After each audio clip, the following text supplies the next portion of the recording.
trying to get a sense of just how they're feeling as they head in to mark their X. Zach. Indeed, Anthony, it has been steady here at this polling station in the district of St. John's, East Quidi-Vidi. Steady for the last several hours. In fact, you can see a few lineups here right now as people leave work for the day, make sure they cast their ballot. I've spoke with several people who have expressed the sense of frustration with the political choices available in this election, and we've been hearing a lot about that throughout the campaign. And yet, people today still seem to be eager to cast their ballot. I have seen people arriving here on crutches, people who've gone up the steep stairs outside, in fact, using walkers. I spoke with a lady about an hour ago who said she just got off a plane from a lengthy European vacation and still made it out here today to cast her ballot. Now, this particular district happens to be one of the key battlegrounds in this election. This is St. John's East Quidi-Vidi, the district where NDP leader Alison Coffin is running. She is hoping to retain this seat in the New Democrat column. A failure to do so tonight would be devastating for that party. She is being challenged by Liberal George Murphy, attempting to mount a political comeback, and PC newcomer David Porter. So what happens here tonight will have big consequences in the makeup of the next provincial legislator. We are all waiting with bated breath. Don't go anywhere. But for right now, we'll send it back to the studio. All right, appreciate that, Zach. And Zach will be with Graydon Pelly later in the program, and hopefully describing people getting off planes using crutches has given you enough guilt, if you haven't voted already, to find the polling station where you're supposed to vote today. All right, one of the places we'll be going to several times tonight is out to Corner Brook at Liberal headquarters. Our reporter there is Katie Breen. Katie, just less than an hour to go. Obviously, not a lot going on just yet, but give us a sense of what's expected there tonight. Yeah, let's talk about what's at stake for the Liberals here tonight. You know, last time around they won with a huge majority, 31 out of 40 seats. But this time around, the polls show a much more even race. That despite the huge advantage the Liberals had going into this election. While they were in government, they started making spending announcements. A new HMP, a new Waterford.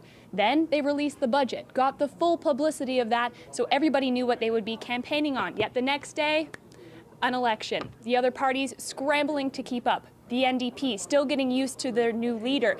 The NL Alliance, not yet a full party. The PCs were never able to fill a full slate of 40 candidates. Meanwhile, the Liberals had 27 incumbents and a bank account 12 times that of the PC government.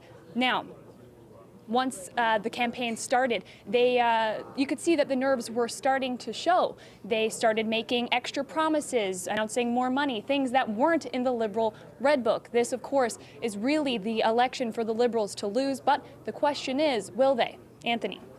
All right, our Katie Breen in Corner Brook. Of course, we've also got a reporter who will be covering the Conservatives and Ches Crosby tonight at the Tories headquarters here in St. John's. Garrett Barry is there right now. Garrett, less than an hour to go for people to get out there to vote, and before we actually start counting votes, as they will come in quickly once the polls close. Your thoughts at PC headquarters? Yeah, you just heard my colleague Katie Breen there talk about some of the advantages that the Liberal Party had. It goes a little bit deeper than that. The Conservatives are fighting a little bit of, not only did they not have a full slate of candidates for Election Day, they also had a little bit of a scramble towards the end of the election to get those candidates in place. And when the election was called, they also had less money in the bank, as you heard. But there's also a little bit of a history that the PC Party is fighting here tonight. They're trying to do something unprecedented in this province, which is re-enter government after just one term in opposition. That's something that's never happened. But leader Ches Crosby says he is the one that can basically rewrite history. At the beginning of this campaign, he said he'd be able to inspire voters to make that change. And that's a kind of a comment that runs a little bit against the conventional wisdom that reporters heard about Mr. Crosby, especially reporters like me who traveled on the bus and heard from voters who said, look, he doesn't have that one-on-one charisma that you come to expect from politicians. But at the very same time, some of those voters, including one man that I spoke to in Clarenville, said maybe that one-on-one charisma, those politicians haven't gotten us very far. Maybe it's time for something different. And as Katie mentioned, the polls there show a very, very tight race. Maybe the PCs have the momentum coming into election night. Anthony? Lots of questions for each party to consider, and for people who are watching tonight, depending on how you vote and who you're cheering for and hoping to see form a government, whether it be a majority or a minority. Many issues to cover. One of them also being, if you're a supporter of the NDP and you live in one of many districts where you have nobody to vote for, how is that going to play out tonight? That's a key issue for everybody, regardless of who you think should form the next government. That will play out tonight one way or the other, and it could play out in many, many different ways. Terry Roberts is there, of course, the NDP also hoping to hang on. Terry. Yes, Anthony, I'm here at the Benevolent Irish Society building on Harvey Road in St. John's, where it's all on the line tonight for the NDP. We have, lots of signs right now that the NDP have come into this election in a bit of trouble. There's been some infighting, and only 14 candidates. And one of the signs that, this campaign hasn't been all that high-flying is that the NDP did not even travel to Labrador West, which, typically a very strong union area. Usually you would have your leader go there and at least show some presence, because we know that the United Steelworkers in Labrador West, I've heard from some members up there who weren't too happy about not seeing the NDP. So here we are at the Benevolent Irish Society. As I mentioned, it's pretty humdrum right here now. We got a few tunes playing. We expect to see leader Alison Coffin here at 8:30 or a little bit later, and it's going to be interesting to see what other guests we see here tonight. Will we see Earl McCurdy, the former party leader? Jerry Rogers, she was campaigning hard to try and support Jim Dinn in St. John's Centre. Lorraine Michael. Well, we'll see some of those folks here later tonight, and we'll be talking to them as the results roll in. Back to you. All right, that's Terry Roberts, one of the few men I know who's brave enough to describe the Irish Benevolent Society as humdrum. Let's hope that doesn't come back to haunt him later in the evening. Now, he did mention that there was some disgruntled voters in Labrador because the NDP leader did not make it to a specific district. Our person who's covering Labrador, our reporter, is Jacob Barker in Happy Valley Goose Bay, and Jacob actually has a guest with him. Jacob. Yeah, Anthony, I'm here with Mark Urquhart. He is the campaign manager for Perry Trimper, the Liberal candidate for Lake Melville. A short while ago, I saw the Mary Browns was in here for the volunteers. A lot of hard work for you guys today, hey? It's been a morning of, a whole day of lots of action on the go here. We've been on the go, had a cruise out late last night till 11:30 in here at the office, cruise up at 5 o'clock in the morning, trying to maintain our our pace. It's getting down to the end now. We're getting close to the end of the wire. So, what have you been doing to get the vote out today? Well, we've been we've been manning the phones here. We have 3 or 4 offices in there. People going nonstop calling, reminding. Our scrutineer team on site is doing a fantastic job. It's the basic things you're doing. It's been busy. If I look at the numbers for last time here in Lake Melville, it's 47.9% of the electorate got out last time. This time, do you think, from what you've seen, do you think there'll be more or less? It's kind of hard to tell. I know where, I know it's, we'd like to see, in the perfect world, we'd have that number up a lot more. So hopefully, there's still an hour out there, so, hopefully everybody can get out and vote and all across the province. Yeah, and I mean, we have talked about voter apathy, things like that. Yeah. Do you find that when you're out talking to people not wanting to vote, things like that? It's a little bit here and there, but luckily we got Perry there, who's a good talker, and he can. He's talked and knocked on a lot of doors. So. All right. Well, thanks for talking with us tonight, and we'll see what happens later on. That's right. Thank you very much, guys. Thanks. Back to you, Anthony. Okay, Jacob, appreciate that. If you were paying attention to your screen, you could see Perry Trimper lurking in the background there, a cameo appearance timed with Jacob Barker's discussion with obviously a supporter who has worked very hard in this campaign, as supporters of all parties do. These are exhausting for people who believe in the parties they work for. It's a very tiring night. A lot of people happy it's been here for a whole bunch of reasons, not least is just the sheer fatigue factor for dedicated people who have made politics a part of their life. All right, when it comes to politics, sometimes people think about the big picture. Often in other occasions, it's short term, but there's also the long term. Carolyn. That's right, Anthony. And politicians tend to think in 4-year cycles, the length of a regular term in office. But Newfoundland and Labrador's financial situation will take much longer than 4 years to fix. Throughout the election campaign, CBC's Bailey White has been talking to voters about the issues they think are most important. And long-term vision is one of them. Have a look. So I think we have seen in other jurisdictions that where you have a tech-savvy leader, that really drives a conversation around tech, where they're truly thinking about tech first, where they're thinking about digital by design. And so I think for us, we would really benefit from that. And we talked about talent shortage. Like, we have an aging demographic, and technology is a critical part of the solution for the future productivity and economic prosperity of the province. So I think really understanding that is critical to leadership. Yeah, I think in taking someone that can get out, listen, learn to the ones that are working really well, and start to figure out how to replicate that at government level. It's hard. Like, the experience is not necessarily going to be there in this province, but there are people who get it here. And listening to those people who understand how it works is no different than myself as a founder, listening to mentors in the community who taught me how to do things. I think it's just being able to go out and take your guard down and say, okay, these kids need to learn how to do these things. These startups need this help. These traditional companies need this help. How do we actually do that and make it a priority? I think that's really the most you can ask for at this point. I don't want to pick on anybody, but do people get it? Do people understand what they're dealing with here, the potential? It's coming. It's coming. Yeah. Yeah. It's on the horizon. I think it starts every time you have one of these announcements or another event, it starts to become another piece. It's starting to get it.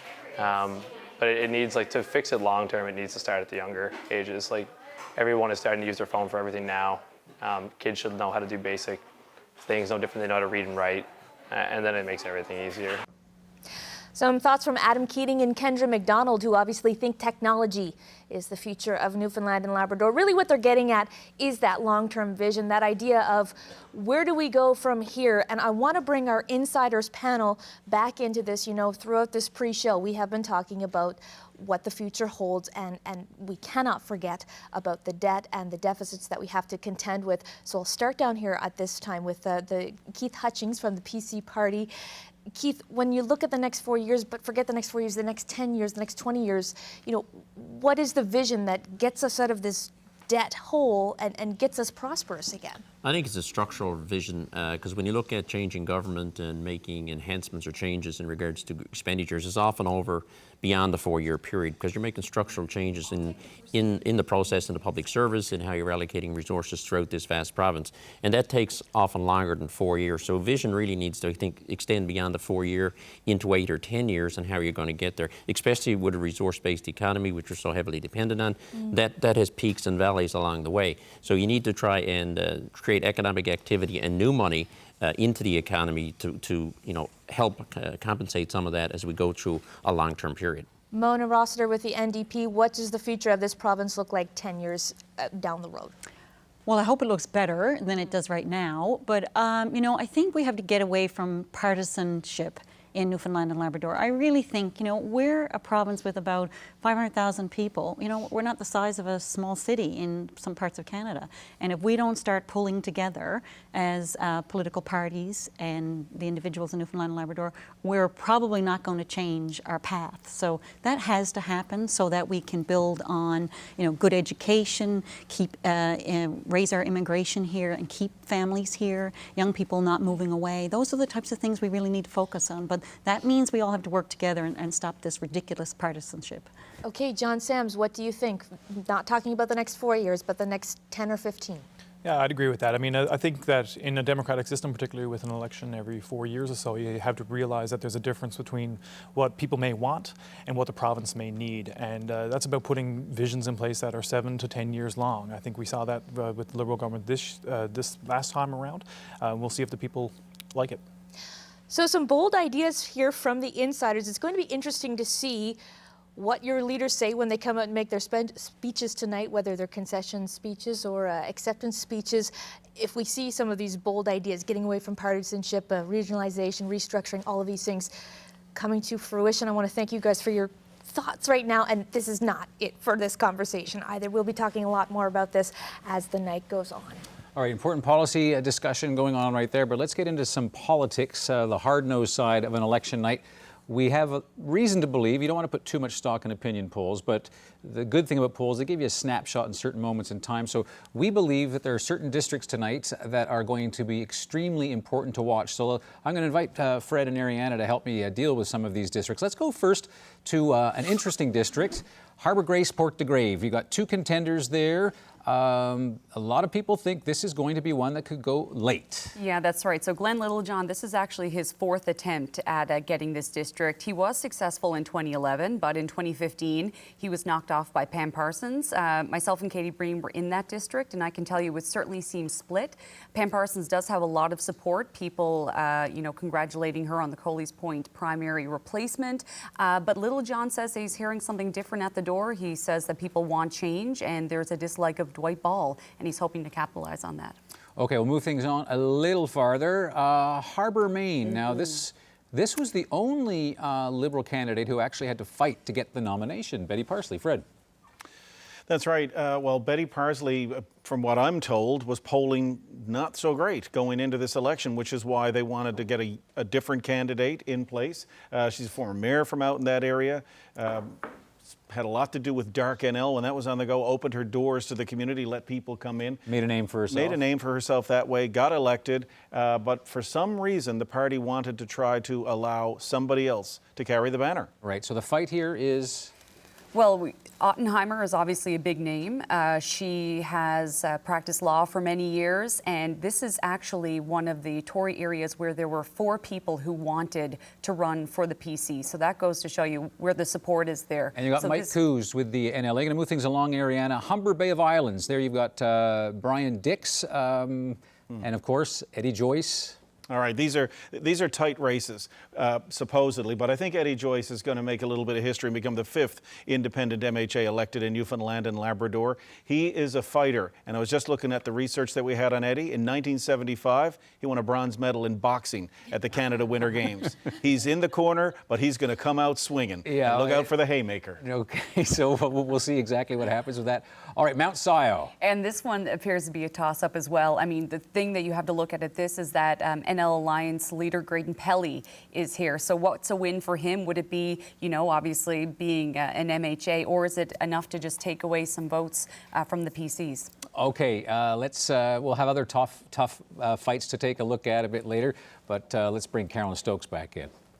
Thanks, Anthony. Well, lightening things up a little bit, comedian Vicky Maloney has some tough questions and sharp advice for the people looking for your vote today. So boys, the provincial election is coming up soon, and a lot of us are looking for some good changes and improvements. How are we going to make sure that happens? By making sure it's not a dumb-ocracy. Now to the crowd that's running, first of all, good on ya. I myself can't run for 30 seconds without getting winded. But seriously, what are you going to do to make sure that our concerns are heard? Because we got a few. Like the Atlantic Accord, $2.5 billion coming into Newfoundland in the years to come. That's good and everything, but it sounds similar to the debt I'm going to be in from my power bill alone. Got either light bulb going off on how to address that? So boys, the provincial election is coming up soon, and a lot of us are looking for some good changes and improvements. How are we going to make sure that happens? By making sure it's not a dumb-ocracy. Now to the crowd that's running, first of all, good on ya. I myself can't run for 30 seconds without getting winded. But seriously, what are you going to do to make sure that our concerns are heard? Because we got a few. Like the Atlantic Accord, $2.5 billion coming into Newfoundland in the years to come. That's good and everything, but it sounds similar to the debt I'm going to be in from my power bill alone. Got either light bulb going off on how to address that? That's if you can even afford to turn on the switch. Although I suppose we won't have to worry about the birth rate here then, because once everyone shuts off their power in protest, I'd say we're gonna have another baby boom in the works. And I don't want to sound like a broken record, but it'd be some nice if I could start up the Sunfire and not have to worry if I'm gonna lose the tire on the Outer Ring Road. The potholes are ridiculous.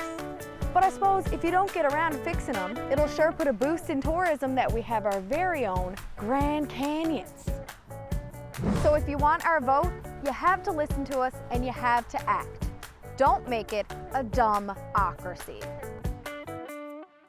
Don't think there's ever a political campaign where potholes and roads always get in there one way or another. Well, it's interesting that's an issue that people really were talking about during this election campaign. Roads. The ruts on the Outer Ring Road, potholes in their community. And I think that goes back to what we were talking about in terms of this debt. And people cannot wrap their head around a $22 billion debt. It seems that things right? that are hard to understand, especially Muskrat Falls, they're difficult things to understand. You can understand driving your car into a big old pothole. That's something true. that you can understand. When I was in Springdale, I spoke to a table of old gentlemen in Tim Hortons, and I said, you know, what are the issues out here? Right. It's sort Potholes. of the difference between a levy brought in a budget that was not very popular and explaining amortization of a mega project over 50 years. Well, those billions of dollars are Star Wars numbers to people, but they want something fixed in their community that they can see right there, and that's why the leaders and I know some will say that they are addressing it, but it's such a huge problem. It's easier to fix the little problems along the way to make people feel okay. But this big debt problem is really what's behind everything that underlines what's going on here. Well, one of the things we always do in preparation for any election special live coverage, Fred, as you know, having done many of them, and as Ariana, you know, although you don't have the chronological advantage that we have, as opposed to saying we're old.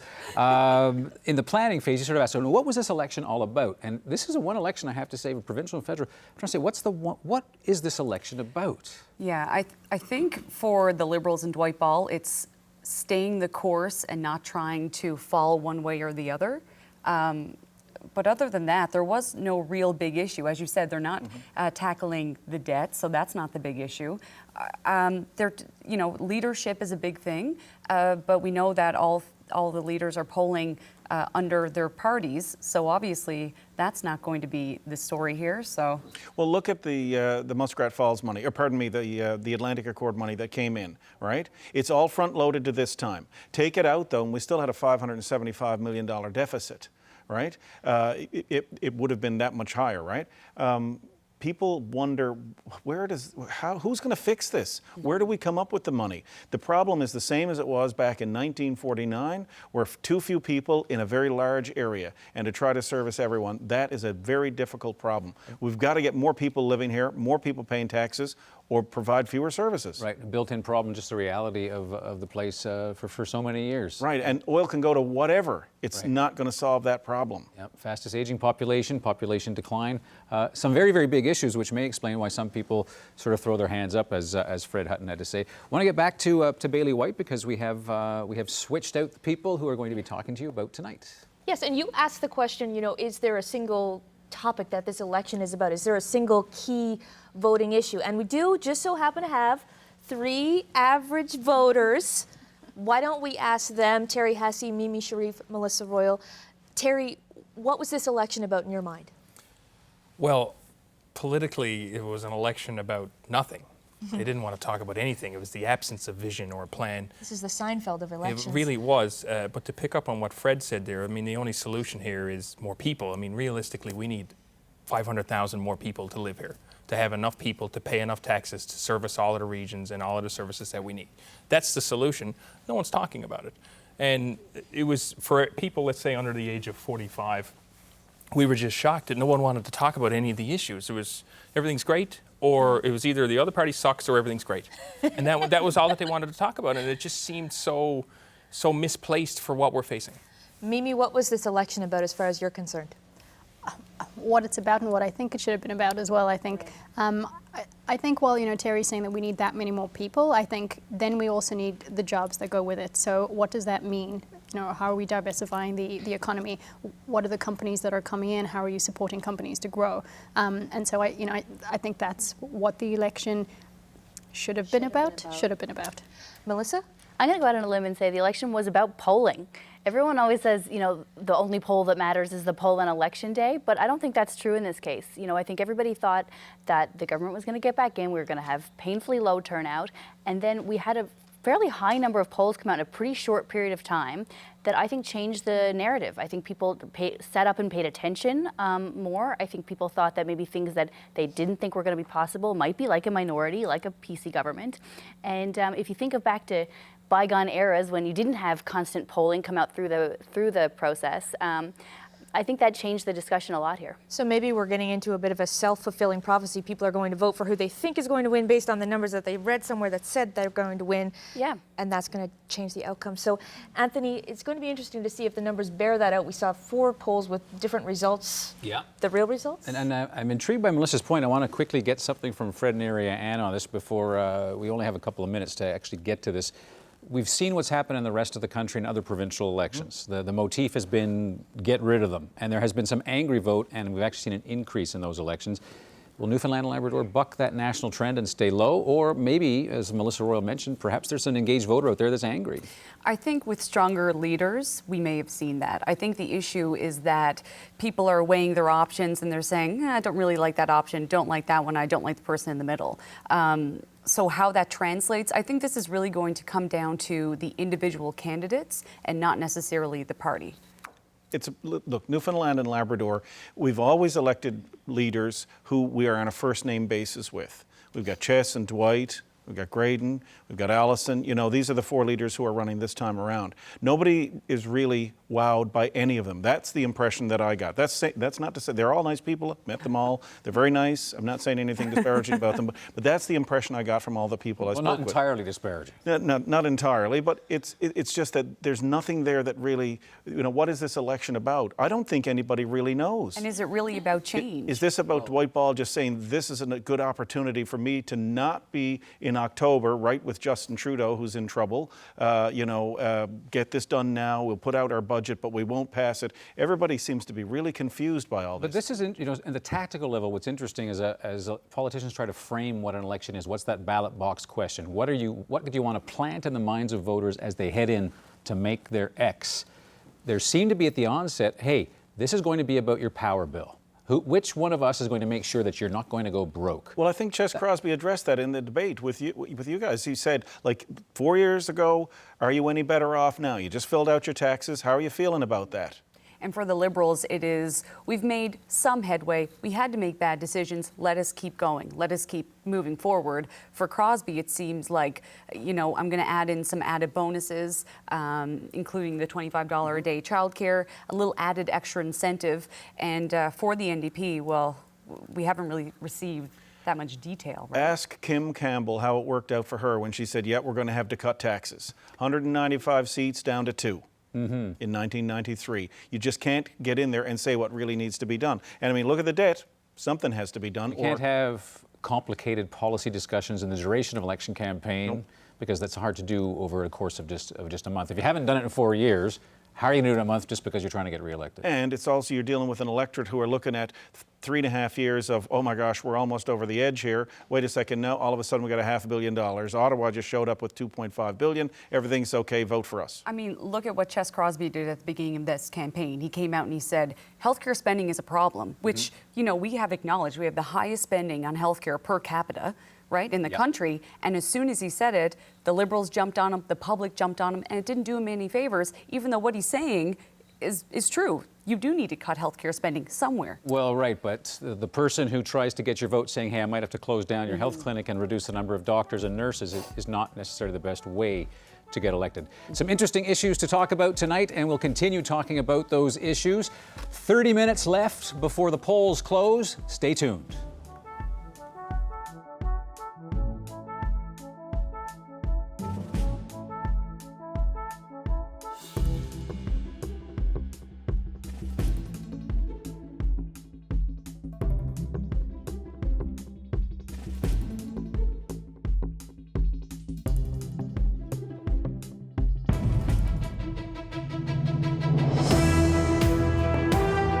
The days of no fight in Dwight are gone, and you don't mess with Chess. Since Confederation, it's never happened. No government has lasted just a single term. But tonight, this is the man who thinks he can kick out the Liberals. I want to make this a province which is a better place to live with a brighter future. The polls show it's close. The Liberals think they can hang on. This is a time for proven leadership. It's a time for clear direction. We cannot go backward. We must move onward. Will an early election call help the Liberals stay in power? They have more money, a stronger organization, and they wanted to catch the other parties off guard. But voters haven't forgotten broken promises, tax increases, and the toughest budget in decades back in 2016. It hasn't been the easy ride the Liberals had hoped for. The campaign has had nasty moments. There you go, sir. Are you proud of that? Are you proud of that? Truth no, again. I'm telling the truth. You're not. We've seen poor decisions made by the other parties. Voters are angry with the two major parties' leaders, but in most districts, they can't even vote for the NDP. That party is in a fight for its very survival.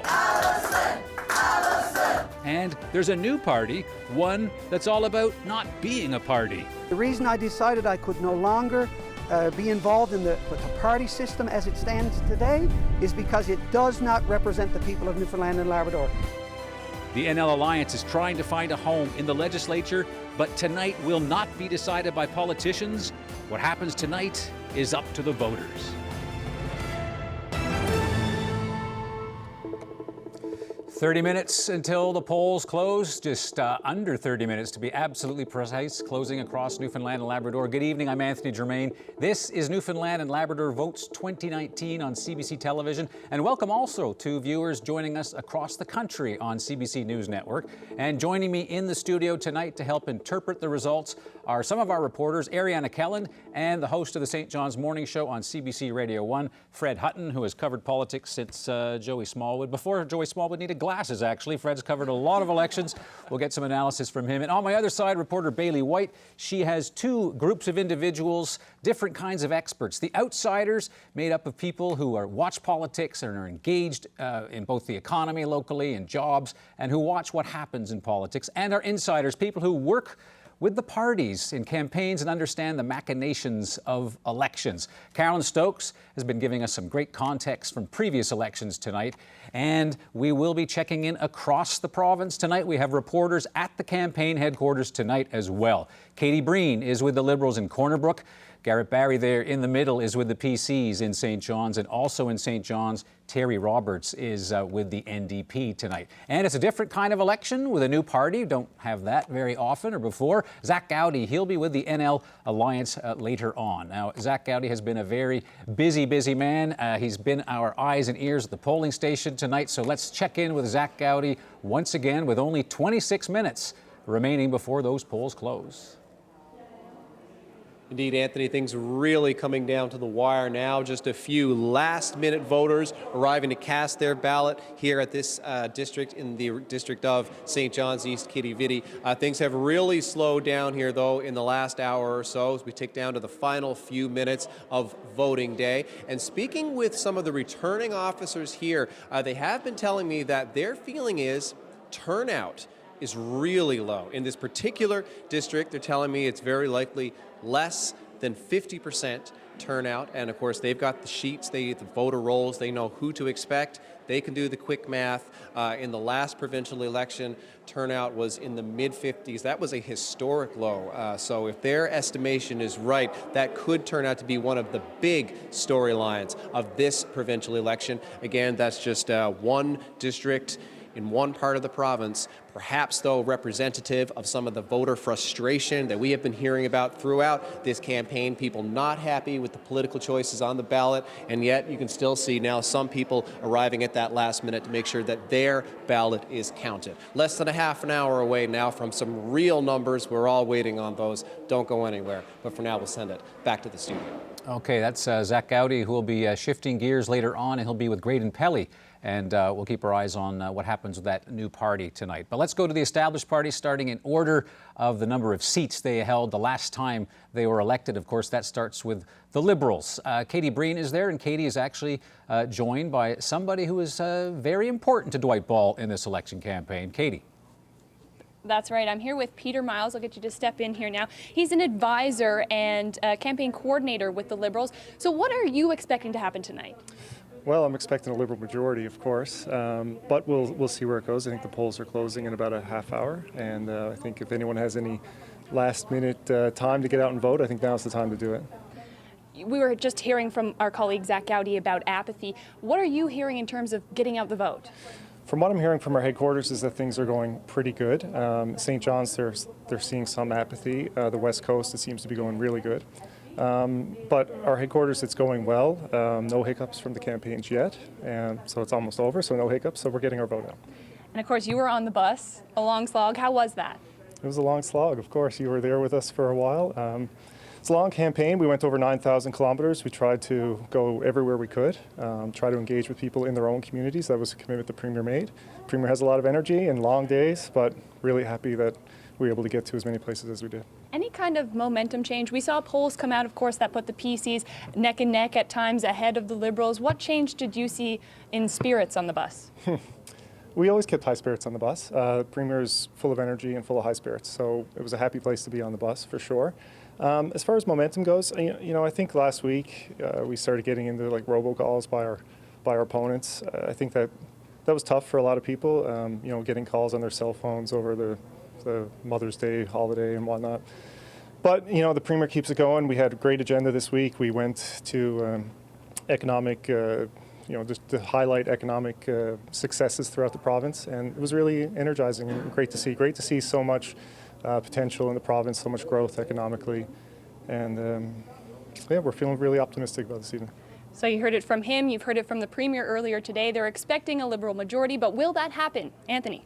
All right, and listening to Peter Miles there, apparently some apathy in town. Not so on the West Coast, or at least according to Mr. Miles, one of the brains behind the Dwight Ball campaign. Well, let's actually see what's happening with PC headquarters, where we actually have Mr. Miles' equivalent with Garrett Barry. And Robert Lundrigan, he is the PC campaign manager, and you see him there with Garrett. That's right. Mr. Lundgren tells me that he's been active in the PC party since 1968. That was the first time the Progressive Conservatives formed a government in this province. How are you guys feeling tonight? We're feeling, really good about our position. We've done a lot of work. Nobody felt a couple of years ago that Mr. Crosbie could be in this position. He's always been operating from a perspective of, I guess, low expectations and always exceeding them. And we think tonight could be a night we can exceed them again. We've been hearing tonight and throughout this campaign about voter apathy and low turnout. What are you hearing from your people at the polls today? Well, the voter turnout is not now in 2019 what it was 20 or 30 years ago. We're hearing that voter turnout on average is about the same as it was in some districts, but higher in many districts than it ordinarily would be. And you just spoke about Mr. Crosbie and defying the expectations. How do you think he feels tonight? I guess he feels a little nervous, but he's not the type to get particularly nervous or upset about anything. And I think he feels quite good. He's built a good team. He's done well himself. The people have responded to him. And I think he has great policies that he feels good about implementing. All right, well, we will watch the results tonight. Mr. Lundgren, thank you very much for being here. For now, we're going to go back to the studio. Anthony. Okay, so we've heard now from the Conservatives, before that the Liberals. Let's check out what's going on with the NDP with our very own Terry Roberts. A lot of people tonight thinking that this could be it for the NDP. They might be wiped out, or they might hang on, and if the truly unexpected happens, maybe they can make a gain. But a victory for the NDP tonight could be just hanging on to the 2 seats that they have. Terry.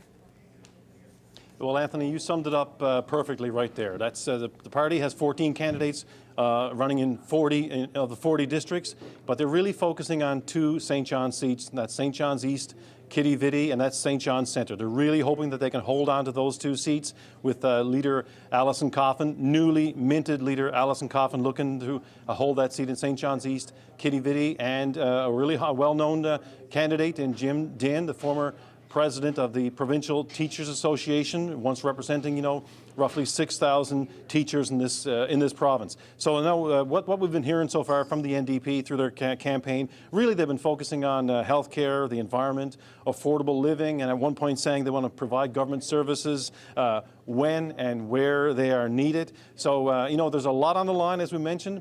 This could go really good for the NDP. Holding onto those seats would be a success, I would think, considering everything the party has gone through in recent years. But also, it could go very bad. They could, for the first time since 1990, be totally evicted from the House of Assembly. We'll know more in a few hours. Back to you, Anthony. All right, Terry Roberts at NDP headquarters. Now, Terry alluded to something that could come into play and will come into play. I don't think it's a matter that's up for dispute. And that is the fact that the NDP, caught off guard perhaps by an early election call in this province, unable to field so many candidates. Fred Hutton, Ariana Kelland. What's your sense of what that will mean tonight? The polls are closing now in 19 minutes. How will the NDP not being players in so many districts, how could that affect the outcome tonight? Well, I see it in two ways. So they have 14 candidates. If they had a full slate, they would have to spend time right across the province. In some ways, they're blessed because they can focus their attention on the two districts that they're hoping to keep. Right, blessed and broke. Blessed and broke. But, you know, they are NDP seats that they're trying to keep too, so they have that advantage. They have the advantage of Jerry Rogers going around with Jim Dinn in St. John's Centre and Lorraine Michael going around with Alison Coffin. Two former leaders. That's right. So I think for Alison Coffin too, she may get a little bit of a pass tonight if she doesn't get elected. She has said on the St. John's Morning Show that she will stick it out as leader of the New Democrats. Even if she loses? Even if she loses. Fred? 23,000 people voted for the NDP in November of 2015, the last provincial election. I looked at the 26 districts that don't have NDP candidates this time around. It's 7,800 votes taken away from them. Now, in those districts, where will those votes go? Will they go to the PCs? Will they go to Liberals? Or will those voters just sit on their hands and not vote this time around? Now, of the 14 they have, two of the districts that are in contention, Jerry Rogers and Lorraine Michaels' old districts, they had roughly just over 5,000 votes, and they each won their district. So, you know, you've got this thing in St. John's East Kitty Vitty where George Murphy is there, former NDP, now at the Liberal. He's got profile. He's up against Alison Coffin. What will happen there? That is going to be a very tight race. The Liberals think they're going to take that.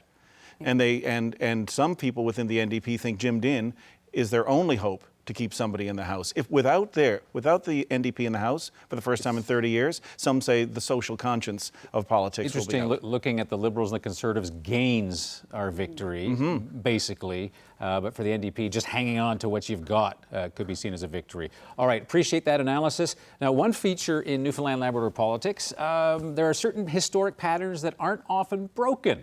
Carolyn Stokes has something interesting to offer for you right now. Carolyn. Yeah, that is right, Anthony. Well, tonight the Liberals are hoping to hang on to power for their second term. And if there's anything history tells us, it's that this province has never kicked out a governing party after only one term. Let's have a look back. Joey Smallwood and his Liberal Party hold the record for the longest reign. They stayed in power for nearly 23 years. In 1972, Smallwood resigned. A progressive Conservative government took over with Frank Moores at the helm until 1979. That's the year Moores retired and Brian Peckford won the PC leadership and led the party to a majority victory. Peckford would be premier for the following decade, succeeded briefly by Tom Rideout, bringing the PC reign to 17 years. Then voters decided it was time for a change and gave the Liberals another kick at the can under the leadership of Clyde Wells. During the following 14 and a half years, there would be several back-to-back Liberal premiers. Brian Tobin succeeded Wells in 1996, then Beaton Tulk, then Roger Grimes until 2003. That's when voters once again had an appetite for change and opted for a PC government led by Danny Williams. In 2010, Williams resigned from politics. Kathy Dunderdale took over, and voters then elected her as the first female premier in 2011. She lasted 4 years and was succeeded briefly by Tom Marshall and Paul Davis, neither of whom won the premiership during a general election. The PCs held power for a total of 12 years. Then the 2015 election marked the Liberals' return to power under Dwight Ball. So never in our history have we kicked a party out of power in less than 3 terms. But as time goes on, party reign has gotten shorter and shorter. And you know, change is a trend that's sweeping across the country. Over the past year, 5 other provinces have changed colors. And the question tonight is, will that wave of change make it to our shores, Anthony? And that will certainly depend on what the voters make of the leaders who have offered themselves tonight. Fred? Well, despite what you said about me being around covering politics when Joey Smallwood was getting his first pair of glasses, yes, I was still a seed in God's pocket, and he only had 6 years left. But if you looked at that the graphics that were up there, the names that stand out, Joey Smallwood, household name right across Canada. People watching out in Vancouver, Victoria, people know. People will remember Clyde Wells, his involvement in the Meech Lake Accord. Danny Williams, also Brian Tobin. The leaders tonight who are in the running don't have that same national profile that those people had even before they came Good point. We're getting close to the time, 14 minutes before the polls close. I just want to shift your attention to something. In 14 minutes, as our special live coverage continues, you're going to see some numbers come up of votes that will seem to come out of nowhere. These are special ballots, and they might shock you when they first come up because they're a different kind of ballot. Should we explain exactly how these work? Right. So special ballots would be people who are out of town, out of the province, I should say, at this point, and they went and they casted their ballots a week ago, 2 weeks ago, 3 weeks ago. Right. So a couple of things to keep in mind. One is that a lot of change has happened in the past couple of weeks. You know, there have been debates. There have been spending announcements that came out of the blue. And it's also typically people who really want to vote and those dedicated voters who made sure that I may not be available and to get out and do the vote. So this could early. include somebody who's working on an oil rig, people in prisons, someone in hospital, people who are debilitated, can't make it but still want to vote, and they would have had to apply for a special kit. So the last 10 days of the campaign would not factor into how they decided to vote. They had to have their thing mailed by last week, by last Friday. Had to have it in by then. And a lot of things, you listen to what Zach Gowdy was saying, the polling station people sort of making up their mind today. These people had their minds made up. So when those numbers first splash after we get to 8 o'clock Island time, don't be alarmed. Don't be alarmed. We'll try to change. explain them again because they could change very, very quickly after that. Lots of interesting thoughts as we'll see that, because I know the reaction. People are going to look at it and go, how could this happen? We'll have to explain this again once those special ballots come in. All right, enough talking about the technicalities of special ballots. Let's talk about some more important issues about politics in our province with Bailey and her guests. Right, well, I want to pick up on some of the stats that Carolyn showed us just a few moments ago. I don't know how to square these few things. We've got fewer people coming out to vote each election, shorter terms for governments, you know, going down the line, and we're talking now about even seeing a one-term government tonight. Of course, nothing is decided yet, but the fact that we could even talk about that. So we've got fewer voters, but what? They're more contrary? Melissa, how do you square that? I don't know if people are contrary. I mean, I think the last time we did have a one-term government was probably Richard Squires, and people were angry then, way before Confederation. So I don't think we have that anger right now, which is, it kind of plays the other way, because without a high turnout, you know, small ground game battles are what's going to make the difference. And Terry, you talked about this earlier, you know, talking about why aren't we seeing more people out? We have a very serious debt problem. Why aren't people more angry about that? Yeah, I mean, it's remarkable to watch the sort of disenchantment of the younger generations with the political process, because it's kind of just ignored them for so long. And the parties have been able to get away with just using the same old messages over and over and over again, to the point where younger people have looked at the problems that we're facing and said, this is a mess, I don't want anything to do with this, and they just sort of throw their hands up and they don't pay any attention. So is that something that the parties are interested in getting people engaged with? I mean, Mimi, do you get the sense that parties are reaching out and trying to get more people engaged, or is this working just fine for them the way that it is right now? I don't know that there is an active reaching out to get more people necessarily engaged. I think it is very much, you know, kind of the status quo of what's working, and seeing if they can continue to, you know, to keep going the way that they are.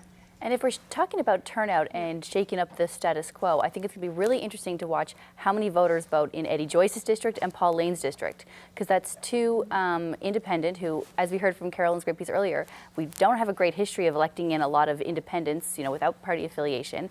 And so whether or not people in those districts come out to voice their support for somebody who's not with one of the traditional parties is going to be interesting. I mean, I suppose we could make that same case for the NL Alliance, Terry. Yeah, and the NL Alliance have come in basically criticizing the entire party structure, and to Melissa's point, which I think is great, the parties are very happy with the status quo. They don't want more engaged voters. They want more partisan voters. They want more voters to just support their side. They like this back and forth, you know, I'm in power now, so now it's time for me to take care of my friends, and vice versa. Whereas younger voters look at that and they say, this is crazy. This is no way to do anything, and they don't want to have anything to do with it. So the NL Alliance have come out and said, we're the not a party. They've had kind of a rough campaign. But I think you might see a little bit more of alternative choices as we go into future elections. I don't know how successful they're going to be in this one. Well, it also depends on what happens. You know, where it is going to be potentially a close election, one or two NDP and one or two independents could hold the balance of power and could shape the government for the next 4 years even. And I don't think it's too editorial to say that would be pretty interesting. That would be something different altogether. Mimi, do you think that would get more people interested in watching? I think so. I think definitely. I think that, that does definitely break the status quo, and it definitely makes it more interesting. Yeah. All right, well, we're going to watch as these polls come in, and who knows, maybe we've got some predictions going here. Hard to say just yet exactly how this is all going to shape up, but certainly lots to talk about for the rest of the night and indeed for the next 4 years. All right, chit-chatting with my colleagues here about some of the things we have to get through before we actually get to 8 o'clock Island time when the votes will start counting. So let's consider where things stand right now, because we're going to monitor to see if there is an appetite for change tonight. So we need to really take stock of where things stand tonight before we start counting those votes in about 8 minutes' time. So let's take a look at a map of our province. Obviously, in Labrador, you had 4 districts there. The Liberals took them easily last time, and as you see, most of the province really representing that big majority that Dwight Ball had last time. And you see that blue chunk down on the south coast, that may actually flip to red. The Liberals are hoping for a pickup there. That's Tracy Perry's former district. Elvis Lovelace, the executive assistant to Dwight Ball, he's running in that area, has a lot of support.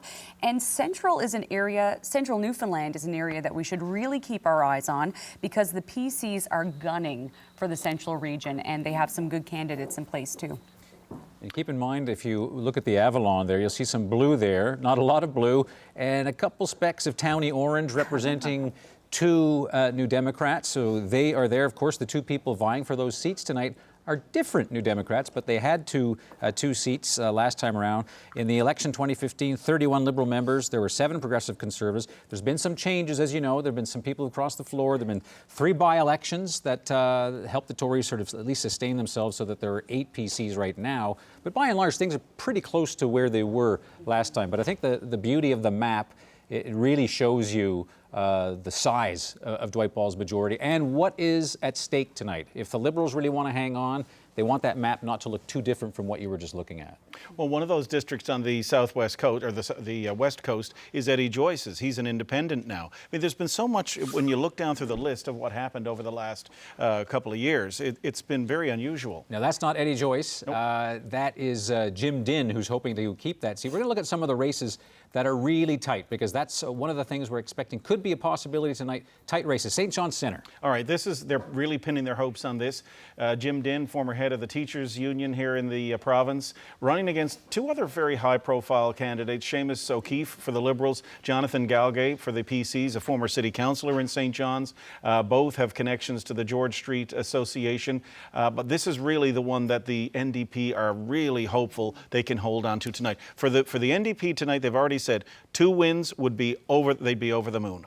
All right, so I use the words towny orange and magic happens. We're in St. John's Centre. Let's take a look at St. John's East, Kitty Vidi, as you mentioned, Fred. And Ariana, your take on leader Alison Coffin tonight and the significance of the fight she has, particularly with George Murphy. This is going to be a tough race. The Liberals have put a lot in with Murphy. Of course, Murphy was sitting in the legislature before as a member of the New Democrats. So this is going to be an excellent matchup. Also, David Porter, he's a newcomer, but he has also been getting a lot of support. Maybe not enough to go up to where Coffin and Murphy will be tonight, but he's certainly a good candidate too. This is definitely going to be a race to watch. My understanding also, the incumbent advantage for the Liberals here, of course, George Murphy, formerly an NDP MH8, now running for the Liberals. The Liberals with more money, more organization, they have experts, operators, advisors, call them what you will, from the mainland. Some of them have been brought to George Murphy's district, to the St. John's East Kitty Vidi, for the purpose of getting him elected tonight. So Alison Coffin is up against a formidable opponent. All right, let's move into a different part of the island in Central near Terra Nova. Colin Holloway, he is the incumbent Liberal MHA. Why is this a close race? This is a close race. The last time around, Holloway beat the PC candidate there, Sandy Collins, by about 55 votes. This was a really tight race. Holloway was also a part of this bullying and harassment scandal, which was underway. He was the only male MHA to file complaints, of course, as you can remember. Mm-hmm. And his situation within the Liberal Party was sort of wrapped up with Dale Kirby, Pam Parsons wanting to become the Speaker. I mean, all these little stories that play out over the course of an administration, over 3.5 years or so. There seemed to be a lot of friction between Mr. Holloway and the Premier throughout all this. I distinctly remember him coming out to speak to reporters and not exactly giving Dwight Ball a ringing endorsement. And yet I think the Premier's been to Terra Nova 3 times. during Yes, this at least twice. Well, and that gives the indication. In fairness, it is along the way. So if the bus is going through, they're going to stop. It's not out of the way. The district is right along the highway. But when they show up, when the leaders show up at district several times, it's an indication there may be something going on there. All right, let's take a look at another race that we think is going to be one to keep on your radar tonight, a possible close race.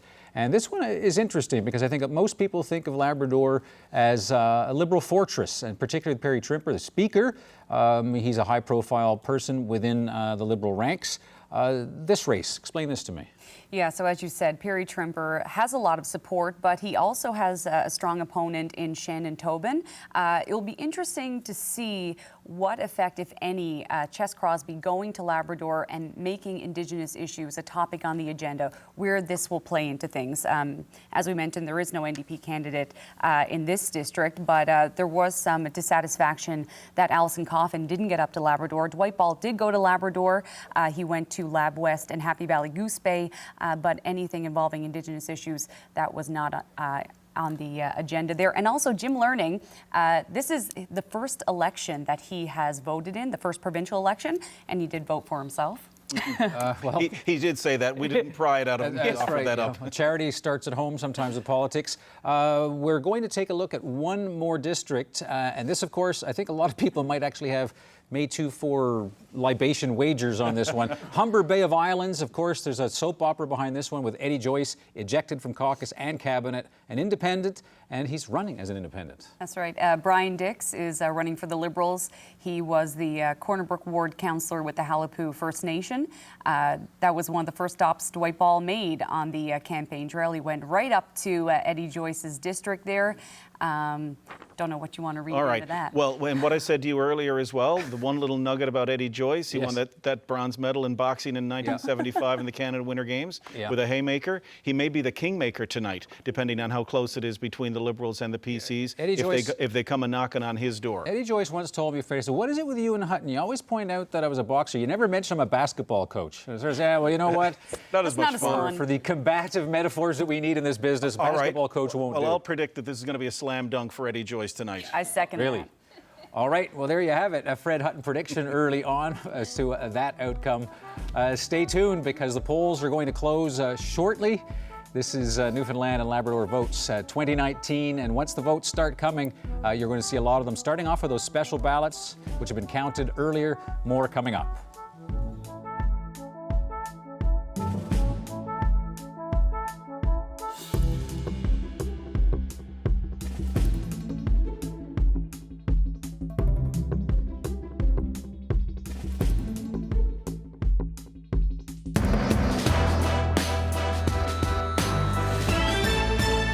Canada's youngest province, the fastest aging population in the country, a major oil producer that is no longer a have-not, a multi-billion-dollar dam gone wrong, a sitting premier calls an early election. We must move onward. A challenger named Crosby. I want to make this a province which is a better place to live with a brighter future. Potential peril for the NDP. I feel that this change is happening. And a new party. The reason I decided I could no longer be involved in the party system as it stands today is because it does not represent the people of Newfoundland and Labrador. Will voters here buck the national trend for change? Be realistic.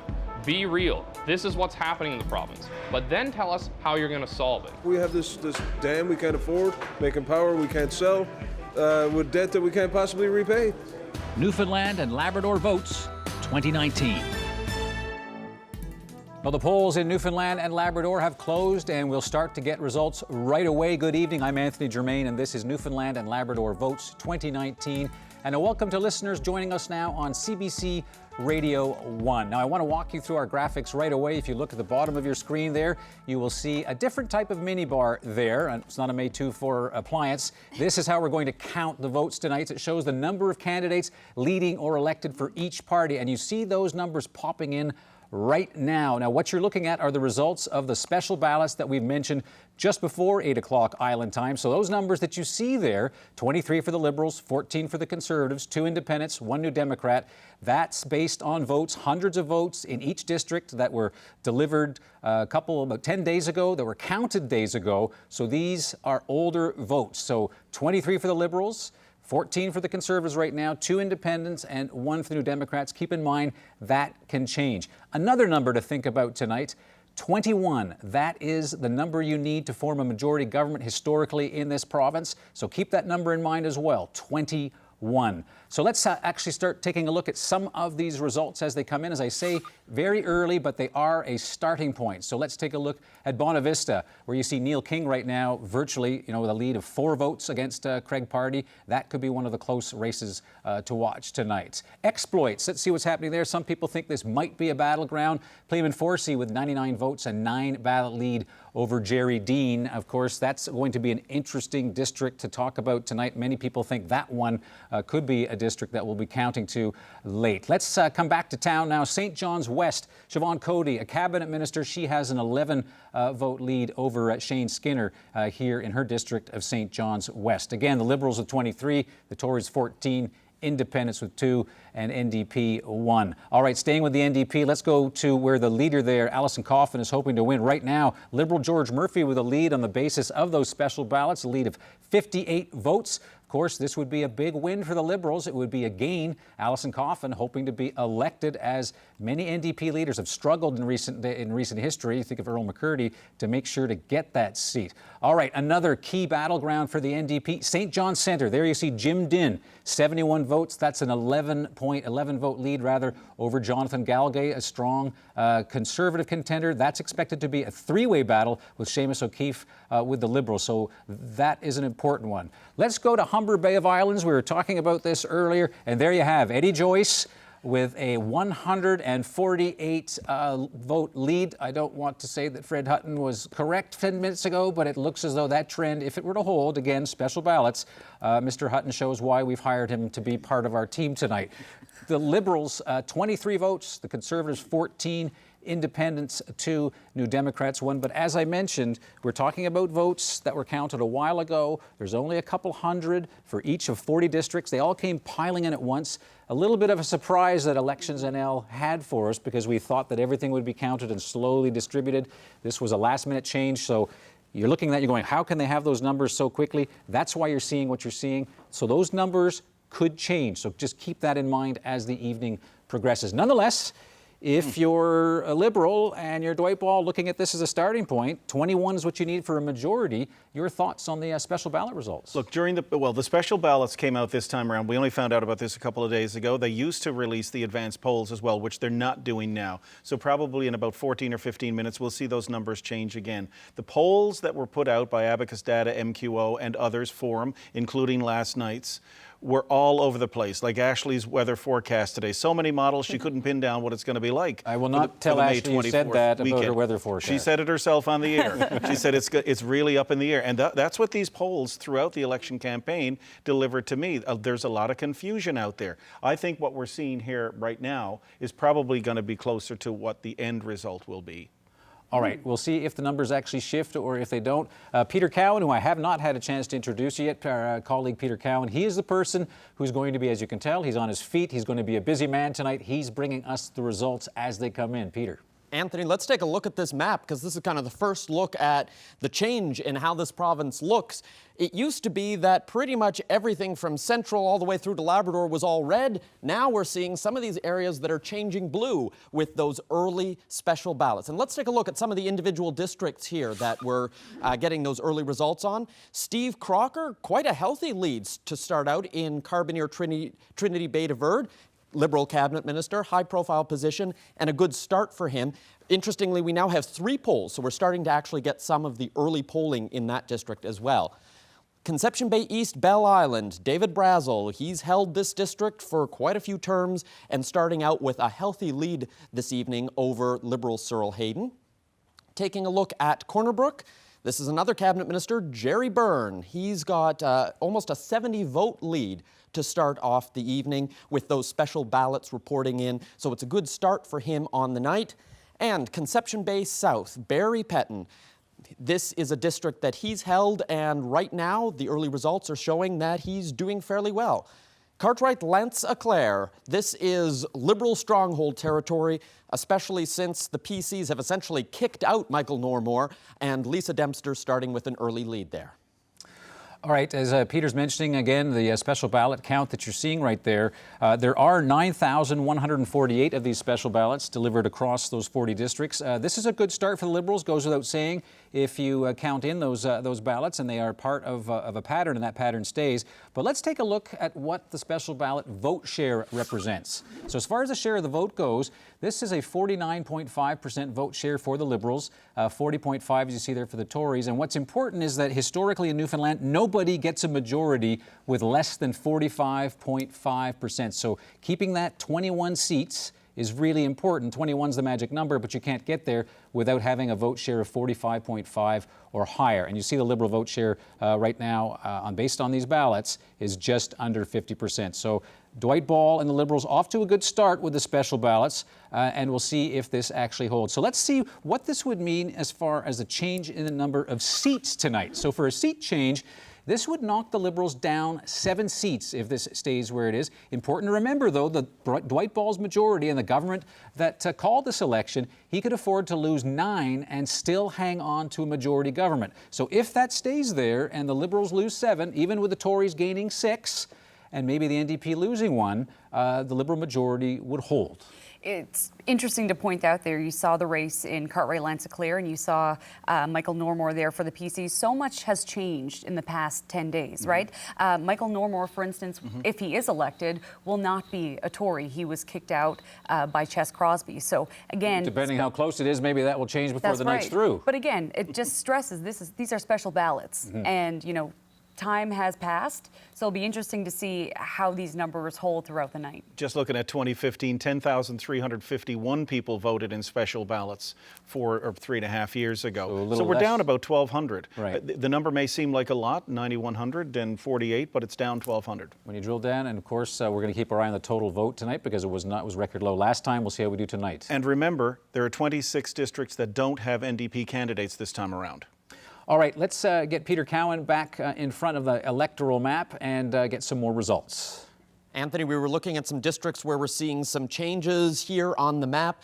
Interesting things like Torngat Mountains up here in Labrador, considered a fairly safe Liberal area, but thanks to those early special ballot numbers, PC's starting out with an early lead. But let's look at some of the individual districts, some of these where we're seeing results that are very similar to what we saw in 2015.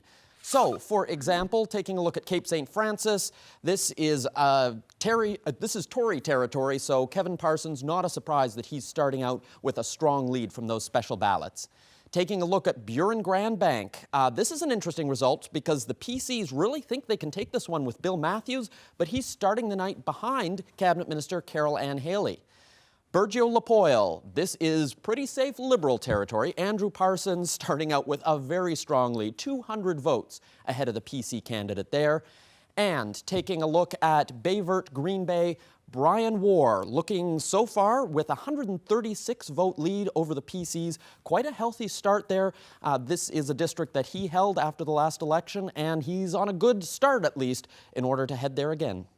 Taking a look at Harbor, Maine, this is one district where we're seeing a change. Betty Parsley's the incumbent here, but Helen Conway Ottenheimer, she had to fight for the PC nomination. They had about 1,000 people come out just for that nomination race, and some of those people are coming out to vote for her tonight, Anthony. Okay, Peter, we should keep in mind again the special ballots. There's only a certain number of them, 9,000 or so, but still, one of the things that we're going to feature tonight in our coverage are races that are simply too close to call. Right now, there are between 30 to 40 races where the difference between first and second is less than 100 votes. So let's take a look at the top 6 right now. Look at that column on the right. For each of these districts right now, you've got a difference of fewer than 10 votes. In Bonavista, it's 4. So these are virtual ties. And so with so few votes in, These are coin tosses, essentially. We've got to wait until those real, the ballots that were cast today and the advance poll, once those start to come in, these numbers could change dramatically. And when it starts, from previous experience, it starts and it goes very, very quickly once those new numbers stay in. So the Liberals right now, 23. The PCs are behind them at 14. You've got 2 independents on the board and 1 New Democrat, again, on the basis, we think right now, of the special ballots. And just take a look at the board there. Look at Windsor Lake. That's Ches Crosby's district. Again, early, but Bob Osborne, the brother of Tom Osborne, they have put a lot into that district. The Osborne name, synonymous with provincial politics, and they have been working hard. And you also have to think that Ches Crosby has been touring the province. So how much time has he really had in his own district? And Tom Osborne is only facing 1 candidate this time around. The PC candidate had to drop out at the last minute for family reasons. So he's taken his machine, including mom and dad and uncles and aunts and sisters and brothers, and put it into Windsor Lake. The other one that was up there was Mount Sion, where another leader is running. And just an important point for people who are perhaps joining us a bit late, looking at the board with the Liberals 23, Conservatives 14, 2 independents, 1 New Democrat. The CBC election desk will not make any projections on the basis of special ballots. So if you're looking and saying, well, that difference should be called, that's the reason, because it's a certain number of votes, not between 9,000 and 10,000 votes, and it's not trustworthy data on which to make a projection. Okay, nonetheless, some interesting numbers on the basis of those special ballots. I'm going to invite Bailey White, who has some political insiders to talk to about what we're seeing unfold. Right, it's not enough to make a projection about, but it's something to talk about for sure. Apart from these 2 independents, I don't know if anybody's loving the numbers that they're seeing right now. So we'll talk to our party insiders, and we'll start down on this end this time with John Sams from the Liberal Party. 23 seats, if that number holds. John, what do you make of that? Well, obviously it's very early. One insight that I would look into these numbers, though, is that oftentimes special ballots is a recognition of organization. So I think that this bodes well for what we call GOTV, getting out the vote. I think that bodes well. The second insight that I put in here is something that we got to look at throughout the night. I think too much was made of polls over the campaign. A big thing you had to look at is the efficiency of the vote. In Labrador, we just looked at, there's about 20,000 electors there. That's 4 seats. If you compare that to districts like Cape St. Francis and Fairland, you add those together, those are 20,000 electors. So votes, some seats have a different allocation of actual electors in them. Mona Rossiter, the NDP faced some challenges going into this election, getting a full slate of candidates and a brand new leader virtually going in. So with 1 seat on the board, what would you consider a success tonight? Well, we'd like to hold our 2 traditional seats in St. John's. That would be a success, and certainly picking up any other seat would be great, But, you got to remember the special ballots are a slice of the electorate, and campaigns matter. Campaigns are important, and we've got a lot of time since those special ballots were cast and the campaigns that have unfolded in all the districts. So I'm really, looking forward to seeing how this unfolds. All right, and so PC Keith Hutchings, what are you thinking? 15, that's up from what the PCs have right now, but not enough to form government. No, indeed, but it's great growth we've seen, and as we mentioned with the special ballots, a lot of those were cast maybe 7 to 10 days ago, and we've seen certainly a growth in our momentum over the past week and in the past number of days. Right. So I think it'll be still a very close race tonight. We envision somewhere between 18 and 24 seats. I think it's still obtainable with what we're seeing here. It'll be interesting. We have a lot of close races, and I think it's going to be a long night. But I think, we've had a good start, and we're looking forward to what tonight brings. Right. So again, everybody would like to see just a little bit more, maybe as the night progresses, Anthony, and lots more to come, obviously. Well, it's going to start quickly, Bailey, because if you noticed, and Keith Hutchings pointed out, the numbers had changed. The Tories now at 14, the Liberals at 23. In the course of your conversation, that was it had switched with the PCs with 15. Now we're actually getting votes that were cast today. We've got at least 9 districts right now where those votes that were cast by voters across Newfoundland and Labrador today, they are starting to trickle into the system. So now is the key point to watch exactly what happens on that mini bar at the bottom of your screen with 23 Liberals, 14 Conservatives, 2 Independent, and 1 New Democrat. So as we're getting these results, let's once again head over and talk to Peter in front of our electoral map. Anthony, lots of people want to know about their individual districts, how those early numbers are shaping up. And interesting, we're seeing some areas, for example, on the Northern Peninsula, early votes were blue, but now it's gone back red. But let's take a look at some of those individual districts that we're watching here tonight. For example, Harbour Grace, Port de Grave, this is a rematch from 2015. Last time Glenn Littlejohn lost. Right now he's starting out with an early lead. Humber Gross Mourne, this is Dwight Ball, the Liberal leader. Not a surprise that he's starting out with a fairly decent lead over the PCs tonight. Grand Falls Windsor Buckens, this is a cabinet minister, Al Hawkins. He's starting out with a good lead, and we've got 2 polls reporting, so we're starting to get some of those tonight results. Also getting tonight results from Gander, another cabinet minister. This is Health Minister John Haggie with a 100-vote comfortable lead, but it's still very early on. Fortune Bay, Cape Lahoon, this was a district that was held by the PCs, but incumbent decided not to run. Charlene Walsh is running this time and has a decent lead early on ahead of Elvis Loveless. Close ties to the Premier. The Liberals were hoping they might be able to take this one. We'll have to see how those results move on as we get more and more of those polls reporting, Anthony. Okay, Peter, we're now getting results coming in from 20 of the 40 districts. So you're seeing those numbers change. The Liberals at 24, the PCs at 13, 2 independents, and 1 New Democrat. Let's take a look at vote change by party. So for the Liberals, just hovering under 50%, they are down minus 6.5% from last time. The Conservatives up by almost 11%. The Independents vote obviously is up at 3.9, you see there, but there's a big story there with the NDP. That is a significant decline right now of just over 9%, so down 9.1 percentage points, I should emphasize. So that's significant, and if you take a look at where that vote is splitting, one of the big questions tonight, if you were an NDP voter and that party didn't offer you somebody to vote for, where would that go? So that 9% is flipped a little bit, but we'll have to break into that and sort of try to analyze where that vote went as we have more to talk about. Fred, Ariana, your thoughts, what we're seeing so far? Well, I just want to make a note of Fortune Bay Cape Lahoon because the Liberals thought that they really had a chance to pick up that seat. Charlene Walsh, she's a brand new candidate. She's from St. Albans, but she hasn't lived in the district for 30 years. But Tracy Perry gave her blessing. Tracy Perry, of course, held that seat since 2007. And I mean, early numbers again, but it looks like she has a pretty substantial lead over Elvis Loveless. I think that the number we saw there with the popular vote is right in line with the Abacus data poll that we reported on, in so much as people wanted change, but they didn't think Dwight Ball and the Liberals would lose. Well, we'll see they're down a bit, but they're still holding on. That's right, and perhaps the message right now, if those numbers are to hold, which is with the Liberals at 24, which is 3 more than is required for a majority government, that would be a stable majority government to say the least. The Conservatives with 13 and 2 independent candidates and 1 New Democrat as things stand right now.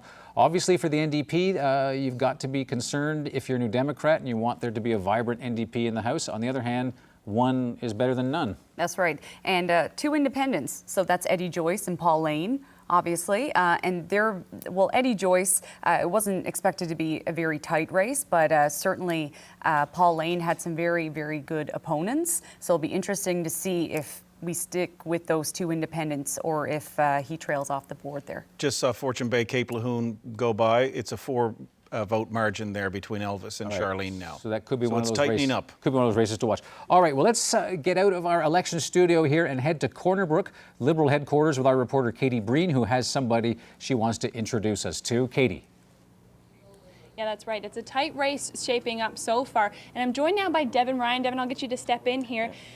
You're a young man, 21 years old, but you're in with the Liberal Party. Why did you decide to get involved? Well, I had some great friends of mine that were involved in the Young Liberals, so it was always kind of an interest for me to get involved. And once I seen them get involved, it was definitely an interest, and it was time to get involved. And you saw that in the polls, you know, coming up to this election day, things were tight. Why did you decide to stay with the party, stay with the Liberals? It's a great group of people, and it's a great organization, I think. And you know, there's a lot of leaders in there that really influenced me, and you know, I think that influenced my decision big time. And I love the organization, and it's been fun to stay with them. It's looking like 22 seats so far, of course, just in special ballots. That's pretty tight. How are you feeling about tonight? I'm feeling pretty optimistic right now. I know, you know, it is going to be a tight race this year, but I think we hopefully will pull through. All right, Anthony, back to you. All right, Katie Breen in Corner Brook, and of course we'll be heading back to Corner Brook later, and if the numbers stay where they are right now, it will be for a Dwight Ball victory speech at some point. The Liberals at 24, 3 more than is required for a majority. The Conservatives at 13, 2 independents, and 1 New Democrat. Well, let's break down some of what the numbers that have come in now mean for the Liberals, and we'll take a look at a summary for the Liberals, the party summary, and we'll break it down by region. So what's interesting here, if you take a look, the Liberals down everywhere, and I think a lot of people might be surprised they're up in Central. A lot of people predicted, the pundits and other political scientists, that Central could be the battleground. If that's the case, maybe this explains why the Liberals seem poised to actually hang on to a majority government where those numbers are right now, because they are down everywhere else. 9 points almost in the Avalon, 8.5 in the eastern portion of the province, 9.5 in Labrador, and even in Metro, when you drill right into the center of the town, minus 2.5. And in western Newfoundland and Labrador, perhaps that's the biggest hit for their popular support, or the support for the party, 22.4 percentage points. So you're seeing them down, but overall, you look at that share of the vote at 50.2, that is well above what a party needs to form a majority government, which explains those numbers you see at the bottom of your screen, with the Liberals now with 24, Tories 13, Independents 2, and 1 New Democrat. Ariana and Fred, you look at those numbers, what do they tell you about the regional breakdown of Liberal support? Central is surprising, as you said. And also to have lost in Labrador, that's also surprising. Again, early days. There are some really good races in Central. I mean, you look at exploits. You have Jerry Dean, who was a one-term MHA. He was criticized for not being very vocal, and he's up against Pleeman Forsey, who's a new candidate, but he has the backing of his brother and longtime Tory Clayton Forsey, so that's going to be one to watch. Let's take a look at some of those races. We'll go back to Peter Cowan as he's breaking down those results as they come in. Anthony, let's take a look at one area that it has been a Liberal stronghold, and that is the western part of Newfoundland. And as you can see, it's pretty red here, except for this one little patch of gray, and I think that's Eddie Joyce's gray hair that's standing out here in his district. But let's take a look at some of those individual districts where the Liberals are doing fairly well tonight on the West Coast. Stephenville, Port-au-Port, it's a close one here, just 27 votes, giving John Finn a bit of a lead over Tony Wakeham. Tony Wakeham ran for the leadership of the PCs. He has a strong provincial profile, but he recently moved to the district, so not as well known amongst people in the district, so that may be what's helping give John Finn a bit of a lead tonight. Scott Reid, another incumbent there, he's got a 40-vote lead over Tom O'Brien. This is one district that the PCs thought they might be able to flip, so we'll keep an eye on that tonight. St. Barb, Lanza Meadows. This is a cabinet minister, Christopher Mitchell-Moore. Sheila Fitzgerald ran a fairly feisty campaign. She had to quit her job with the provincial government in order to run. She was hoping that she'd be able to take this PC. Right now, she's trailing by about 100 votes behind Mitchell-Moore. And Humber Bay of Islands, that's the gray spot, Eddie Joyce. It was quite a commanding lead, 181 votes ahead of Brian Dix. That is more than all the other candidates put together. So a clear sign that Eddie Joyce has got a strong start. All right, so Eddie Joyce, Fred Hutton, what do you make of the fact that here's a person tossed out of caucus, former cabinet minister, a friend of Dwight Ball, decided to run, send a message. What do you make of the fact? Is this news? No, not surprised at all. And actually, I knew that the writing was on the wall when Ariana broke the story that the 9 members of his Liberal District Association resigned en masse to support him as they moved forward through this election campaign. It was pretty messy and tangly for Eddie, and many people may have even thought that he wouldn't come back around this time and just walk away. He's had a 30-year political life. I mean, this is a guy who resigned his seat back in 1989 when the leader of the party, the Liberal Party, Clyde Wells, couldn't win his own seat, and he allowed the Premier, well, who turned out to be the Premier, to run in that seat. So this guy's got like heavily entrenched with the party, and then all of a sudden he's kicked not only out of cabinet but of caucus. That's a big part of his life. He'll be back. Right, part of his life. The numbers have changed again. The Liberals now 25. So they have a 13-seat lead over the Conservatives, the Independents, Category 2, one of them being Eddie Joyce, and we have 1 New Democrat on the board. One of the issues we talked about when it comes to the NDP, the fact that they could not muster candidates right across the entire province. What what does that mean? Well, we're going to go to Tory headquarters now with Garrett Barry, where he has met a voter who is a lifelong New Democrat but decided to make a change because, well, I'll let Garrett explain. Garrett. That's right. I'm here with Marianne Walsh. She's been a volunteer, in fact, with the NDP for 15 years, but tonight wearing Tory blue. Can you just tell us what happened? Well, actually, I wanted to run in the district of St. John's East Kittivity, and they said, yeah, you and 100 others. So I was a half hour late getting my papers in to run in the district with the PCs. So when David Porter decided to run, I decided to help him because Lorraine didn't want me to stay, and neither did Alison. So I said, great, perfect opportunity, and that's what I was going to do. Has it been a hard adjustment for you starting to work with the PCs after so long in the New Democratic Party? No, actually, this is the best decision I've ever made. I've never been happier. So you're wearing the right colors tonight. What do you think of the early results? It's close, but I think there's more polls to come in yet, so I think it's going to be a big change. And whatever way it happens, I mean, everybody worked hard, and it's going to be great. What will be your future in politics? Say that, you know, you've just started working at the PCs. Can you imagine yourself here for a long time? Oh, yes, eventually I do want to run, and I do want to run in the district. I do want to be an MHA. It is on my bucket list. So hopefully, yes, that's what I want to do. I love what I do, and I mean, I've done it for so long, so that's what I enjoy. And finally, we spoke earlier today, and you talked about trying to convince some of your former colleagues, friends, acquaintances that the PCs were the right way to go for them. Is that a hard pitch for you? No. Most people I've dealt with for 15 years in the district, they know me, they know like how much I've helped them. And no matter what party I run for, what color, I will help them, and that's what I do, that's what I enjoy doing. Well, Ms. Walsh, thank you very much for your time. I'm going to go back to the studio to Anthony. Thank you. All right, Garrett, appreciate that. Now, let's consider the numbers once again. The Liberals, the 24, the Tories down 11 with 13, Independents 2, New Democrats 1. But an important point to keep in mind again is, for instance, we have 12 districts where we have nothing except a special ballot. So nothing that was cast in 12 districts has actually been counted today. So that's one thing to consider. The other is that out of the 20 districts of the 40, the difference between first and second is less than 100 votes. That's why the CBC election desk thinks it's too close to call a government, let alone a majority government. But let's take a look at some of the top 6 close ones. Stephenville, Port-au-Port.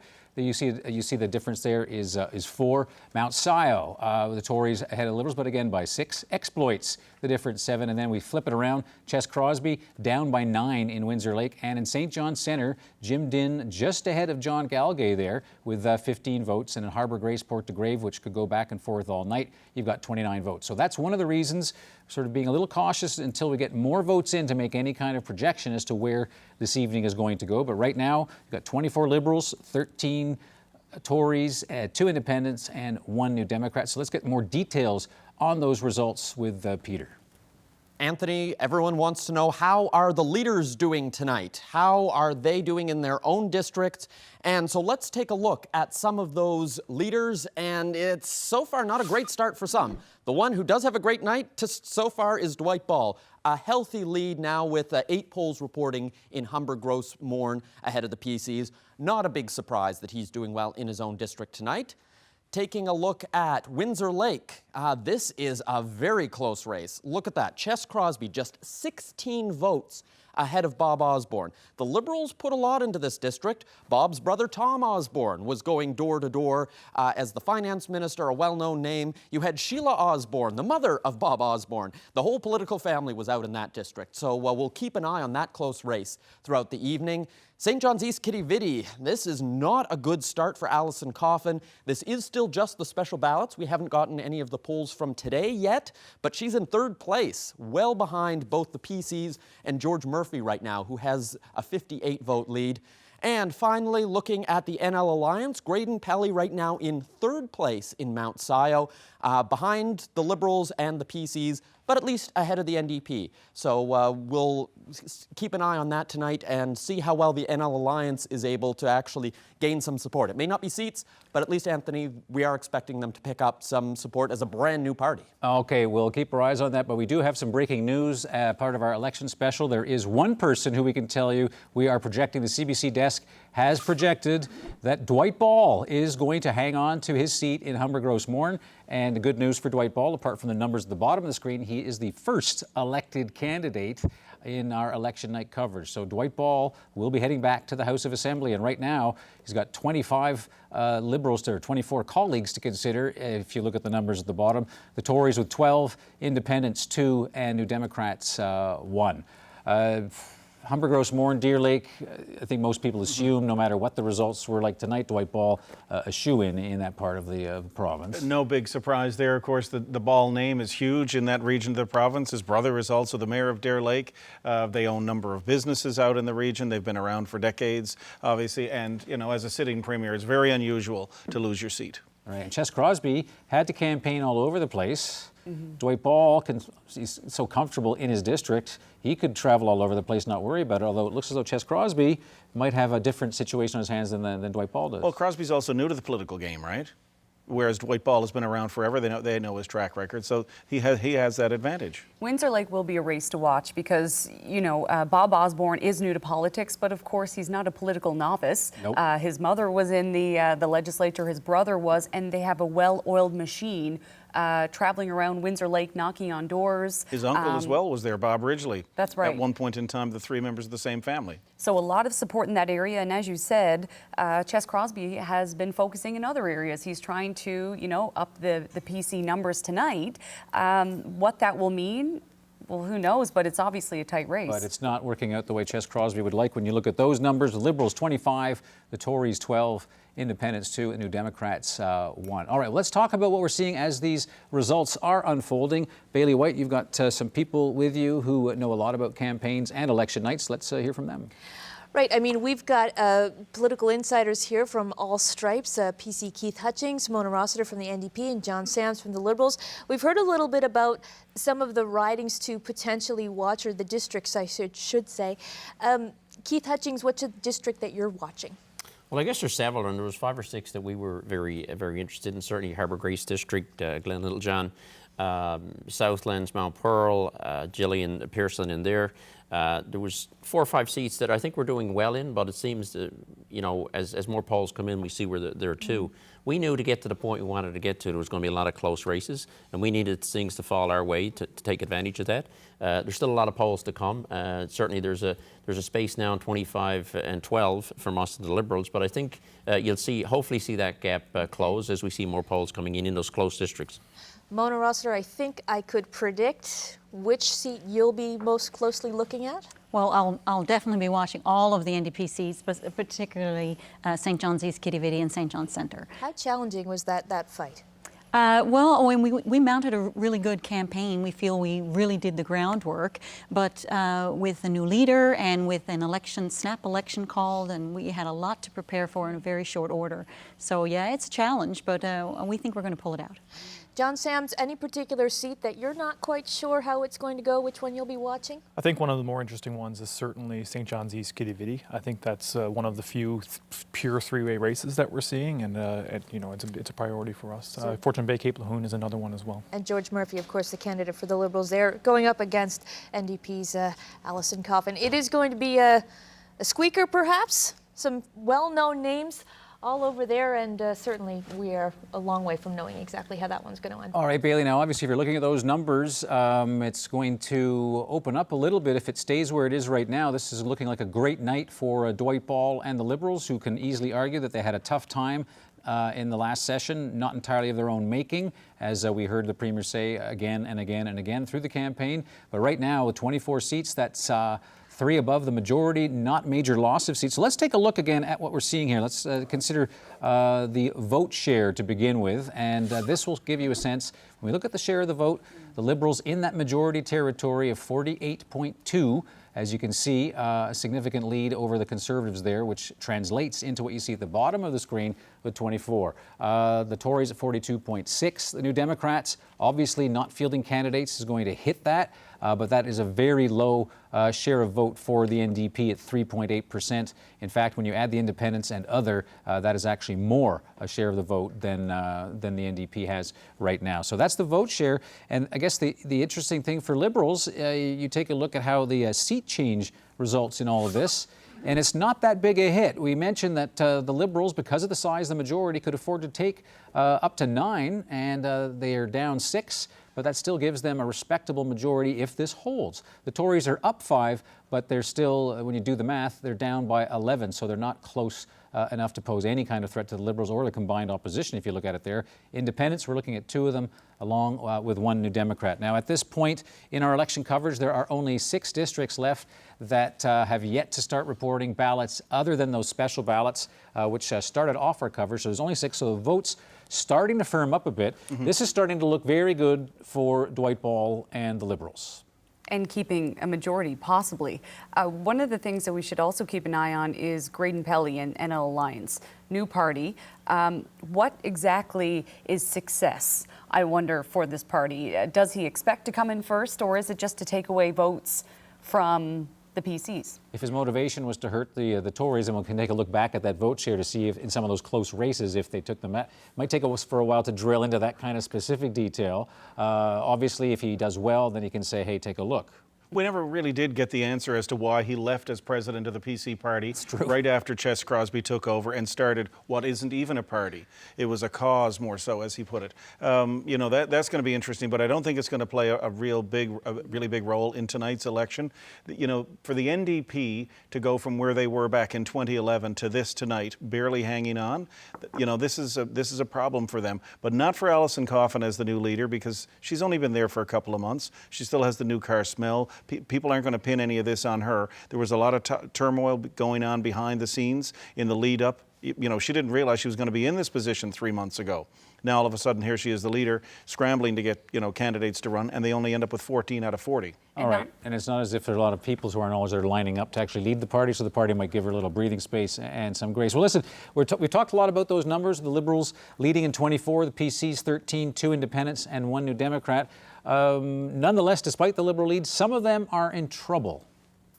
And Anthony, let's take a look at some of those districts where we are seeing Liberals in trouble tonight, because there are lots of blue patches all over this map where it was red in 2015. And one of those, bit of a surprise, is Torngat Mountains up here in Labrador. And that's the first district that we want to take a look at, because Randy Edmonds was considered fairly safe in this district, well-known, well-liked MHA, but he's in serious trouble tonight. Layla Evans was traveling the district. She doesn't live there, but she promised to move there if she does win. And she's got a 140 vote lead right now, with 4 of 10 polls reporting. Harbour, Maine. This is one where Betty Parsley had to fight for the Liberal nomination. Now she's having to try and fight to save her seat, and it's not looking good with these early numbers. Helen Conway Ottenheimer with an almost 300 vote lead in that district. And St. George's Humber, this is the district that Scott Reid held as an MP, first one in a by-election, but it's a tight race tonight. There's just 10 votes right now that he's behind the PC candidate, Tom O'Brien, with only about a quarter of the polls reporting so far. St. John's West, this is one where it's a cabinet minister in trouble. Siobhan Cody, the Natural Resources Minister, just 15 votes right now ahead of Shane Skinner. And if the Skinner name sounds familiar, Anthony, that's the son of Sean Skinner, who was a former MHA. So another political family that we're keeping an eye on here tonight. Okay, and obviously that's one that the Tories really would like to get to knock off a cabinet minister, but Siobhan Cody's certainly a formidable opponent. Fred, Ariana, you look at these numbers, some of the Liberals who are in trouble, you still can't really escape the fact that the big numbers that matter on the screen is where the Liberals seem to be in a position to hang on to a very respectable Liberal majority tonight. I spoke to a very high-ranking Liberal today, and he said to me, thank God this election campaign is not going to last another week. Because the momentum is there. They weren't afraid. And one of the things that he said was that at the doors, people would say, look, we like you, but we like the party, but it's Dwight. It's a leadership issue. And I don't know what that is. It may be the budget from 2016, a hangover there, or it may be the budget that didn't pass just before they call the election, and it might be a trust thing. I don't know, but he said the doors were closed and not slammed, but just said thanks, but no thanks, not this time. But it's not enough to topple the government? I think Liberal organization was strong, and also it was smart on their part not to call it during the fall election, because there is a lot of negative Justin Trudeau sentiment around the province. I've been hearing from people who say they go to doors and what they're hearing is, I don't like Dwight Ball and I don't like Justin Trudeau. And that wouldn't help if they waited until the fall and they had two of those elections coinciding, and also you're burning out your volunteers and your organizers. And as you look at the numbers as they unfold before us, the Liberals now, their lead is gaining, getting bigger. The Liberals now with 26 seats, the Conservatives 11 with 2 independents and that lone New Democrat. Now, the important thing there for 26, that is beyond, if people thought that the electorate was going to send Dwight Ball a stern message, this is not much more than a slight tap on the wrist, if anything. I mean, that's a very respectable number for the Liberals to hang on to, given the kind of session that we've had. I think even Dwight Ball's harshest critics would say this is a good result for Dwight Ball tonight if this stays the way it is. Well, they had 27 seats when they dissolved the House, and they've got 26 now. So not so bad. Not the 31 they had in 2015, but, you know, again, if you look at the polls that came in, people wanted change, but they didn't expect them to lose. All right, earlier in the evening, the first elected person, as you saw, was Dwight Ball. Well, it's almost like a duo, something you might see in an opera. His former best friend, Eddie Joyce, the independent candidate in Humber Bay of Islands, where our desk has projected him to be elected tonight. So that independent, the two that you see down in the box, he is one of them. Slam Eddie dunk. Joyce. Slam dunk. There's no question. So we've gone from boxing to basketball. Eddie Joyce would certainly appreciate that. Not a lot of news here. You take a look at the differential there. This is the kind of politician you call, you need a pothole filled, he magically makes it happen. Mary, he's there. Or shows up with wings and taters. That's the kind of politician. When there's a flood. A constituency politician. So Eddie Joyce there. Of course, if we were in a tighter race, the existence of independents and maybe 1 or 2 New Democrats would possibly be a bigger role. But right now, Dwight Ball and the Liberals are not going to need the support of anybody in the single digits or the double digits. That is a very respectable, solid majority government that we're headed to if that stays where it is. And the big question coming out of this, if it does stay this way, is what will happen with Ches Crosby? And maybe that's a question better asked to Keith Hutchings. But I mean, what does this mean going forward if you stay at 11 seats? Well, I think, you know, you look at a year and what Ches has done for the party. He got elected within a year in a by-election. We've rebuilt the party significantly. We had a good campaign considering the time and not abiding by the election date. But I mean, the party, in respect to Ches, whatever happens here tonight, he's done a hell of a job over a past year in a short period of time to get us to where the numbers are showing we're almost 40% in regards to popular vote, which is, I think we're around 30 in 2015. So he's done a lot of work. I mean, it's a long night yet. We've increased our numbers from where we were to, and I think that'll unravel over the next year or two. But as a party, as you know, we'd love to win and love to be closer than what we are. But to look at where we were a year ago and where we are tonight, it's still impressive in terms of winning more seats and where the party is to today. Okay, and we take a look at these numbers. The election desk not willing to make a projection again because of those races we mentioned a couple of times in our special coverage. Liberals at 26, at PC's 11. You're wondering, well, why isn't this being called? Well, that's because there are simply too many close races for the election desk to make a call. So let's look at this too close to call. Mount Si, I mean, that is a dead tie. 0 votes separating either. So that's going to be one that could come down until they scrape the very last ballot box that they've got. But you look at the number of the leads there, the Liberals leading in those top 5, 1, 2, 3, 4 rather.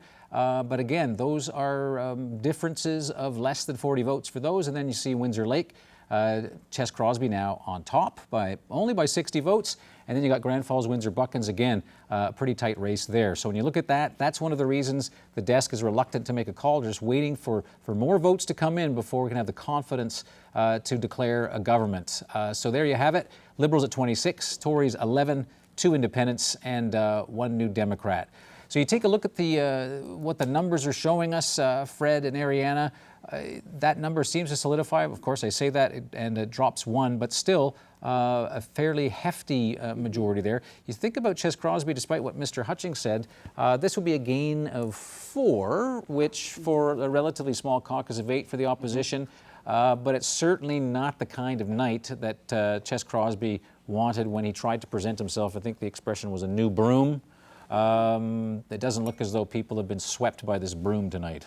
I don't think it's going to come as a huge surprise to most Tory supporters and the people who help organise. And maybe Keith Hutchings would know more about this. But, you know, in the year and a half lead up to this, the party was in a little bit of trouble. They didn't have the organization behind the scenes who wanted to put the time and energy in. And I actually had people say to me, look, we're going to take a pass on 2019 and we'll come back in 2023. Because that historical political pendulum in Newfoundland goes from Liberal back to PC to Liberal back to PC. It's only been 4 years. You know, that budget of 2016, people wanted Dwight out then in April of 2016. But people forget a lot in 3 years too, right? All right, Peter Cowan earlier showed you a very interesting map of Labrador. We're actually going to go to Labrador right now because Perry Trimper has joined our colleague Jacob Barker in Happy Valley Goose Bay, and it'll be interesting to get their take as they watch the results tonight. So Jacob, there you are with the man who was Speaker with Perry Trimper. Jacob. Yeah, I'm here with Perry Trimper, and all eyes are on the board at the front of the room here as the results are coming in. I know that early polls were showing Perry doing quite well in this district. Perry, what are you feeling in this moment right now as you're watching the results come in? Well, so far so good. You know, one will not exhale until this decision is clearly determined, but so far we're encouraged. You know, we had 4 weeks. We worked as hard as we could at the doors. Some of the streets that we didn't get to maybe are a reflection of some of our weaker showings, but where we've worked hard, we are seeing good results. So we'll just stay tuned. Okay, and we're watching the results come in for all of Labrador. What do you think about what you're seeing about the other districts coming in here? You know, it's fascinating, Jacob, I got to say, because you hear different rumors about maybe it's closer than you think, or maybe it's a bit more of a margin than you think. And, you know, with all these sources of information, it's fascinating to now see it. What's the reality? And it's no longer theory. Sounds like something good is happening, so that's good. So, yeah, anyway, it's fascinating. I'm glad you're here. Yeah. Okay, well, there you go. We're waiting for those final results to come back in. I'll send it back to you. Lots of cheering, lots of excitement here. All right, Jacob, we're glad you're there as well. We'll keep our eyes on the big line through Jacob Barker in Happy Valley Goose Bay. Okay, the Liberals leading on 25, the Tories with 12, so they're behind, trailing by 13, Independents 2. And one New Democrat, as you see at the bar at the bottom of your screen.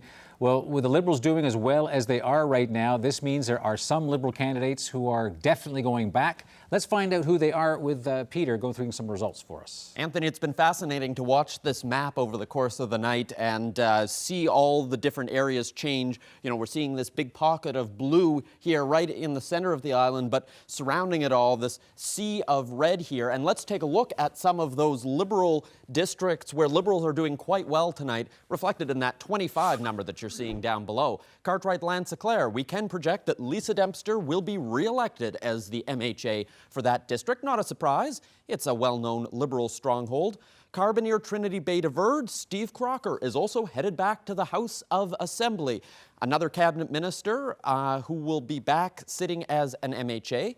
And in Gander, we can also project that John Haggie will be back re-elected. He was the health minister. He has right now a 500 vote lead over PC Ryan Wagg. And another cabinet minister who's doing fairly well tonight is Christopher Mitchellmore in St. Barb Meadows.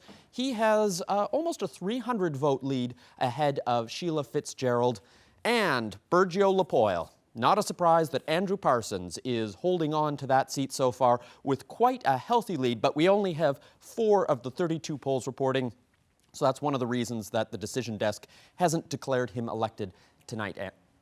All right, some interesting results to look at from a different kind of point of view, a different lens, is to take a look at the NDP. And we want to sort of look at a party summary for the New Democrats, because what it will tell us about where some vote went. So obviously, when you take a look at what has happened to the vote for the New Democratic Party, fairly catastrophic, with drops of 9% in the Avalon, 5.5% in Central, 7.2% in Eastern Labrador, 3.6% in Labrador, and it's down everywhere from where they were. And it may be that one of the reasons you're seeing those Liberals as strong as they are tonight Perhaps it's because in the absence of a new Democratic candidate in so many districts that they may be saving a Liberal majority tonight. Perhaps not in totality, but you think of the number of districts that the NDP could not field a candidate. You look at that vote drop and that vote change. Perhaps the NDP voter out there has come to help the Liberals tonight.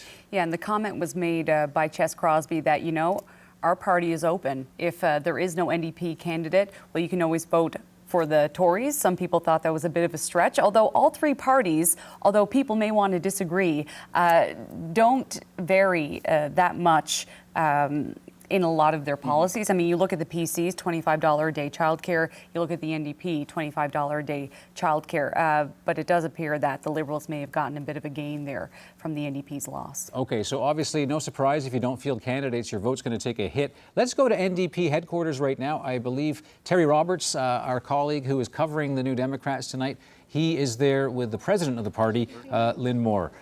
Terry Roberts, what's the mood like there? Well, I'm starting to hear some cheers here tonight because there are some positive results. And I'm here with Lynn Moore, who is the president of the NDP. And I want to get her to maybe give an assessment of what you've been seeing so far. Well, we're pretty excited. Jim Dinn looks like he has a solid lead, and Allison is in a strong second and moving up. And Jordan Brown is in a strong second in Lab West, so we're really happy about that. Right, but you got to tell us, so what's your state of mind as you came here tonight? 14 candidates in a province where we have 40 districts. You must have some mixed feelings about that. Well, we were disappointed that the election was called so much ahead of time. We really believe that the fixed date election law promoted democracy, and we were disappointed to see that it wasn't followed. And obviously, we would much rather have 40 candidates than 14. But we are making the best of a bad situation, and we've had a lot of positive energy in the campaigns that we are running, and we've had a lot of good feedback on the doors and a lot of volunteers who are helping us out. And what would you categorize as success? If we got 3 seats tonight, I would be very happy. If we increase our numbers in the House of Assembly, then we can do a whole lot more for the people of the province. Right, and what I mean, just describe the campaign, the quality of the campaign you were able to run. One of the things that was pointed out to me this week that there was no NDP presence, no travel to Labrador West. So just give us an assessment of the quality of the campaign you were able to perform. Well, we had full-fledged campaigns. We had campaign managers and voter contact people, and we had a number of volunteers that were going door to door. And it's been pretty exciting for me to see how the inside of a campaign looks, and been a big learning experience for me. So I think that with the resources that we have and with the time that was made available to us, we did the best that we possibly could do. And I'm very, very proud of all our candidates and our leader especially. She is a person that inspires hope. She's a ball of energy. She's got a lot of smarts, and I really hope that the people of St. John's East Quidi-Vidi see fit to have her serve in the House of Assembly. Okay, but when you're running 14 candidates out of 40, there's no realistic chance of forming a government. So I guess the question is, how do you become relevant once again as a party? It wasn't too long ago, if you go back to 2011, 2012, you were polling the #1 party. You were tops in the polls, 5 MHAs. How do you get to that level once again? Well, we have a lot of rebuilding to do, but I think it's important for people to know that the NDP does incredibly good work with the numbers that we have. And my work right now, for instance, I represent people who were sexually assaulted as children. And the reason that I'm able to do this work is because Jack Harris pushed in the 90s to have the Limitations Act amended.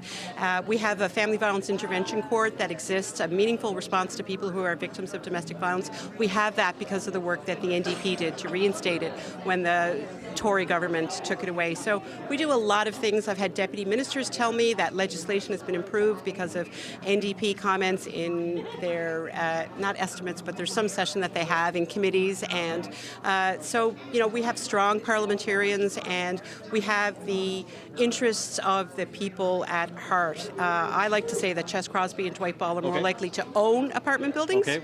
All right, Lynn, we have to wrap it up. Lynn Moore, president of the NDP. Thank you very much for your time. Back to you guys in the studio. All right, Terry Roberts, appreciate that. Good to hear from the president of the NDP for her thoughts.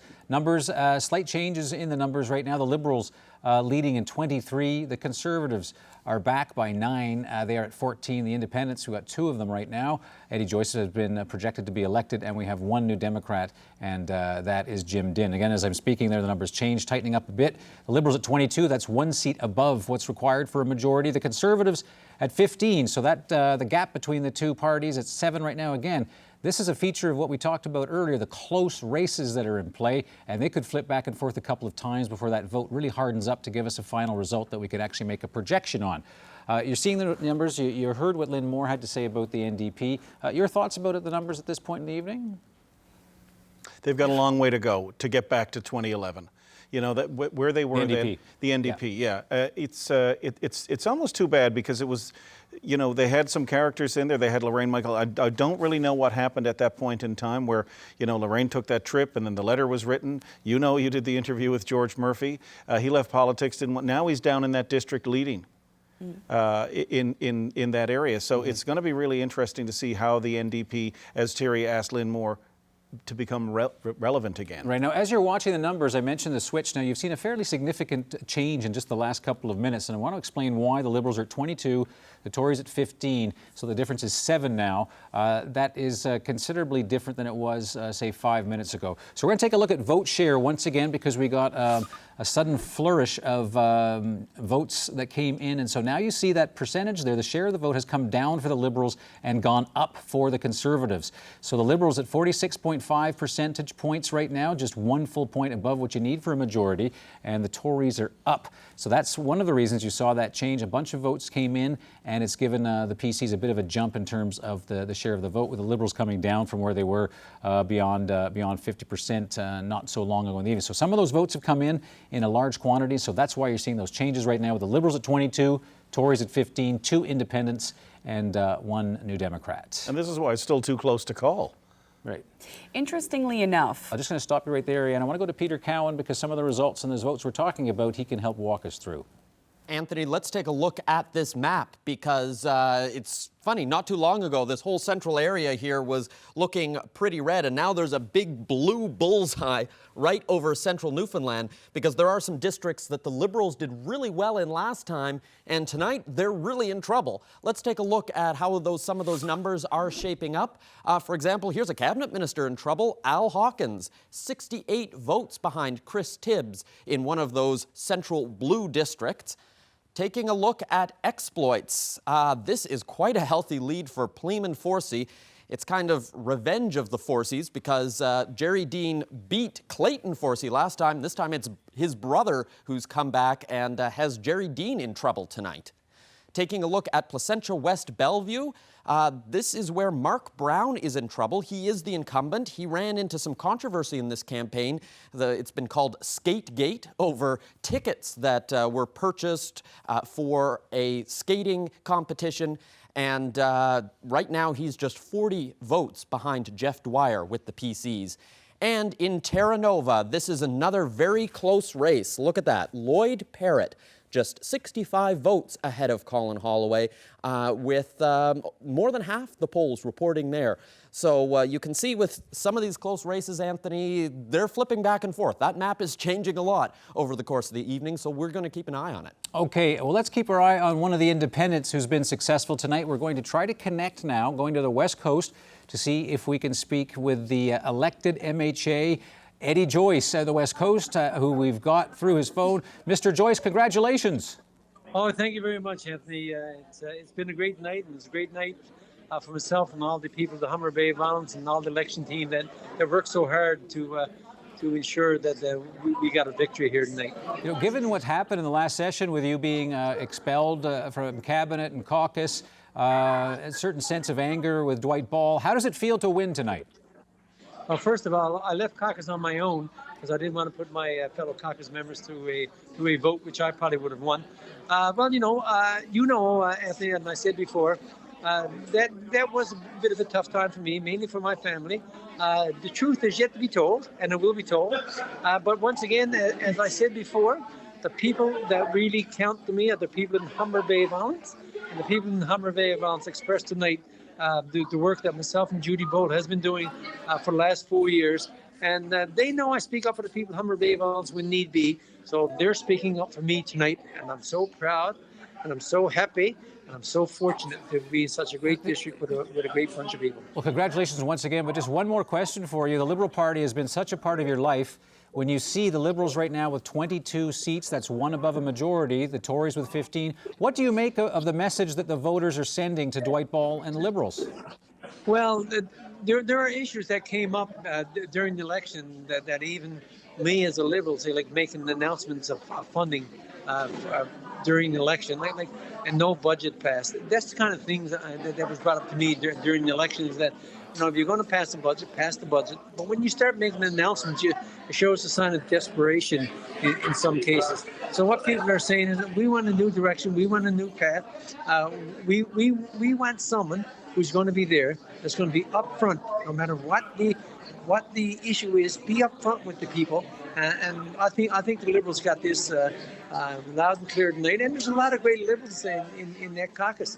A lot of great Liberals. But, Dwight Ball was the front and center. So I think they're saying to Dwight Ball, we want a new direction.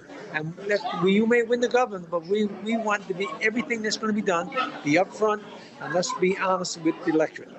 All right, Mr. Joyce, appreciate your time. We'll let you go and celebrate with your supporters. Thank you very much. Oh, thank you all very much. Have a good night. All right, you too. All right, that's Eddie Joyce.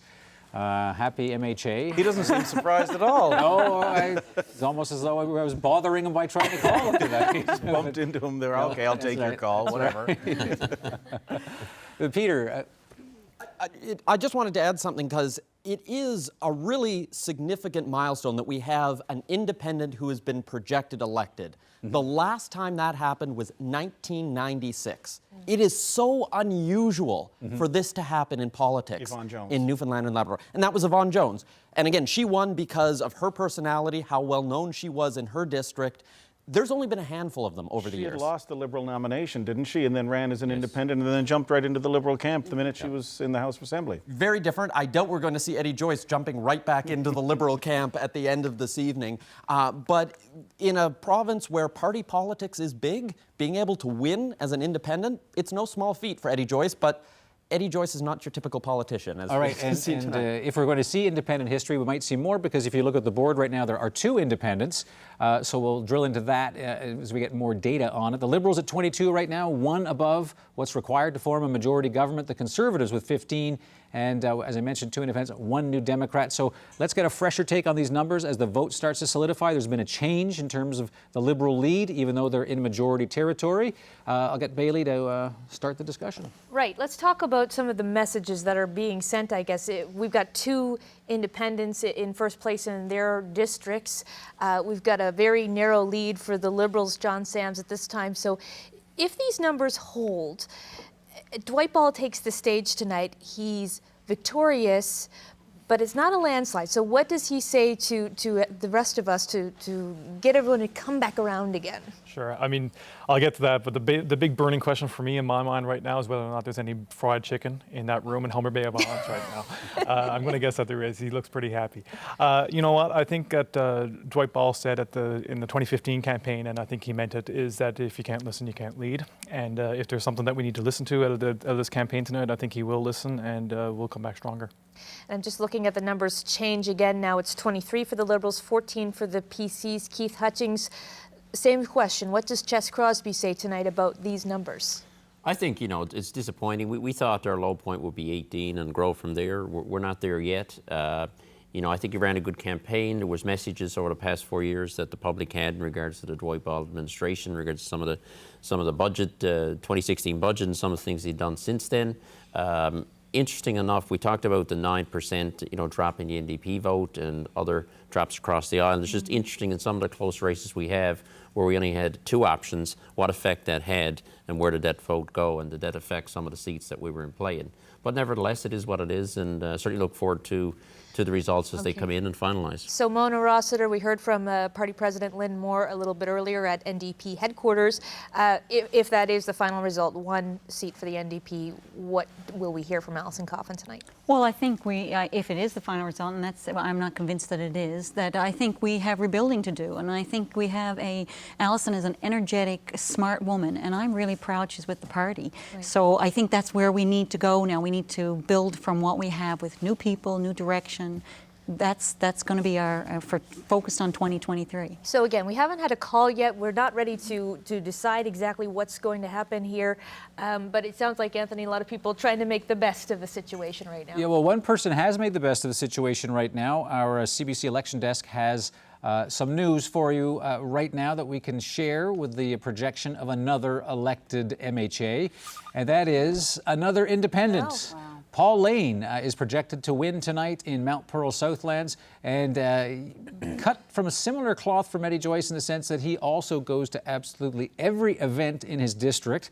I can say that from experience as an MC at various charity functions. I don't think there's been a function that I haven't seen him at. He's that kind of MHA, and obviously he's put up a good fight and has managed to win the day. Not just events, funerals. He's the tall guy in the back at every event, right? And he is like... True. You can't miss him. He is like Eddie Joyce in that sense that he is a constituency guy. There were some questions around if he would have the organization, being an independent, to be able to get people out to vote. But, I mean, he won handily, almost 500 votes in the lead. I don't think it's a big surprise. But looks like there's going to be two independents. That's going to make things interesting. And the Liberals had put forth a star candidate in Hassan High. I mean, he's made headlines for the last couple of years in this province. Gillian Pearson also. I mean, I think Anthony, part of her political career started here with interviews with you, talking about childcare and issues that are near and dear to folks who would live in a district like Mount Pearl Southlands. You know, young families trying to eke out a living, you know, both parents probably working, and daycare is a big issue for folks. All right, some more news for you, and this will be very good news for the NDP. Jim Dinn is going to hang on to Jerry Rogers' seat, and he will be the next MHA for St. John's Centre. A lot of people thought this was going to be quite the battle, that Jonathan Galgay perhaps, but Jim Dinn with a healthy lead there, 504 votes with the 19 of 37 polls reporting. So there is some orange that is going to stay on the map, and that's significant for the party. Well, they keep the furniture, and now they can have a chance to rebuild. I mean, the House of Assembly would be very different if you just had the Liberals and the PCs. And now, you know, I think there was a lot of hope that you would keep the two seats. You would have Coffin and Dinn, but at least having Dinn there, and he does have a really healthy lead, and I mean, that's good news for the NDP. Probably not what they were hoping for, best case scenario, but I think at best they were thinking 2 or 3. Well, he's good on his feet. He'd be good in a public venue like the House of Assembly. The question is would he sit in the House while Alison Coffin sits in the gallery with reporters watching question period every day? And who does the interviews at the end of it? Does Dinn, if it plays out this way in the end, is Dinn going to become the new leader, and Alison would be somebody in the background helping to organize the party?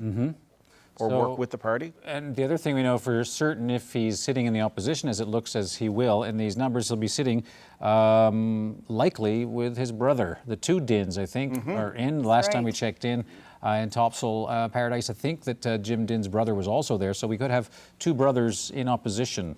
Sibling rivalry on the other side of the House. The Liberals right now with 23, the Conservatives with 14, two independents, both of them elected, projected to be elected, Eddie Joyce and Paul Lane, and that one New Democrat, Jim Dinn. All right, let's look at some more of the results with Peter. Anthony, there's going to be some familiar faces, people you saw over the last 4 years, and you're going to be seeing a whole lot more of them because these are Liberals who have managed to hold on to their seats tonight, ones where we're projecting they are headed back to the House of Assembly. Let's take a look at some of those districts. For example, Bayvert Green Bay. Brian War has a healthy enough lead now that we're able to project that he is going to be the MHA for Bayvert Green Bay once again. Taking a look at Waterford Valley, this is not a surprise. Tom Osborne spent a lot of time trying to help out some of the other Liberals in the St. John's area because he knew he had quite a healthy lead, especially because there was no PC candidate running against him. So he's going to be back in the House of Assembly. Jerry Byrne, another one who's not a big surprise. He's won a lot of elections on the West Coast at the federal level, at the provincial level, over the last couple of decades, and he's won another one here tonight. Taking a look at St. Barb L'Anse Meadows, this is one where some people were thinking that the PCs might be able to defeat a cabinet minister, but that didn't happen. Christopher Mitchell-Moore is going to be re-elected as the MHA for St. Barb L'Anse Meadows.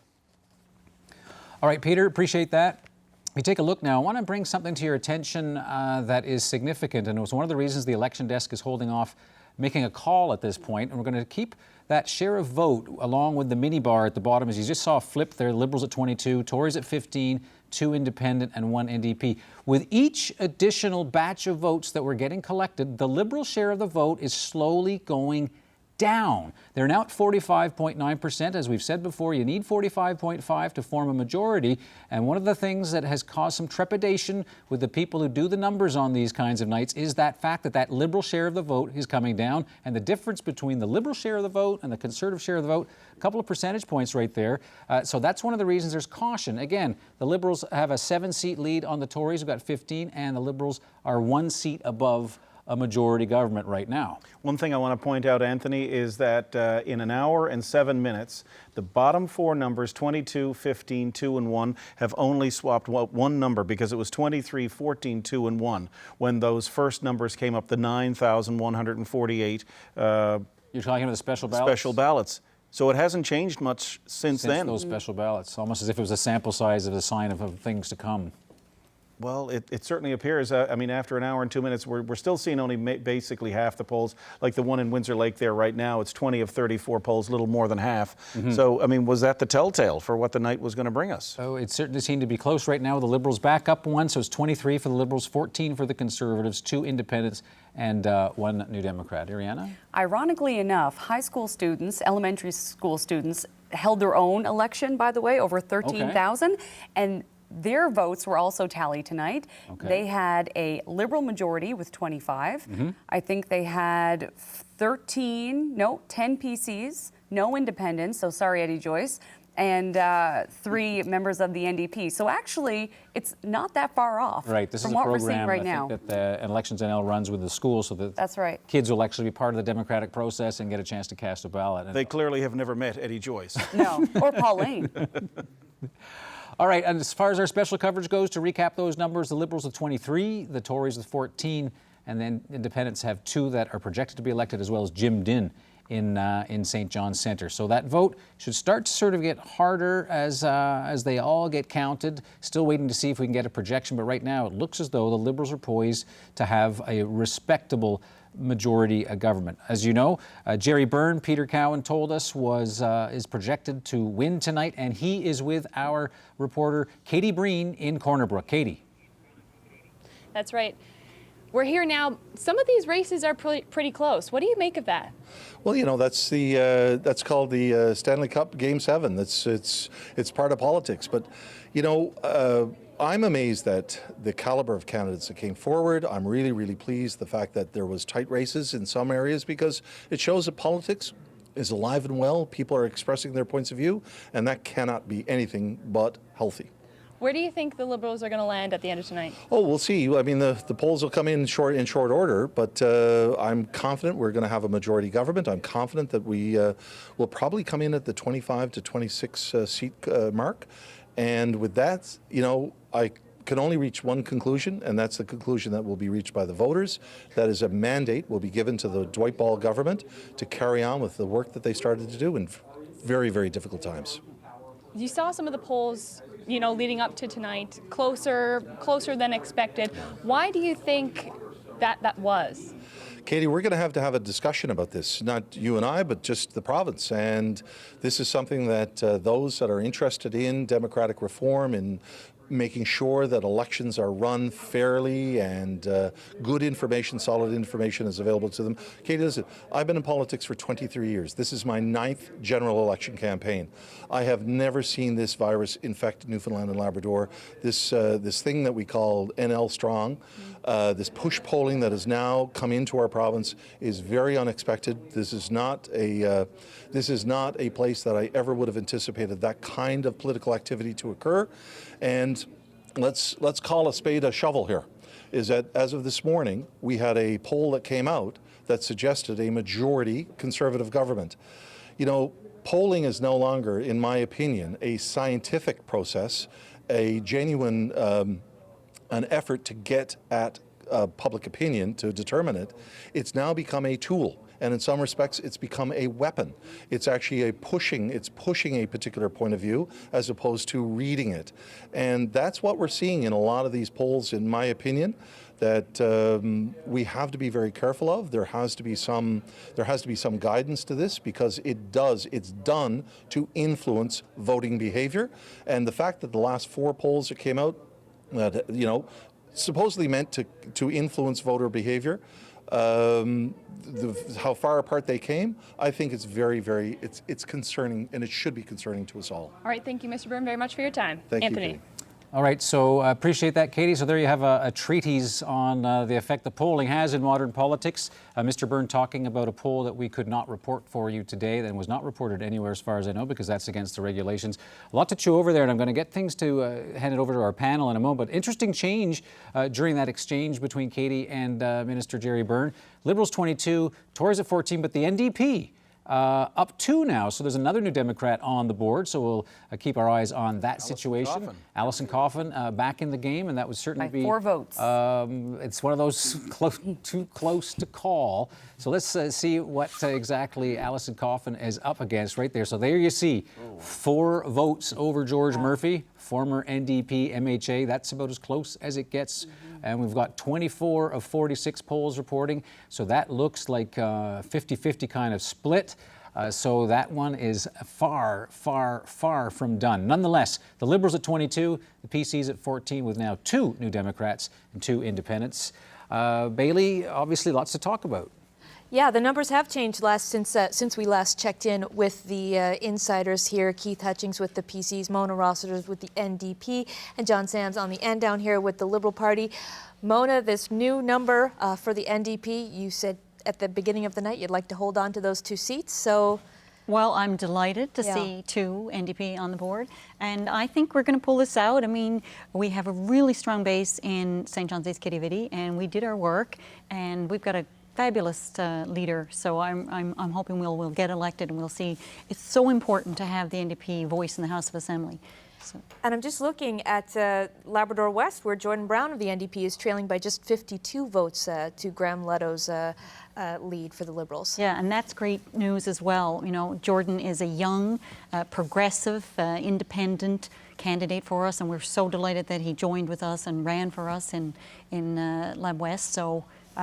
It's looking good there too. So, I mean, 3 would be really great. Right. So tight races, John, that the Liberals are still in with this 22-seat lead. What are you thinking? Well, I couldn't see a scenario where the NDP would be competing for 3 seats, to be honest with you. So that's a bit of a surprise for me. Beyond that, though, the numbers are staying pretty steady. Just one note that I'd make, here as we talk about the results as they're coming in, not to be a stickler about it, but there's no such thing as momentum anymore now. Right. Momentum stopped at 8 p.m. Now it's just a matter of counting the votes that are already in the ballot box. And one Liberal seat that has changed hands is Harbour Main. Betty Parsley has lost to Helen Conway Ottenheimer of the PCs. Keith Hutchings, what's your take on that? Yeah, Helen's a fantastic candidate, and traditionally, if you go back and look at Harbour Main, there's always been a strong progressive conservative vote there. The last election in 2015 was very close. We came very close to winning that seat. As I said, she's a fabulous candidate, and it bodes well to bring someone like that into our caucus as we move forward after tonight. But I will note it's interesting that we're up to 43% in popular vote, and there's a very small difference in both. And there's 18 now for someone else other than the Liberals. Okay. So we're not that far off in regards to getting very close. If you get 1 or 2 more seats, that would switch. So lots of moving and shaking going on there, and that popular vote is still quite close. Don't mean to cut you short, but we do have an important breaking news announcement for you to make from the CBC election desk. We can tell you, despite where the numbers have been, we now have a sense of what the result is. The desk projects there will be a Liberal government. Dwight Ball, as you know, earlier was elected in his own district, and he will lead that government right now with 22 seats. Enough of the vote, 70% of that vote is in, so the desk is confident that this is the result for tonight. Not yet calling it a majority, however, but it is a Liberal government right now with 22. That's 1 more seat than required for a majority. Conservatives at 14, and Democrats with 2, and those 2 independents as well. All right, so there we have it. This is the basic result of an election night. We'll take a look at Liberal headquarters, where people have yet to sort of file in, right, with the red and white balloons ready for the appropriate moment to be dropped. The media getting set up there, and as you can see, that's one of our colleagues from Radio Canada who's getting ready to explain to French-speaking Canada what is happening in Newfoundland and Labrador right now. This was the same as 2015 because Dwight Ball is in Dare Lake with all his supporters, and the room was exactly like that. Even though we knew he had won, for about 25 minutes or 30 minutes, and then all of a sudden 3 buses arrived, everybody piled in. Yvonne Jones gave her big speech, Goody Hutchings was there. It was quite a big speech, as I recall. Yes, it was a long speech, and then the Premier showed up, and much fanfare, high-fiving and everything else. He got up, he spoke, and then they all left and went back to Dare Lake. Right. It was exactly, and we were all there in the media like they all just blew into town and then left. My eyes are locked on the NDP right now. Jordan Brown in Labrador West, just at last count, and I'm sure Peter Cowan will have this, but I think it's something like he has 40% of the vote. Graham Leto has 42. I don't know if that's something that was expected, but that's a close race too, and to NDP right now. So good news for the New Democrats for sure. All right, and of course, we'll have to check on that. So let's take a look now at those district results. So there you go. Cabinet Minister in Labrador West, Graham Leto, and as Ariana was mentioning, Jordan Brown. That is an interesting fight, especially with 23 of 27 polls with only 52.5. Well, the New Democrats certainly like suspense because that's tight. That could go right down to the last ballot box as well. So we'll keep our eyes on that one. That was one that Alison Coffin said when I interviewed her to watch for. That was the one specific district, aside from with Jim Dinn, she said watch for that in Labrador West. He's a force to be reckoned with up there. Okay, we're going to head back to Liberal headquarters with Katie Breen because now that we have projected that there will be a Liberal government tonight, Liberal headquarters seems to be a logical place to go. So, Katie, obviously you're going to be a busy person. You are with the winners tonight. What's happening? Well, not too many people here yet, no big eruption, but the Liberals that are here, the insiders, their noses are in the phones, keeping a close eye on this because it really isn't a runaway. You've said this will be a Liberal government, but not a majority. Now, of course, Jerry Byrne was just here. He's expecting 26 seats, but that's no guarantee just yet. So once people start coming in, I'm sure they'll be happy to hear these results because when this night started out, we really didn't know how it was going to go.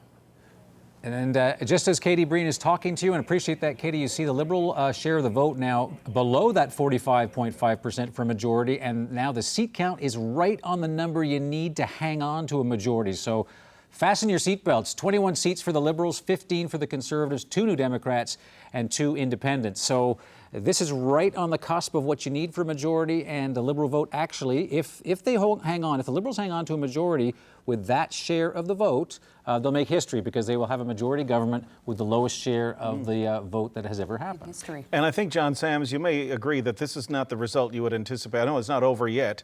We've got a ways to go, but when Dwight Ball called this election, did he really anticipate that this is what would happen? I mean, to lose 5 seats from when the House dissolved? No, I mean, I think that I would think we were expecting to bring in a majority government, but at the same time, we were very eyes wide open with the fact of what's happening across the country and the tactics that we could potentially see in this campaign, which of course we did end up seeing. So there was some concern there. We're eyes wide open about it, but like I said, it's still early and we still expect a majority. Well, we'll take a look at the seat change again, but first let's get some more results. So head over to this side of our election set with Peter Cowan. Anthony, there are lots of races that are still too close to call. That's why we don't know whether or not this is going to be a Liberal majority or Liberal minority. A lot of these districts that we've seen have been flipping back and forth from blue to red, back to blue. And you can see here some of the swaths of blue that we're seeing here. Let's take a look, though, at some of those areas where we are seeing really close results right now. Stephenville, Port-au-Port, just 8 votes that John Finn right now has over Tony Wakeham. And we've only got 4 polls left to report, so this one is going to go down to the wire. Worth keeping in mind, if there is less than 10 votes, there's an automatic recount. So we'll keep an eye on just how big that lead is in Stephenville, Port-au-Port. Taking a look at Mount Scio, Sarah Studley has 37 vote lead right now over Lloyd Power. This district did vote Liberal the last time around, but ended up with an independent at the end of the day. So an interesting dynamic in that race.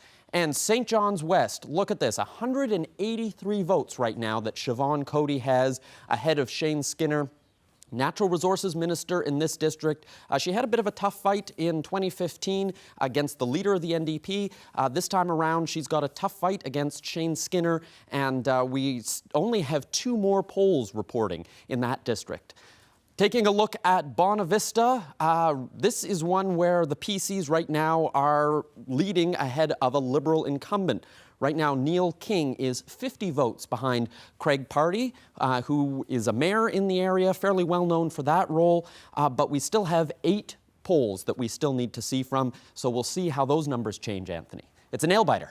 It is for sure, with that sort of cusp of a 21-seat requirement for majority. The Liberals at 22, the PCs at 14, NDP with 2, and there are 2 independents as well. So tighten up. We did say that with all of the leadership issues, with so many indicators that people weren't happy with Ches Crosby, weren't happy with Dwight Ball, not necessarily thrilled with Alison Coffin, maybe not a lot of recognition for Graydon Pelly, that this would come down to an election where district-to-district fighting would actually determine a majority, but maybe even a government. Now, we know the government will be Liberal, but take a look. We're at 21, the bare minimum, and that Liberal share of the vote now down at 45. So that Liberal vote share keeps declining, and that's putting a lot of pressure on that majority government. So the Liberals at 21 now, leading the PCs by 6. Somebody from a Liberal insider just texted me and said, this is way closer than we thought. Dwight's going to have a decision to make.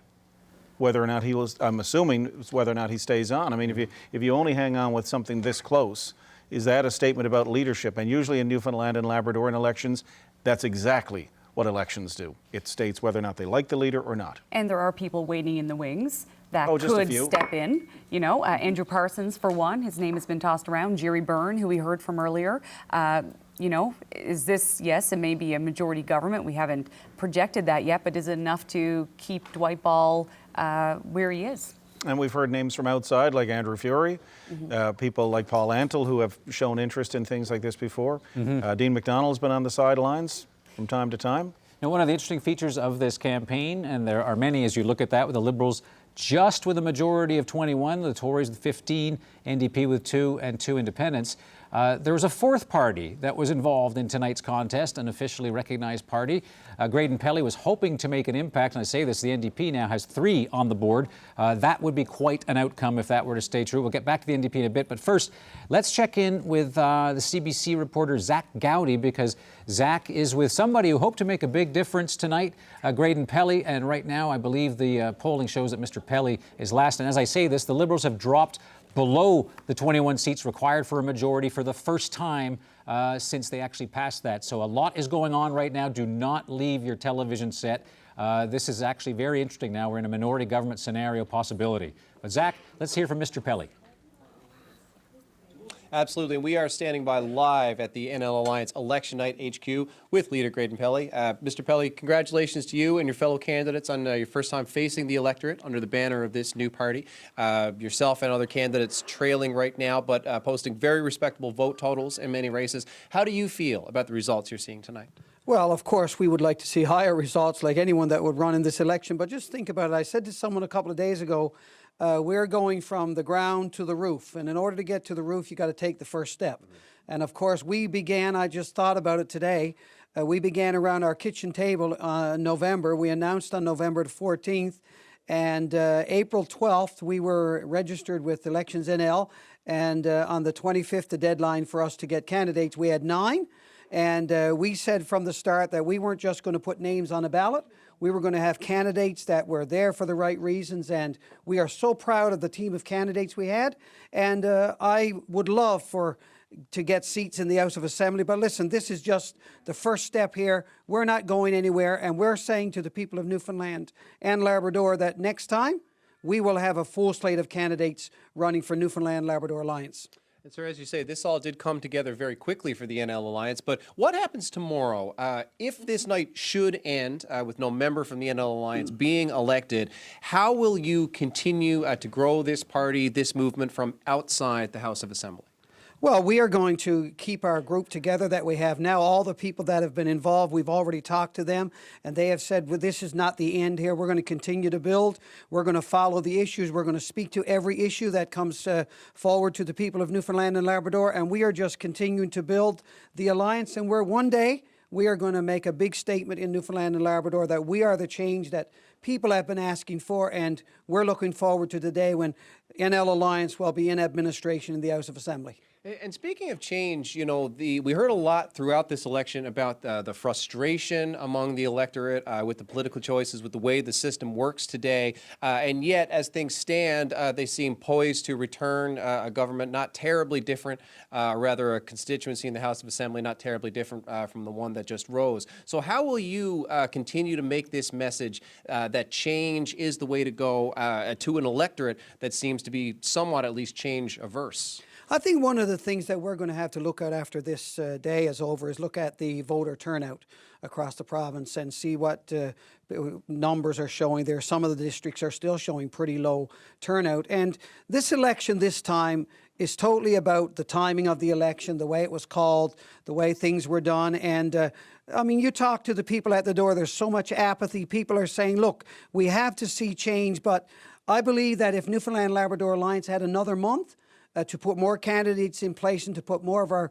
policy and platforms in place, I believe that this would be a different election than what you see today. Well, sir, you got to make another speech to the people here in this room. So thank you so much for your time, and appreciate you joining us tonight. Glad to be here. Okay, well, we've got more news to report, so we'll send it back to the studio. And thank you very much, Zach. And we certainly do have more news. If you look at the bottom of your screen there, the orange box in particular now have 3 new Democrats on the board. This is significant, and not a lot of people would have foreseen this, but look at this. Elected in Labrador West, Jordan Brown defeats Cabinet Minister Graham Leto. So that is a Cabinet Minister at the defeat in the Big Land at the hands of the NDP. By 5 votes. By 5, so I think that triggers a recount, if I recall. Peter Automatic Cowan said. recount, yeah. So that'll be an automatic one. Fred Hutton, you mentioned that Alison Coffin told you that we should keep our eyes on this young candidate, and she was right. She did indeed. That was the one name she mentioned in addition to Jim Dinn. Of course, when we had her in, she was the leader. They didn't have all their candidates in place, but she specifically mentioned him that day.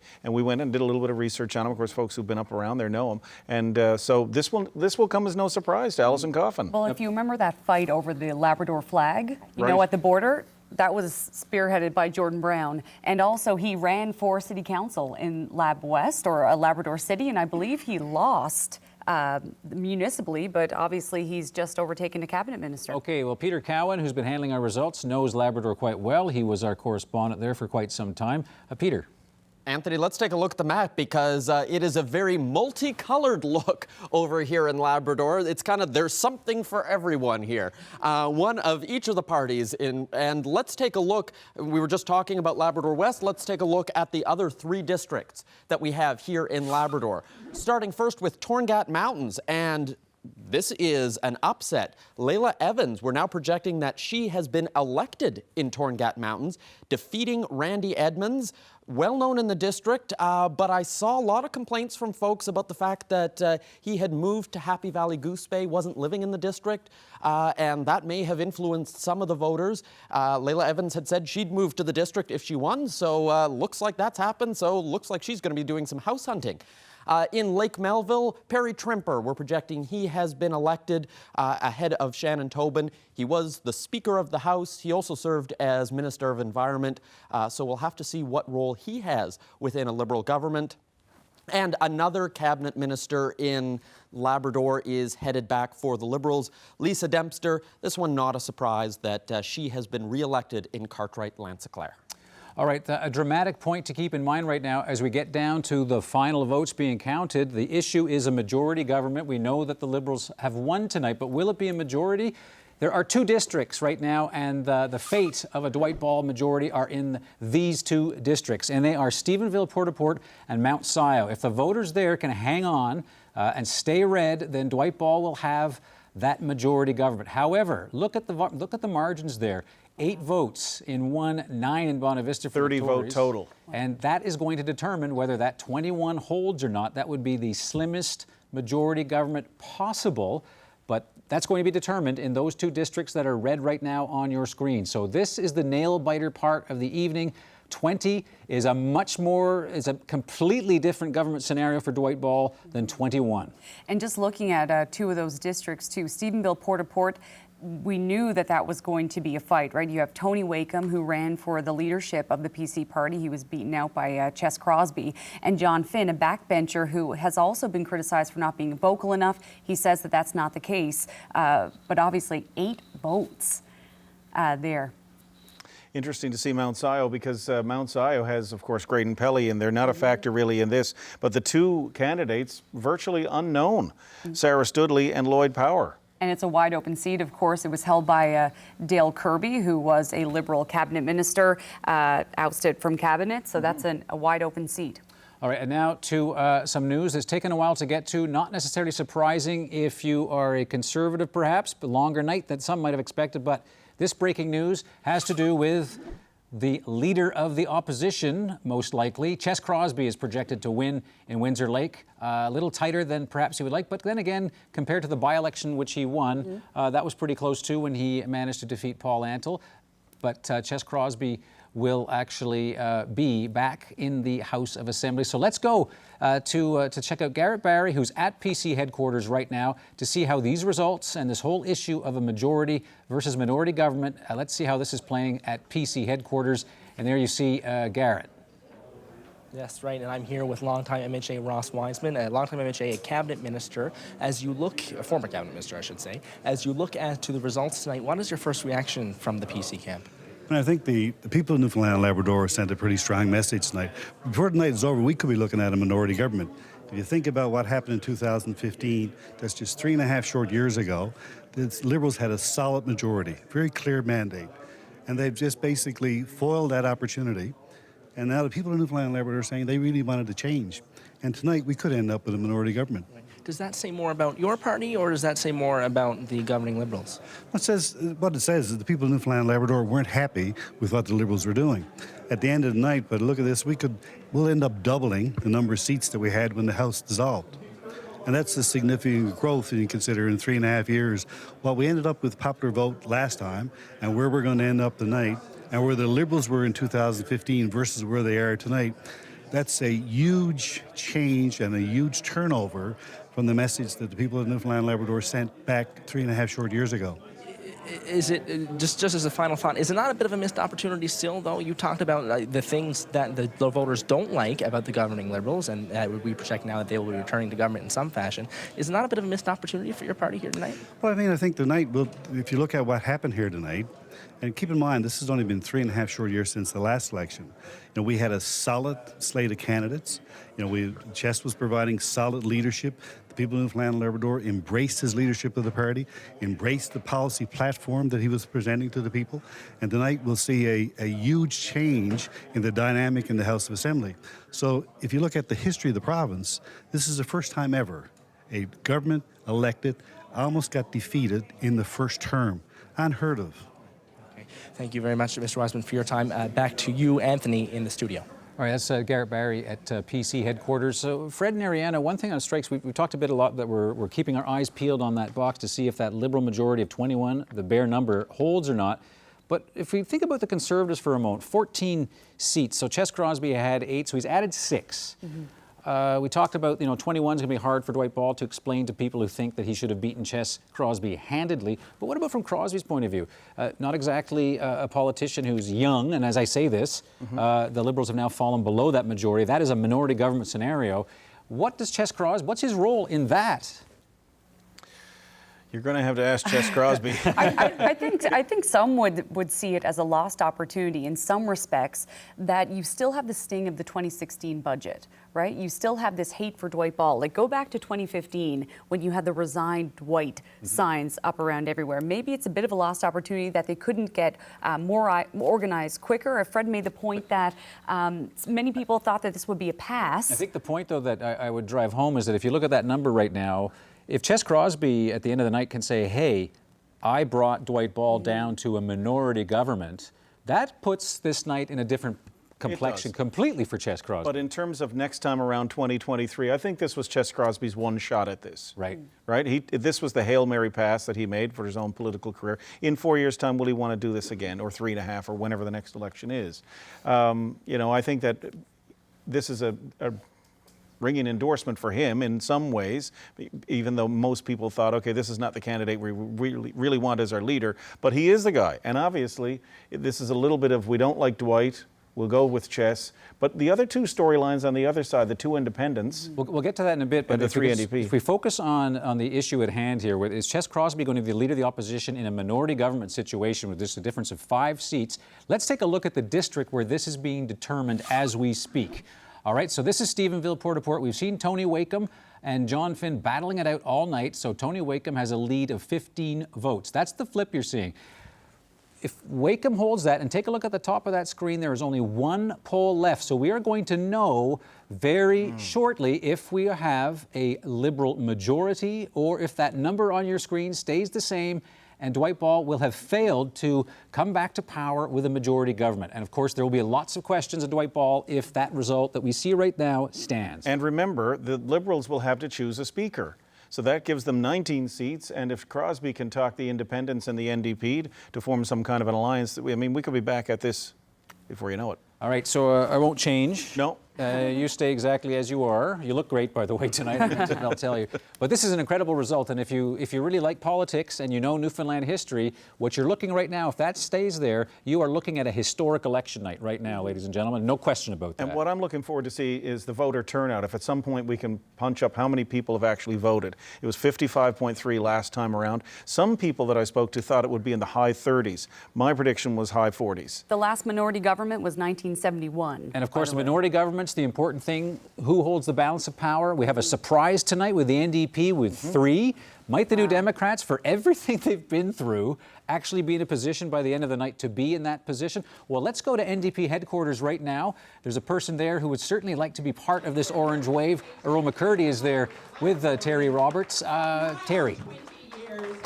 Yeah, Anthony, well, it's a little bit difficult to hear you right now because the mood here is very upbeat, as you might imagine. And look who's with me, a face we haven't seen in a while, former NDP leader Earl McCurdy. Look at that board and tell me what you think. Well, I think tonight is a bit of a turning point for our party, really, because we had no incumbents running. We had a leader who only had a couple of months to get ready for the election.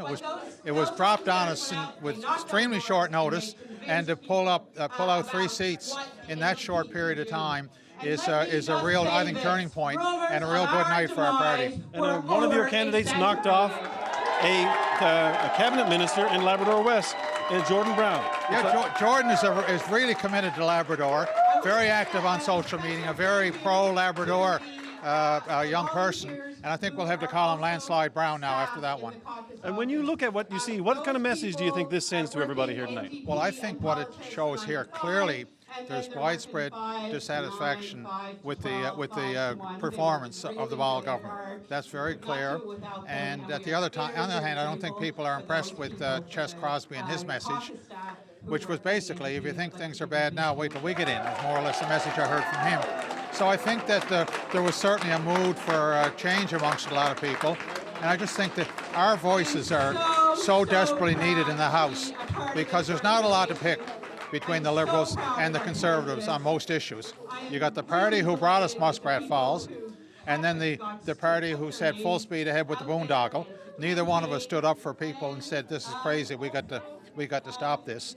And so I think, you know, people are fed up with that. So anyway, certainly to get 3 seats in the House, as it appears we're headed now, would really give, you know, another voice and a new voice, which was no sure shot. When you lose your 2 incumbents, that's very challenging, especially with a brand new leader who hasn't had time to really get out there and get established, you know. So I think for Allison to win in those circumstances is a terrific accomplishment. And for Jordan Brown down Labrador was great. And Jim Dinn, an absolute landslide in St. John Centre. Okay. All right, thank you very much, Mr. Earl McCurdy. Back to you guys in the studio. All right, they may only have 3 MHAs, but it's the loudest cheers we've seen all night on this election night 2019. But let's get back to one of the big unfolding stories at the bottom of your screen. Will the Ball government have a majority or not? Well, here you go. Tony Wakeham is now projected to be elected in Stephenville, Port-au-Port. That means now we're going to shift our gaze because that one has been settled. That one is done. Now the question is Bonavista. The Tories have to hang on there, and look at that. Craig Party only leading by 18 votes, and there's 2 more polls to count there. That district is going to determine whether Dwight Ball has a majority tonight or a minority. So we're going to stay with that because obviously this is extremely important. As we mentioned, the dynamics of a minority versus a majority, even if it's a slim majority, and 21's as slim as it can be, this is very significant. So you're still watching a historic election in Newfoundland and Labrador, and much different calculations for both the NDP and Ches Crosby if they find themselves in opposition with 2 independents in a minority situation. And another poll just went in there now too, so the lead is with 34 votes for Craig Party. Lead's gone up. And this is one of the districts that the PCs were hoping that they could take from Neil King, who is the incumbent, 1-term MHA and a backbencher. So it'll be interesting to see. Yeah, 30. So we have 1 poll left to report. There we go. So obviously we'll follow that one right through to the very end. I think Earl McCurdy said that the Tories' motto was essentially, if you think things are bad, that wait till we get in. I thought it was yes to Ches. We must be reading different blue books. All right, so the NDP, obviously one of the big stories of the night with 3. Jim Dinn is actually talking to supporters at NDP headquarters. We're expecting the leader to arrive shortly. Let's take a listen. And the second one is a Martin Luther King quote, which said, "Take the first step in faith. You don't have to see the whole staircase. Just take the first step." And I'll be honest with you, it was never an ambition with mine to enter into politics, and yet here I am. But I always believed in giving back to the community to make the lives of people who live there better. So I chose to run for the NDP because, like so many other citizens of our province, I have a family. Our seniors, our families with children, our children looking for a future, people with fixed incomes, people struggling with mental health issues, and poverty and addiction and homelessness matter, and that's what matters to the NDP. I chose the NDP because I care about our public education system, our healthcare system, and our environment and our province, and that's what matters to the NDP. I'm tired of empty government rhetoric where official statements do not reflect the reality of the citizens. And that's what the NDP stands for. The citizens of this province matter.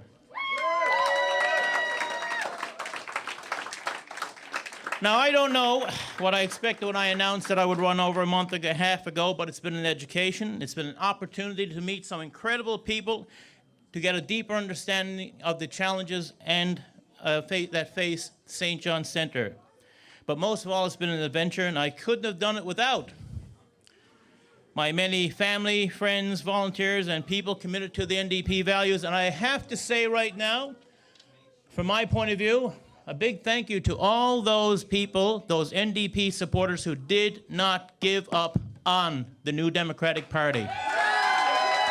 So there you go, a message of hope from Jim Dinn and gratitude, thanking supporters for not giving up. A remarkable evening for a party that looked as if some people saying they'd be reduced to chemical traces tonight. That has not happened. They've actually gained an MHA, and in this scenario, 3 MHAs in a minority government situation like this, the NDP could be a factor now. It's a completely different dynamic, right? Every single MHA in a minority government matters. You know, everybody wanted this school. Oh no, I think I might go and have a chat with them if you don't mind. It's a completely different kind of dynamic.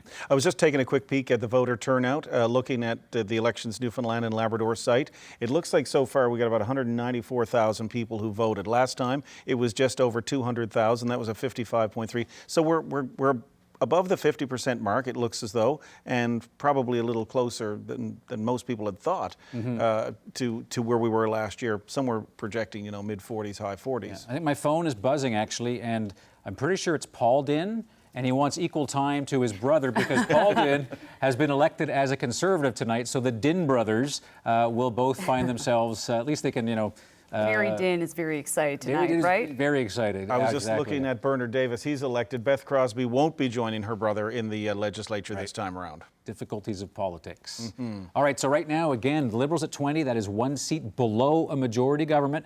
We're still going to wait to see what happens in Bonavista to find out where this thing is going to settle. And we're probably going to get to the very last box. So 20 Liberals, 15 Conservatives, 3 New Democrats. They actually outnumber the number of independent candidates. So let's square things off here with the man who's been looking at numbers for us and results all night, Peter.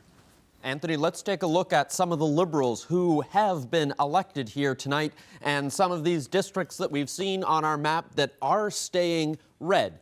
And some of the individual districts that we do want to have a look at, they include Buren-Grandbank. Many people thought Bill Matthews would be able to make a comeback. He's well known.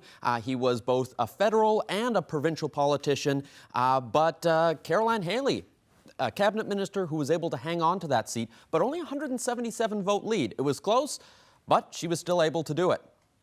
Taking a look at St. John's West, Siobhan Cody, the Minister of Natural Resources, she was able to fend off Shane Skinner, but another really close race. Only 182 votes separating it, but all the polls have reported, and so she is headed back to the House of Assembly. Another decently close race here is Pam Parsons, elected in Harbour Grace, Port-de-Grave. One of the big projects in her area was a brand new school. That was one of the things she was mentioning door to door, and may have helped her get those couple hundred votes that she needed in order to beat Glenn Littlejohn. In Placentia St. Mary's, another cabinet minister who's headed back, Sherry Gambin-Walsh, 500 vote lead and over Hilda Whalen, and so she's going to be headed back. Finally, Lewisport Twillingate, Derek Bennett, 500 vote lead over Krista Freak with the PCs, so it's looking good for him. And Virginia Waters Pleasantville, Anthony, you were just talking about this, Bernard Davis with a 500 vote lead over Beth Crosby. So only one Crosby headed to the House of Assembly. All right, so Chess's sister will not be joining the Leader of the Opposition in a minority government situation. Again, the Liberals at 20, the PCs with 15, New Democrats 3, and 2 independents. We're getting down to the end of the actual votes to count, and there are still some races that are too close to call. There's 4 of them I want to draw your attention to right now. In Bonavista, where each one of these matters in a big way, particularly the blue and the red ones you see there. So Bonavista, PC's on top by 34 votes. Mount Scioto, the Liberals hanging on with 122, and then you've got Grand Falls, Windsor-Buchan. So once we get finals on these, then we'll know if we're looking at a majority or a minority government. This makes things very, very interesting to wind down at least the vote count part of our evening here at the CBC. Bailey White, we're going to take a look now in a conversation with some people who were with us a bit earlier about what all this means. Right, a lot has changed since we last spoke to our political outsiders, as we're calling them. These are regular voters who are politically savvy. Terry Hussey, Mimi Sharif, Melissa Royal. You've all got your notes here with some predictions. So I want to ask how this result squares with your predictions. Melissa, what do you make of these numbers? I think that the Liberals managed to pull off a little bit more, or actually maybe it was more that the PCs pulled off a little bit less than the polling suggested, which I would say reflects their lack of ground game and organization. Going into the election, the Liberals certainly had an advantage in that regard, so I think we're seeing that being played out. So even if there was some momentum from voters, from preference for the PCs, it didn't play out as well as they were hoping in the polls. Also, the NDP is a big surprise. Right. And the extra seat in Labrador for the PCs that I don't think a lot of people come in. A couple of big surprises in the big land. But it's that's the thing that's, I think, is jumping out, is that the PCs didn't quite capture the vote, and the NDP, they picked up a few seats that weren't expected. Mimi, what's going through your mind with these numbers? Exactly that. I think the NDP is extremely exciting. It's completely unexpected, and I think it gives... I think it kind of explains that the people are impatient and weren't necessarily ready to see what the Liberals were going to be doing, but it didn't necessarily mean that they believed what the PCs were offering either. And I think that's what brought in, I think, the surprise three places with the NDP. Well, you're talking about, I guess, the message that voters are sending. Terry, what message does this send? Well, I mean, Labrador is reminding everybody that, hey, we're up here and we're not going to do what you expect us to do just because you expect it. It's just tremendous. It speaks to the ground game in each individual riding, because Jordan Brown's victory in Lab West is not because of money, because that wasn't a well-funded campaign. The NDP doesn't have any money. The PC campaign, on the whole, does not have a lot of money. All of the corporate donations went to the Liberal Party because they were expected to win a majority government. So they probably had $1 million for this campaign. I doubt the Tories had 200 grand. So this is something, to Fred's point about Chess's, referendum on his leadership. I mean, they did this with way less money than the Liberals, and so I think there's going to be some debts to pay tomorrow if this is the final result when it comes to people evaluating how the Liberals did or how the PCs did. It was an uphill climb for anybody. All right, so we've got 2015, 3 and 2. It's going to take some cooperation if these numbers hold. I think a little later in this night we're going to talk about what kind of cooperation. It's not something that the parties are used to doing in this province. Again, the last minority, 1971, and even that didn't really hold. And if this minority scenario does hold, what's going to be interesting is what will Alison Coffin do? Because breaking news as far as Alison Coffin's future in the House of Assembly goes, the projection desk now can confirm that she is projected to be elected and will defeat George Murphy tonight and hold that seat, which has been the seat for the leader for quite some time, as you know, and Alison Coffin with a big battle, but she's managed to hang on, and she will find herself inside the House of Assembly, and not just with the MHA from St. John Centre, but with an MHA from Labrador. So those cheers that we heard when we checked in with Terry earlier, I think there are probably some cheers going on right now at the headquarters of the NDP. Obviously a good night, better than I think even they predicted. Mona Roster was on the special earlier, an activist with the party. She said, we'd love to see 3. So this is probably the dream outcome for New Democrats. It gives them something to work on. And I think the other 2 people we had on the panel were like, yeah, okay, keep dreaming. It is worth noting, though, that there's only 5 votes, right? Jordan Brown. So there will be a recount, but still better than I think anyone really expected, right? It's pretty tight. I think that the Liberals, of course, will point out that they've received a message, they've hung on and all that. But part of the result that I'm seeing here, Fred and Ariana, I don't know if you agree with me, but the whole decision of an early call. To me, if an early call ends up with a result where the NDP is wiped out and Chess and the Tories don't make that many gains, then the gamble of going early and taking a bit of heat for going early, not letting them get prepared, it pays off. This result, one could interpret as, where was the plan B? When it wasn't obvious that the Conservatives were going to be hurt hard and the NDP was going to be in complete difficulty, what next? Plan B was throwing $5 million at the arts midway through the campaign in St. John's East, Kitty Vitty. And reopening 24-hour service in Botwood. That was an act of desperation. And at that point in time, I think that's when the polls started to shift a little bit. People didn't really buy into this. I didn't think it would be quite like this either. But, I mean, obviously, I'm one person. And people were frustrated, I think, too, with the fact that they tabled this budget and it was never passed. The simple thing of going to renew your auto insurance and being told, oh no, that headline you read, not yet. Right. You will get a rebate maybe if they're reelected. There's also the message there's no money, our situation. Oh, wait a second, we found some more money here mid-campaign. And I think that may be one of the factors that did not go so well. All right. Obviously, every vote now at this point of the evening, when we're talking minority versus majority, counts. Peter Cowan, let's see what you've got. Anthony, let's talk about a couple of districts that we haven't visited yet tonight. We've got 40, and we've touched on most of them, but I know everyone wants to know about their own district, and of course, they are cycling through on the bottom of your screen, but let's take a look in detail in a couple of the places that we haven't visited yet. Ferryland, Loyola O'Driscoll. This will be a new face for the House of Assembly, and not a surprise, though, that the PCs were able to hang on to it. This has long been a PC stronghold. Taking a look at Fogo Island, Cape Friels, this is a re-election for Derek Bragg in that district. And taking a look at Mount Pearl North, another re-election there, Jim Lester, able to hold off Nicole Kiley for the Liberals, and he'll be back in the House of Assembly.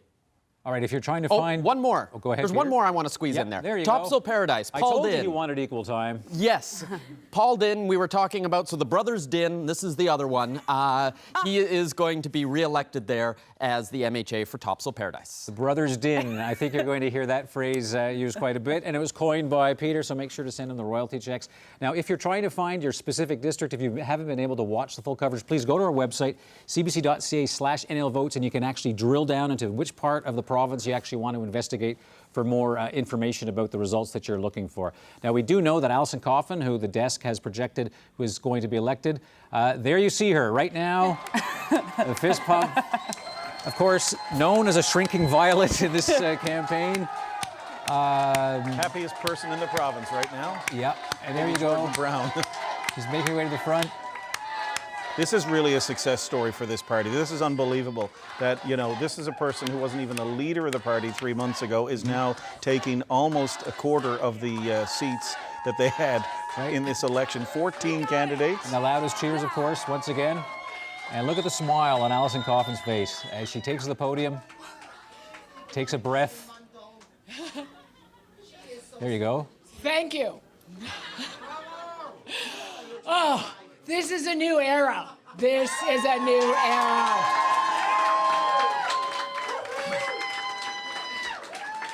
Wow. There are a lot of people to whom I am very grateful for what we have achieved tonight. First and foremost, I want to place the responsibility for my election squarely on the shoulders of those who deserve the most thanks. The voters of St. John's East, Kitty Vitty.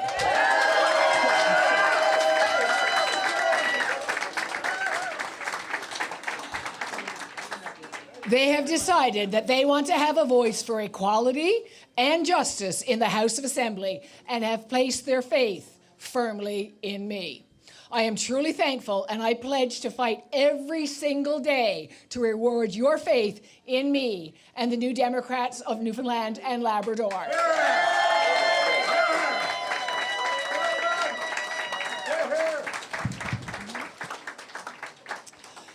Thank you.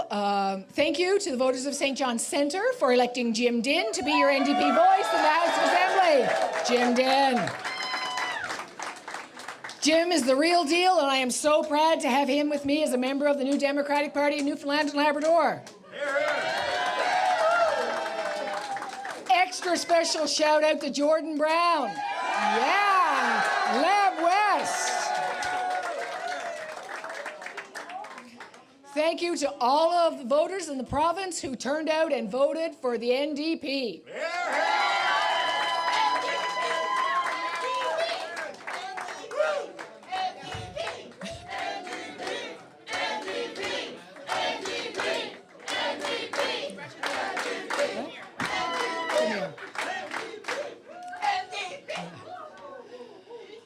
Your belief in the New Democratic Party matters. I pledge to work on your behalf to build a strong team and to fight for the issues that will make your life better. Of course. Before I go on, I would like to congratulate the Premier on his victory. I think he did a fine job, and I think he has met a very formidable adversary.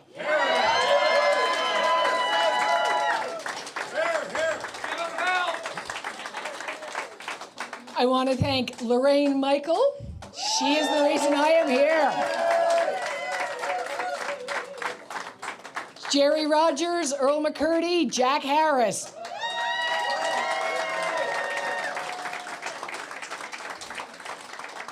You have built this party and worked hard to represent the New Democrats provincially and federally.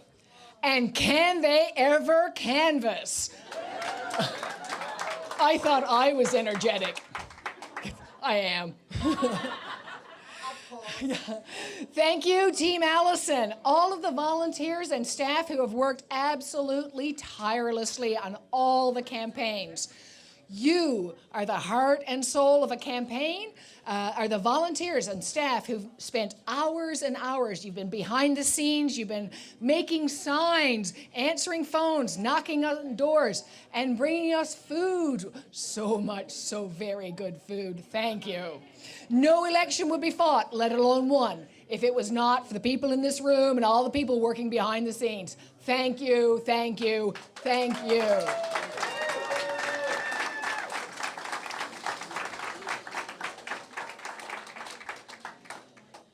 Jen Dion, Kathleen Burke, Jordan Brown, Thomas Shea, Jason Mercer, Brenda Walsh, Mary Feltham, Sean Hodder, Peter Beck, David Braid, Cal Reed, and Matthew Cooper.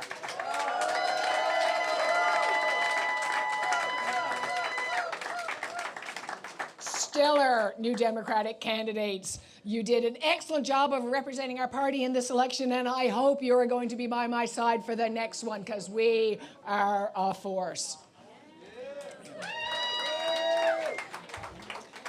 To you candidates, I intend to meet with each of you in the coming weeks to thank you personally and learn how we can work together for the people of Newfoundland and Labrador.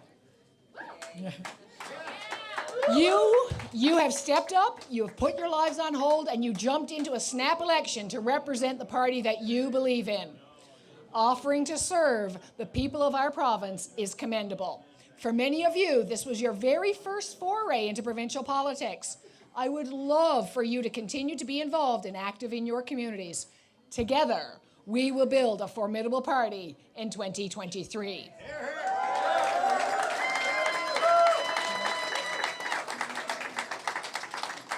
It's candidates like you who help share our values and ideas.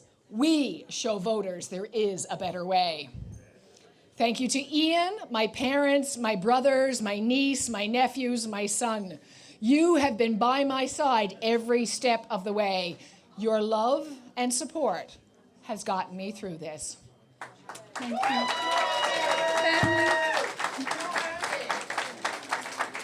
So many friends in there too, an extended family. I decided to be the leader of our new Democratic Party because I know we can create a better, fairer Newfoundland and Labrador.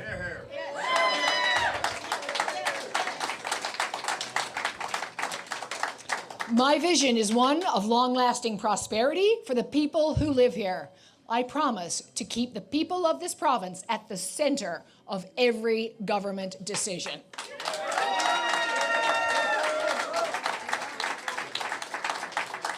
We will fight for a province where everyone has an opportunity to get an education and a job.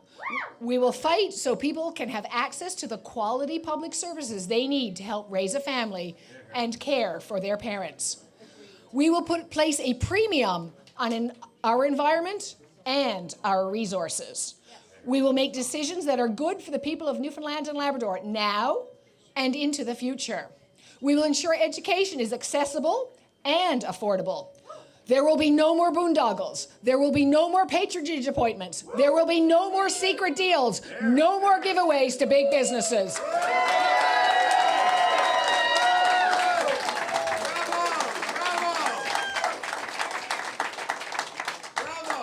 New Democrats know there is a better way to govern. There is a better way to manage our economy. There is a better way to help our communities thrive. We will ensure that your tax dollars are spent on you. A sustainable, healthy economy works for everyone, not just big business and wealthy people. We have the resources, we have the talent. What we need is the political will, and you have that in our New Democrats right here. New Democrats will bring these values to the House of Assembly. As I head to the House of Assembly on your behalf, I will be guided by the words of Tommy Douglas. Courage, my friend. It is not too late to build a better world. Bravo. Thank you.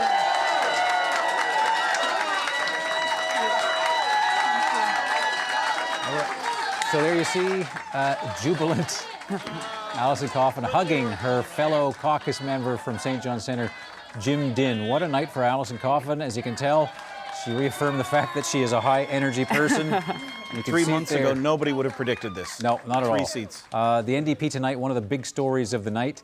The second story, of course, the fact that we're looking at a Liberal minority government right now. We haven't called it yet, but it's becoming more and more likely. We're really waiting on the results from just one district, and that's Grand Falls, Windsor, Buckens. But let's take a look at this one. So this is the one that we've been watching all night. Cabinet minister, but more than just a cabinet minister here. This is the difference between minority and majority. So this is critical. And yet Chris Tibbs, 294 votes with 4 polls to go. That is a pretty healthy lead. So we'll keep our eyes, because it's just too close to call in the sense you don't want to say, oh, it's a majority. Oh, no, it's a minority. You really want to watch this one to the end. So Mr. Hawkins, obviously cabinet minister, in trouble. But bigger than that, a majority government is in trouble. So you're watching a historic election. It's only happened once before in our province's history. So this is quite something. I want to get back to the NDP, though, Ariana and Fred. You watch Alison Coffin. You looked at their vote share when it was up, and their vote shares, they've lost 6%, I think it was. Right. And they're up a seat. And you're thinking, okay, so who, Jordan Brown in Labrador, who's Jordan Brown? And wait a second, maybe there were other Jordan Browns. What if? Right. And this will agonize, and I'm not trying to do anything to sort of upset the NDP celebration, but what if they'd actually been able to field candidates in all the districts? They only had 14. 14, even if they had 20 or half, would have been a different situation. And I'm not even speaking necessarily of NDP gains, But what would the complexion of this minority government, if it stays that way, what would it be? Would it have resulted in some Tory gains? Who knows? We'll never know. And maybe in the situation we're looking at with the NDPs with 3 in a minority government situation, that is an oddly powerful position to be for just 3 MHAs. 10,000 fewer people voted for the NDP this time around versus 2015, and they ended up with 1 extra seat. Yeah. So maybe the strategy is run in fewer districts? I don't know, focus on those, but I mean, it's just an amazing story to come out of this. Aside from the minority, which it appears it will be, the 2 independents, that's only the 6th time, the 5th and 6th time that's happened in our history. Right. And the 2nd time for minority government, which it obviously looks like it's going to be. There is that one district that we're still waiting for. It is incredible, though, just a couple of days before the election, seeing Alison Coffin at a news conference, how are you feeling? Great. I'm so full of energy. I'm so excited. And it seems like she never lost that. And I think people said, okay, are you sure you're that optimistic? And I've spoken now with look what sitting happened. premiers who knew that they were about to lose, or they were, their government was going to go out. And on the surface, talking in interviews, they'd say, "Oh yes, no, we're going to do it. We're going to pull it through." And then behind the scenes, they off camera would go, "Yeah, we're done." Yeah. But she never did that at all. No, her energy she never and wavered. her presence, if you will, was the same. Go back the entire there. time. So there you see the NDP with a lot to celebrate tonight. Our Terry Roberts is there, not too far from the podium. Pretty good turnout of people with a lot to celebrate. I mean, one of the big stories of the night is what the NDP has managed to accomplish alongside the question of whether we have a minority Liberal government or a majority. Right now it looks as though that minority situation is going to stay exactly where it is, which makes for a very, very interesting results. And still looking at this district now, there's still 3-4 polls left to report. But I mean, this would be knocking off a cabinet minister. And Chris Tibbs is someone that the PCs put a lot of faith in. They had hoped he is a first-time candidate, but apparently he really, really wanted it. And that makes a difference too.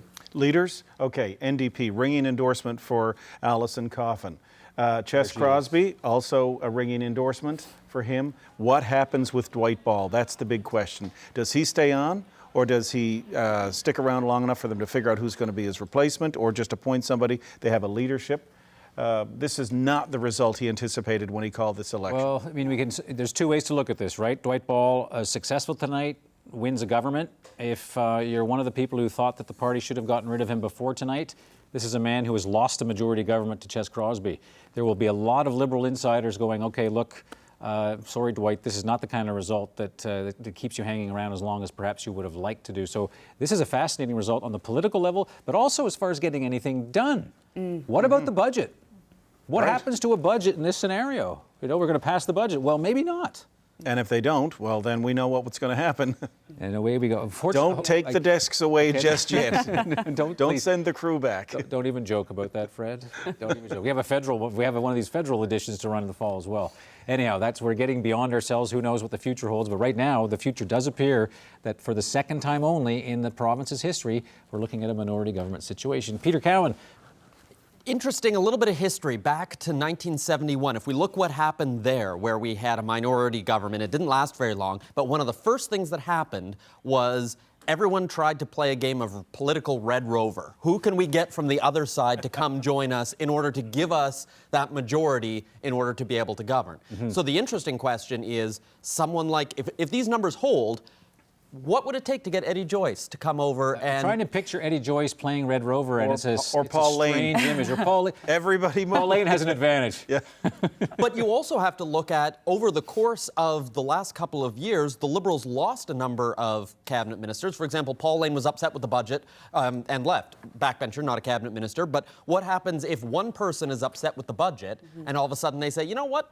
I'm going to go sit as an independent. Or and now all of a sudden you're not having the numbers in order to be able to pass budgets, pass bills. Yeah. It's not nearly as stable a government. No, it's not stable. It can be more chaotic. On the other hand, to make anything happen, you actually have to build consensus. And one of the things about this result, yes, Dwight Ball has held power, but this is in keeping with, I think, when you analyze these results, this is in keeping with what we've seen in other provinces, isn't it? We don't want you the way you are. We want to punish you. You're an incumbent government, so we've decided we're going to put a really heavy set of training wheels on you, Dwight Ball, because we want you to actually work with people. This will require some consensus government. Otherwise, I can't look at anybody there who actually wants to go into another election. they will have to find a way to get things done. And that may be something that voters want. And I think that that's something that voters have said. And just going across the province with the Liberals for the week that I was on the bus, I mean, one of the messages that they said was these jabs back and forth, you know, taking pot shots at each other, that's not what they want to see anymore. Right. It may be entertaining to watch, but they're not getting anything You done. heard a lot of "get her done." Yeah. Right? Get her done. Just get her done. That was one of the phrases I heard a lot. You know, stop with all the games, the names, the mud. Just get her done. All right. Obviously, we've spoken enough about this result. Let's hear from people who are also going to be affected, who are with us on my left here with Bailey White. Right, I think we should game this out a little bit and look at some of these numbers and how this could possibly function. I think an important distinction to make is when we talk about a minority government in 1971, that resulted in a hung parliament. So you had 21, 1, and 20, and nobody could get the confidence. With the numbers that we have here, I mean, Alison Coffin said she couldn't find anything to complain about in the Liberal budget. So if the NDPs back that Liberal budget, back the Liberals, it could be as easy as that. And I just want to pick your brains a little bit. Melissa, how do you see this functioning? Well, you're right that you know, the Liberals have a bit more of an edge over the PCs now than they did in 71, where it was just a seat or two apart. But you know, I think the PCs are going to be trying to get some support from the Liberals, especially if it goes down another, if it stays there. Because remember, Ches Crosby made it very clear to voters of the NDP that you're welcome to vote for us. They'll feel very comfortable in our party. But you know, as long as it stays at 2021, you take out a speaker, which traditionally would come from the party with the most seats, and you know, the independents are in play, and they could actually, it's still possible that we could have you know, Kingmaker Eddie or Paul. Those aren't you know, too remote. But I think it's really interesting to note, you were talking earlier about NDP candidates, and now, you know, with the surprise 3 NDP elected, what would have happened if they had a full slate? But I think that's especially true of Nicole Kiley and George Murphy, who both ran for the Liberals. Well, the last time that they ran for the NDP. I wonder if they're thinking, you know, what would have happened if I had stuck with my old party? Right. But yeah, it's going to be interesting seeing the next little while. And the last thing I want to say is that in 72, Peter Cowan is exactly right. It was negotiations between the parties, switching back and forth, but there were also recounts. And that's the infamous part where Sally's Cove burned the ballot boxes. So I think we need to remind everybody not to burn any ballot boxes tonight because it's so close. Okay, put the matches down, everybody.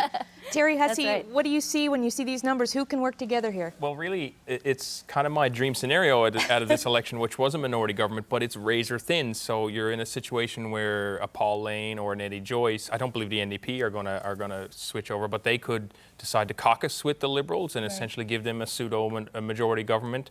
But there's so much at play. Then now we're into that old school politics of horse trading, and I think that if a government uses that to attain majority power, I think the electorate will punish them for it. So I'm hopeful that they'll get the message of the minority scenario here and actually work within it. I want to get Mimi in here now. We just came out of a session where we saw, you know, allegations of bullying and harassment. Do the people going into the House of Assembly even have it in them to cooperate, Mimi? You know, I think we're at a point where hopefully these results show that they will need to. I don't think, you know, anybody necessarily wants to go to, you know, to another election.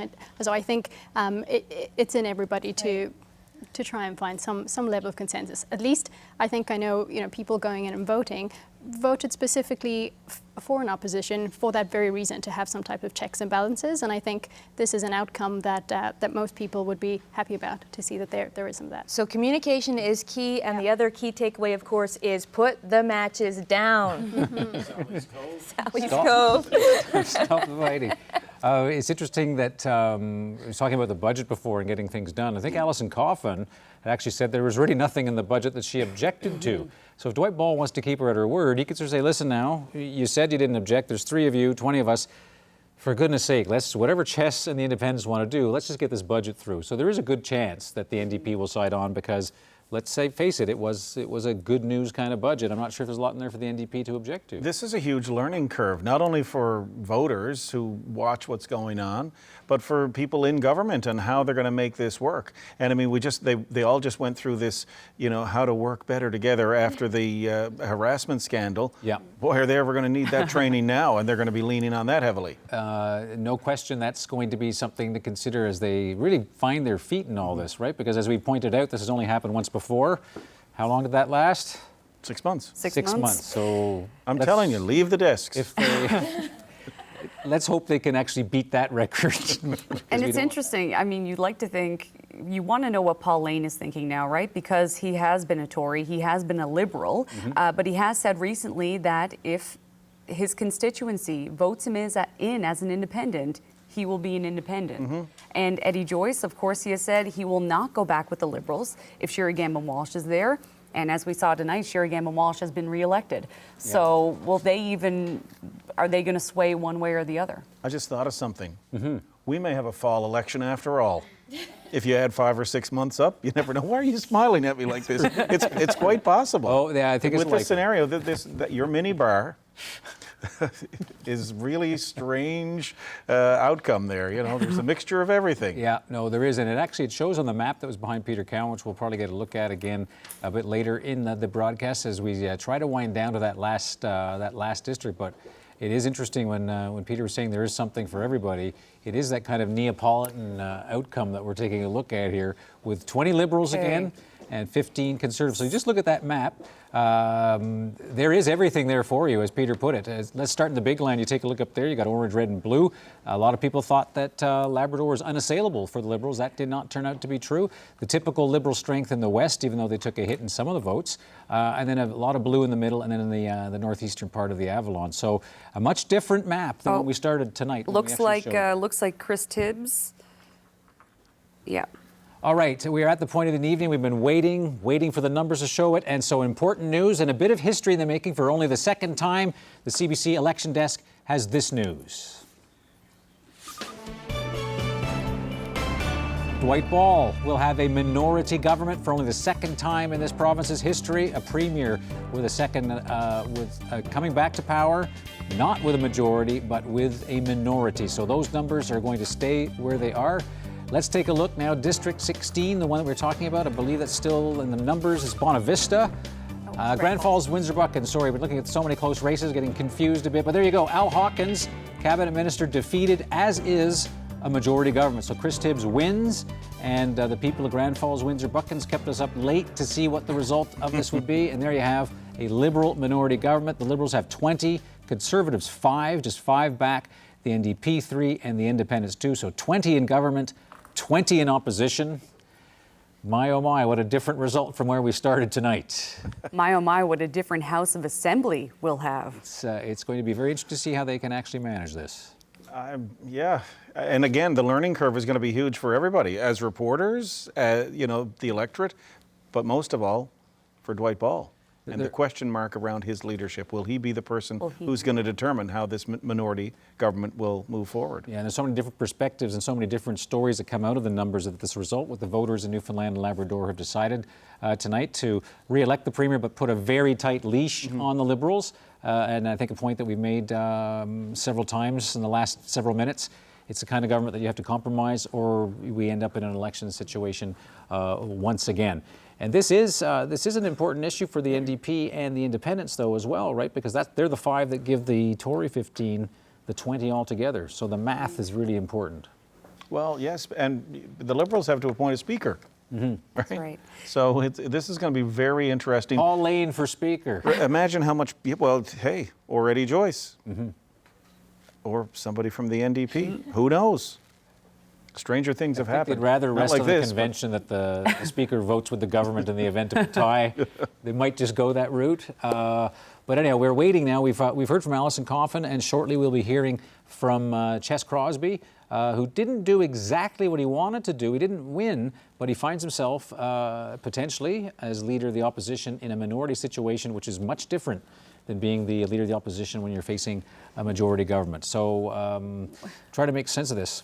One has to wonder, is this, because of Ches Crosby's leadership, or is it just because people don't like Dwight Ball? Let's take a look now. There's the brothers Din. And their mom. And their mother, Mary. Now, that's a nice family picture. And there she is, she doesn't like the media, I can tell you that, having sat down with Mrs. Din. Mary Din had 2 boys. She told them both, don't go into politics. And there they are, a Conservative and a New Democrat.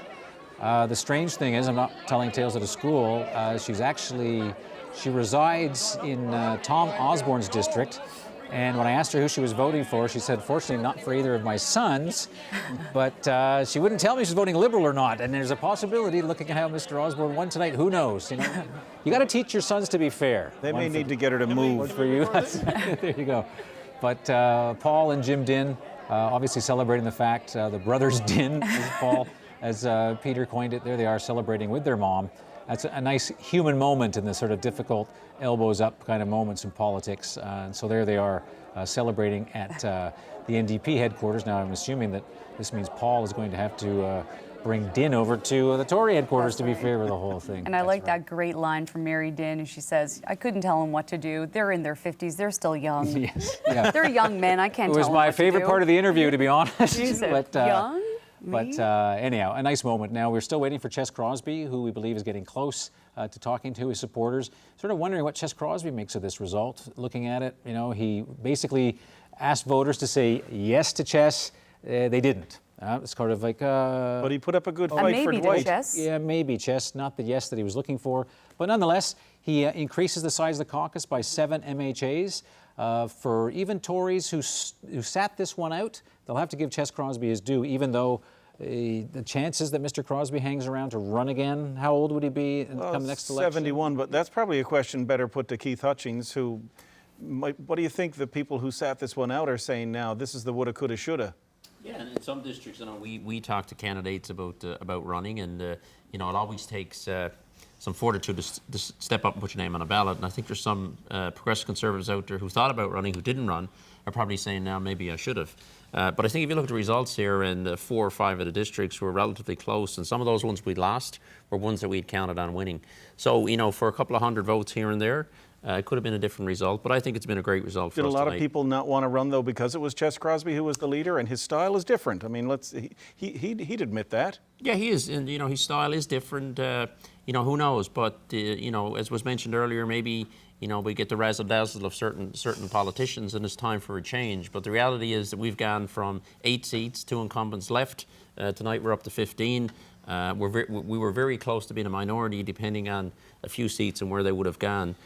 So I think it's still a good night for us, and it's a good building block of moving forward. Well, I've seen you in opposition in that House. It's kind of lonely on that side. With 15 in a minority situation, what's the different dynamic? It's huge, because what you have in terms of sharing the load in regards to critic roles, in terms of different departments, in terms of the budget, doing the estimates, I mean, it's going to be significant in regards to sharing that workload. And we have some great new people who are elected with great backgrounds that can dig into various portfolios in question period, debating bills, and certainly in the estimates in the budget.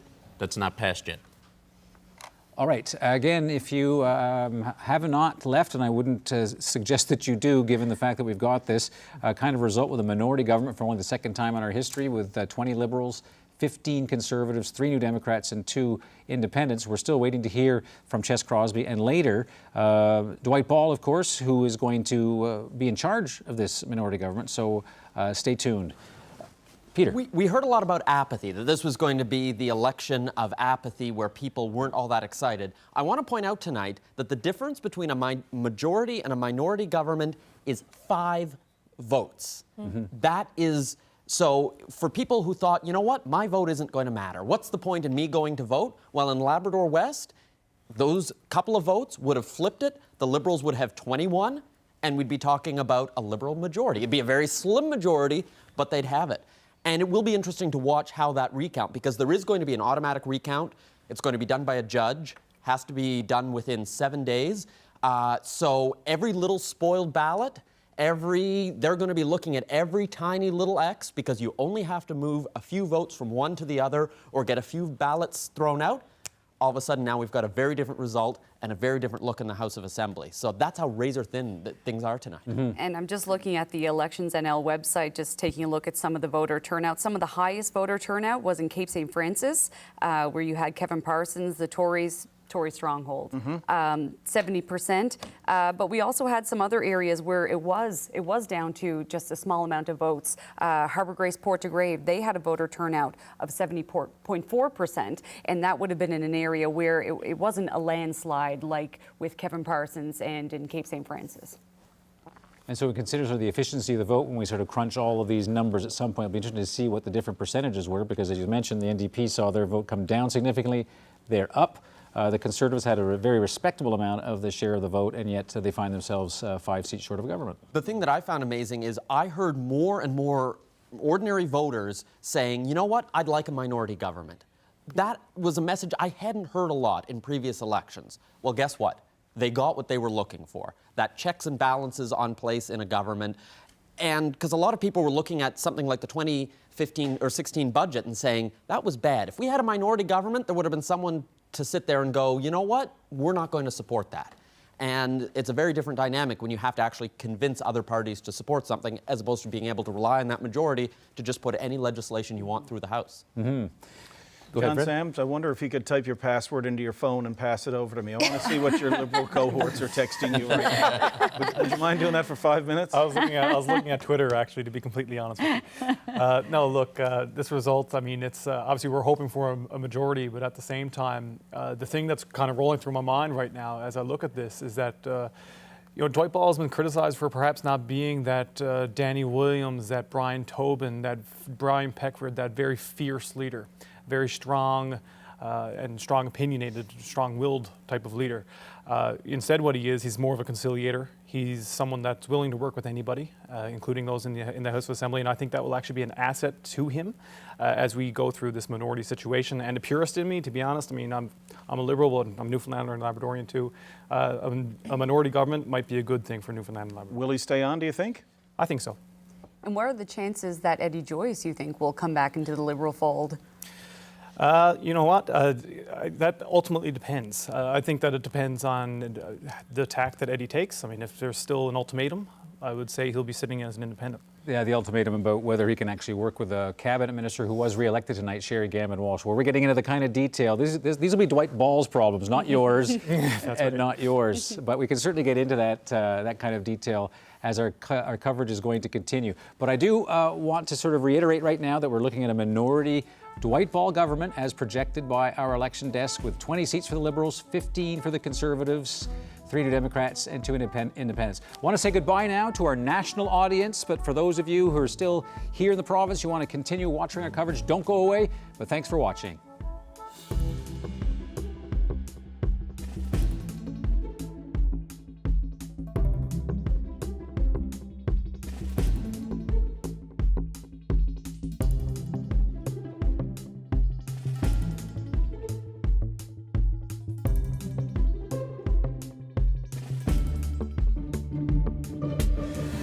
All right, quite the night. The polls closed 2.5 hours ago, and we have a historic result, something that is not seen here, has only been done once before in the province's history, a minority government trying to figure out the various machinations of just what this is going to mean for us as we move forward. We're still waiting to hear from the Leader of the Opposition, or who should be the Leader of the Opposition, unless he has some surprise announcements to make tonight. Ches Crosby, we believe that he will shortly be talking to his supporters and offering perhaps his take on the result. And I think it's interesting to look at things from his point of view, because again, there's so many ways to perceive the results tonight. I didn't win, but I held Dwight down. And I wonder what kind of credit he'll be given that by Conservatives. I assume they're going to say, thanks, Ches. You helped us fix up the shed. Looks really good. Now let us build the house for the next time. Mm-hmm. I think that 30 days ago, if Ches Crosby saw this result, he would be pleasantly surprised. But as we got closer and you were seeing those polls, which were putting the Liberals and the PCs neck and neck, perhaps he was expecting a little bit of a better turnout. And as Keith Hutchings alluded to, there were a couple of races where the Tories didn't win, where it looked like they had some strong candidates, like the Sheila Fitzgeralds up on the Northern Peninsula. So I think it depends on if you're looking at, 30 days ago, I think that this would have been a surprise. I think this is more of a vote against Dwight Ball than it is a vote for Ches Crosby. Judging by just people that you talk to over like a year or so, in terms of, you spoke about the leadership earlier, you've all mentioned it. The questions are there. People don't vote these governments in, they vote governments out. Mm-hmm. And that's almost what happened here tonight. This is a skinnier teeth kind of win, but it does put into question, does Dwight stay on or not? And from a historical context, when you look at the pendulum normally swings very slowly back and forth in this province between the Liberals and the PCs. So I think some Conservatives will look at the fact that, hey, the fact that we were able to knock him down to a minority after only one term, that's unheard of in the province's history.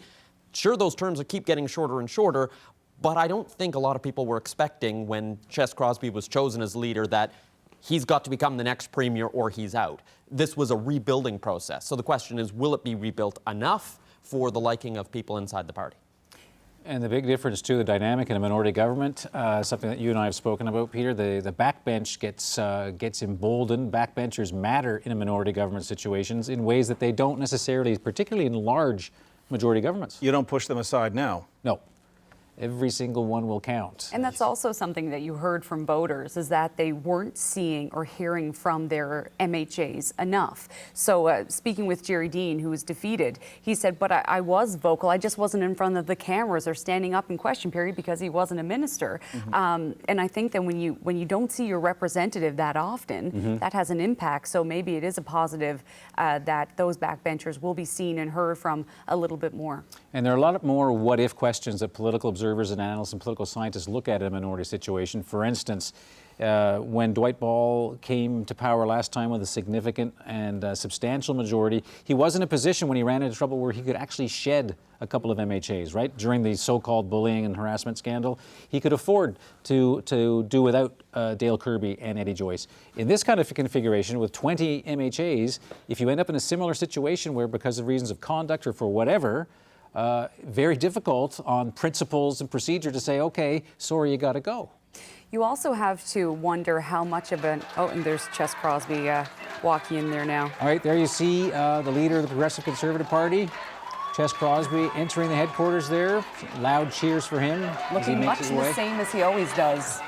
I'm not sure if his pulse rate changes if he wins or loses an election because his composure is amazing. And so there you see him greeting his supporters. Dancing. I think that's his most. Yoga. He's actually dancing there, I think, which is I haven't seen him do that movement before. So there he is, walking with a sense of purpose, heading towards where he will deliver some remarks. To the Fluorspar Mine in Buren, from the Innu Band Council in Sheshatshiu to the Bay St. George Medical Clinic in Stephenville, from Birchview Manor to Creative Learning Child Care Center and every Tim Hortons in between. He did what he does best. He listened. He listened intently and respectfully and thoughtfully about what Newfoundlanders and Labradorians wanted in their government. And he heard you. He heard that we deserve an affordable way of life. He heard that we deserve the best health care with the best outcomes. He heard that deaf children matter. And he heard that we want a bright future for our children and our children's children right here in this province that we love. He heard, yes, with Ches. And we are a renewed party with renewed hope and a powerful voice to hold this government to account like they have never felt before. And this team will do just that under his leadership. Rest assured, they will not mess with Ches. Ladies and gentlemen, our leader, Mr. Ches Crosby.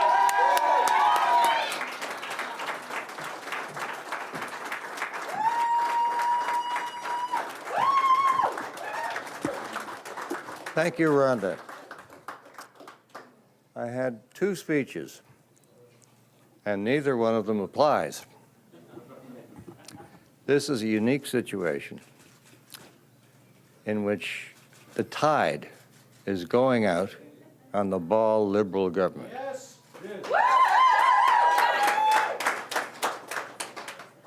We now have a situation of constitutional instability.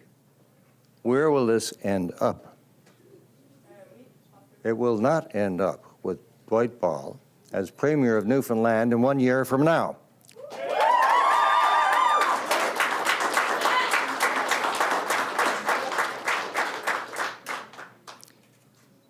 The popular vote is extremely close, within a razor's edge.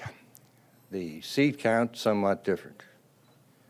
But the people of this province have expressed their dissatisfaction with the ball Liberal drift, indecision, and lack of direction. The ball Liberals are on their way out. The tide is receding, and I am not conceding victory to the Liberals. They will have to struggle for the next months and years to hang on to power.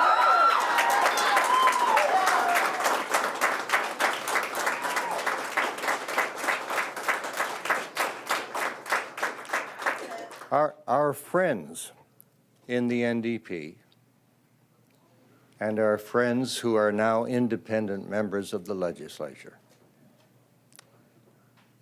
see the situation in similar terms as we do.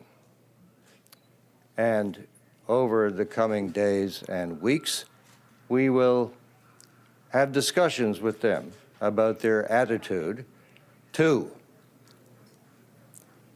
the path down which the Ball Liberal government is leading us towards lack of jobs, lack of hope, lack of affordable future, and dishonest government. And we will work with those independent members and with NDP members in the near future to ensure that the path for Newfoundland and Labrador is one of prosperity, hope, and a future of jobs, employment, and honesty.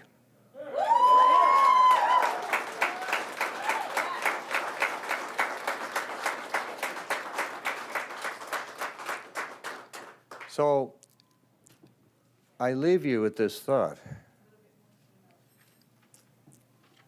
Newfoundland and Labrador is on the cusp of a major decision. Dwight Ball and his Liberal Party used every possible advantage of power to cut short the democratic process, eliminate competition, undercut the ability of the other parties to organize, pull the rug out from under the NDP's feet and the PC party's feet and the feet of the independents who ran so courageously in this election. Where did it get them? It got them into a constitutional conundrum in which they do not have a majority. So I am appealing to the trend, to the tide, and the future of Newfoundland and Labrador, which has only just begun. The Ball Liberal government will not survive the next year.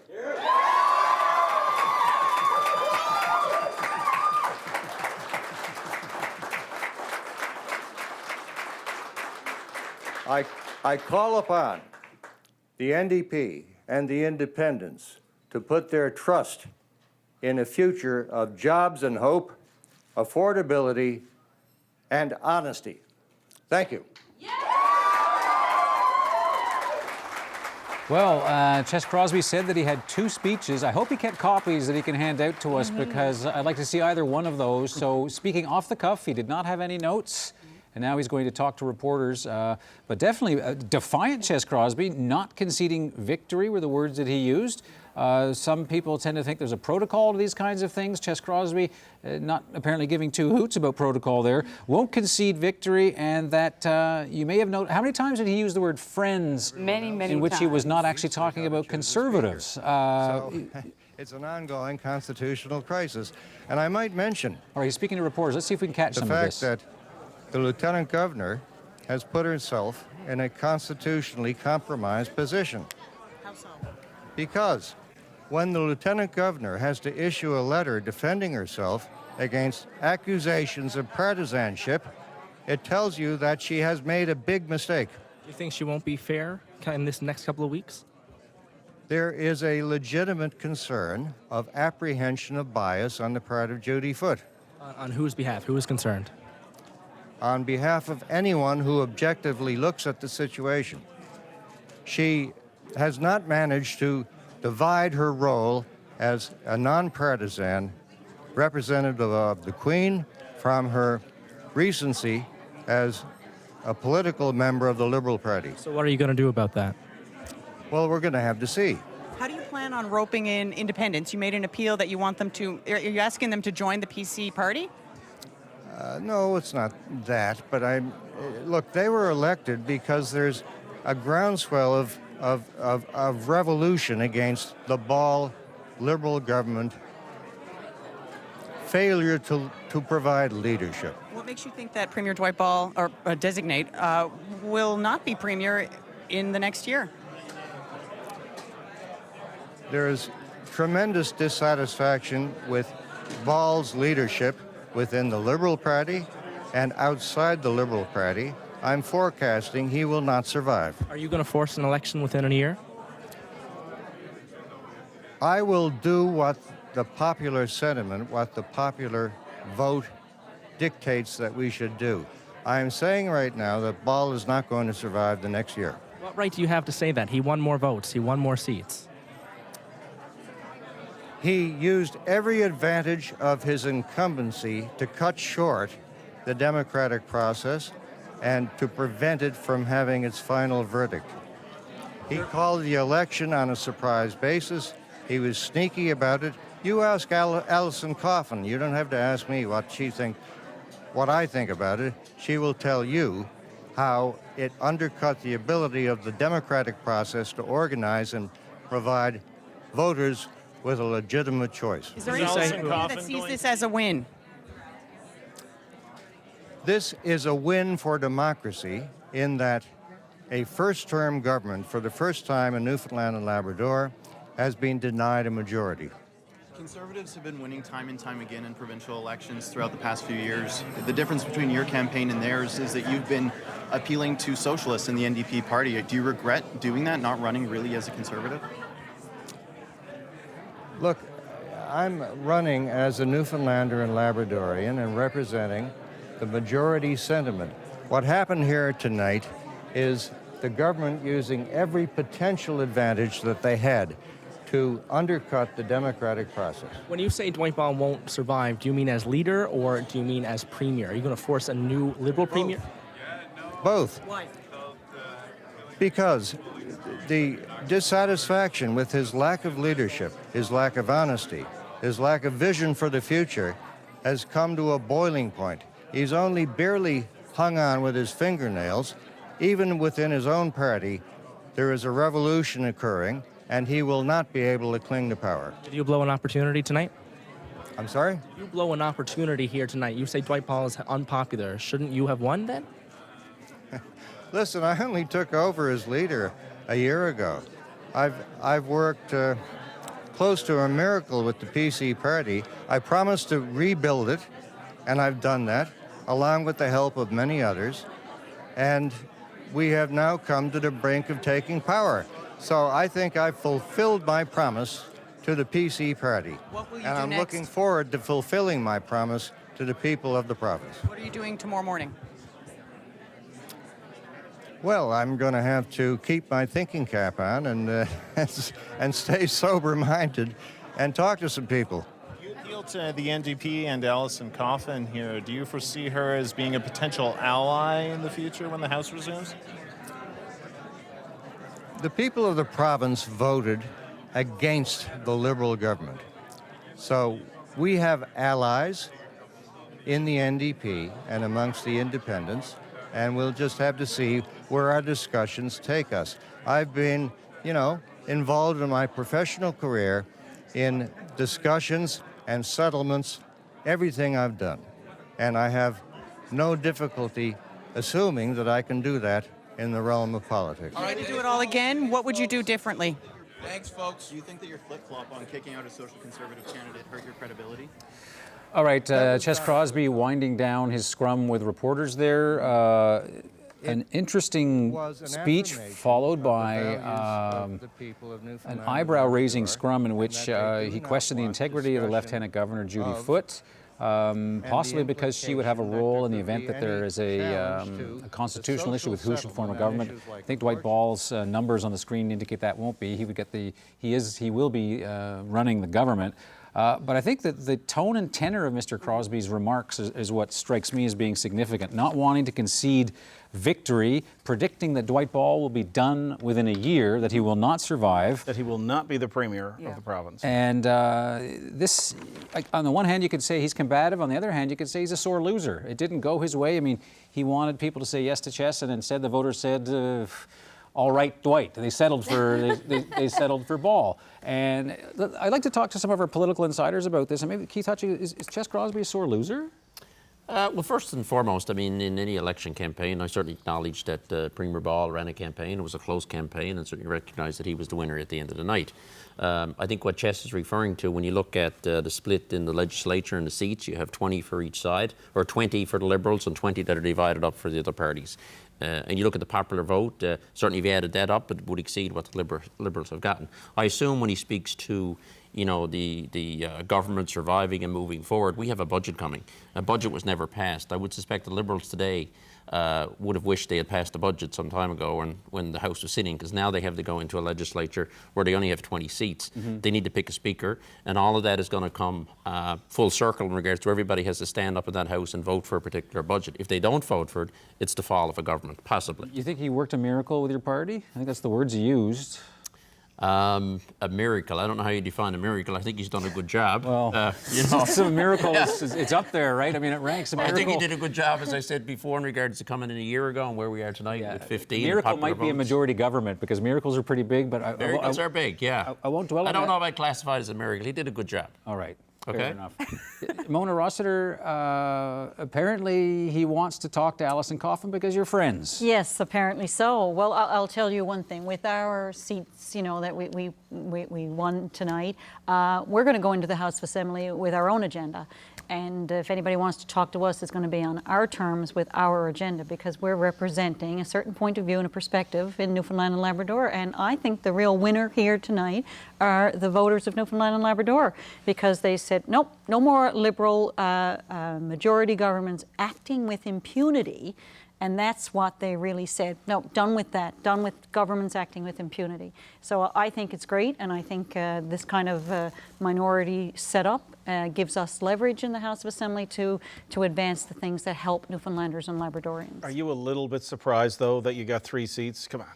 Yeah, well, I'm not surprised. I'm delighted. There's a difference, right? We really targeted 3 or 4 or 5 seats. Miracle and achievement. Yeah, so, I'm delighted that we achieved those 3 seats, but we were hopeful, so I'm really delighted. Surprised? No. All right, John, what do you make of the tone and tenor of what Mr. Crosby said there? I suspect a lot of Liberals probably watching the results now, not happy at all with what Chess Crosby had to say. Yeah, to be honest with you, Anthony, I don't know where to start. I'm absolutely flabbergasted at what that man just said. 2 words leap out, and they are sore loser, absolutely. I mean, this is a man who said that the Atlantic Accord deal was going to be fake, it wasn't going to happen. The Atlantic Accord deal happened. Then he said that the budget is fake, the budget's going to happen now. And now he's calling the election result fake. I mean, the guy is just completely desperate. And to think that the NDP are going to cozy up with Andrew Scheer and the Stephen Harper hard right-wing conservatives, we'll see. Do you want to respond? You can't. We all want to respond to that. Prejudge what elected representatives may do, as John, that's up for people to decide. We always talk about collaboration, and we need collaboration. I think what Chess was alluding to, if people aren't satisfied, there's room here for collaboration based on 20 seats in the legislature. That's not with the Liberals. So we can't have collaboration on one side you want, and on the other side you're going to say, well, maybe they shouldn't speak and talk about things that are important, that may be different from the Liberal government and could do things differently with a budget coming up and other things that lay ahead the next year. I think the same thing. I mean, maybe what Mr. Crosby said was not what the Liberals wanted to hear, but we've got to get away from partisanship. We've got to learn to collaborate, and we've got to learn to pull together to fix the issues in this province. And the Liberals are just going to have to learn to play with us and do that, right? And instead of saying, no, we want to act and do what we want to do when we want to do it on our time and our agenda. John, you earlier mentioned that in your opinion, Mr. Ball is a kind of guy who's a good consensus-building sort of leader. You've got Mona sitting right next to you. Eddie Joyce is available by FaceTime, as we found out tonight. Will Dwight Ball be reaching out to the same people that Ches Crosby mentioned? Well, I'll guarantee you right now that Dwight Ball will be willing to work with anybody in that House of Assembly as they are duly elected. Just to go back to the earlier comment, though, I didn't see any talk of collaboration on the part of Ches Crosby right there. What Ches Crosby just did was declare war. What the Liberals are willing to do is to work with the other members of the House of Assembly, I'm sure, and I'm looking forward to hearing Dwight Ball speak about that. Keith, you don't think he was declaring war? You kind of shrugged when John said that. Well, as I said before, there's 40 seats in the legislature. There's 20 now that are held by others than the Liberal Party. And I think what he's just talking to is about collaboration. And if there's been a general consensus here tonight that people aren't happy with the Liberal government and what's transpired over the past 3.5 years, and the popular vote and 20 seats elected in the legislature, why isn't, in his discussion, it's legitimate to say, why aren't we talking to the others, those other 20, and collectively, collaboratively, maybe we can do something different? That's the Parliament. That's how it works. There's 20 other seats that are not held by the current government today. So it's collaboration, having that discussion. Mona, we heard the word friend over and over. How does the PC party, Ches Crosby's PC party, align with Alison Coffin's NDP? Well, I think if they want to, the PCs or the Liberals want to come to us and talk to us about what is important to New Democrats, then we're certainly open to those conversations. But we have a set of values and a set of beliefs, and we stand up for the people of Newfoundland and Labrador that aren't generally represented well in the House of Assembly. So I don't think we're going to negotiate away who we are. So I think that's they can talk to us. Certainly, we're open to collaboration and discussing. But we want to see some real change in this province and some real effort made to make that change. I guess the Liberals only need to make 2 friends, though, right? Like if you have 21, they need 1 friend. They need 1 friend, and they can go ahead and pass that budget. The PCs need 6, and I don't see 6. So how does that work on a practical level? Okay, you make friends with all the NDP and all the independents. Then what? Again, that became a red rover? I guess the first step is to elect a speaker, and we'll see where that speaker comes from. The Liberals, I'm sure, are going to be reluctant to have a speaker come from their ranks because it puts them at 19. I don't know what the numbers are at the end, but you have that discussion and collaboration and see if there's a willingness to collaborate. Maybe there's not, but that's something that will be decided, and whether it's 2, 3, 4, 5, or if it never happens, you won't know that till the discussion starts and that collaboration begins. And if nobody agrees to work with the Liberals, then bring back the desk. Well, it's that you got to ask yourself in that case, which party is least prepared and desires a quick election within the next year the least. And when I look at the parties, I think the only one that could actually tolerate that without facing absolute, complete, and utter burnout is the incumbent of the government. I think that right now is probably a time when the parties will get together secretly, away from us, and say, okay, let's take a deep breath here. We know we're going to the polls in the fall. Let's try to stabilize things, agree on something resembling the budget that was not such a big problem, get that through, and let's try to buy us a year. I would suspect that that's what the parties will try to do, especially with the federal.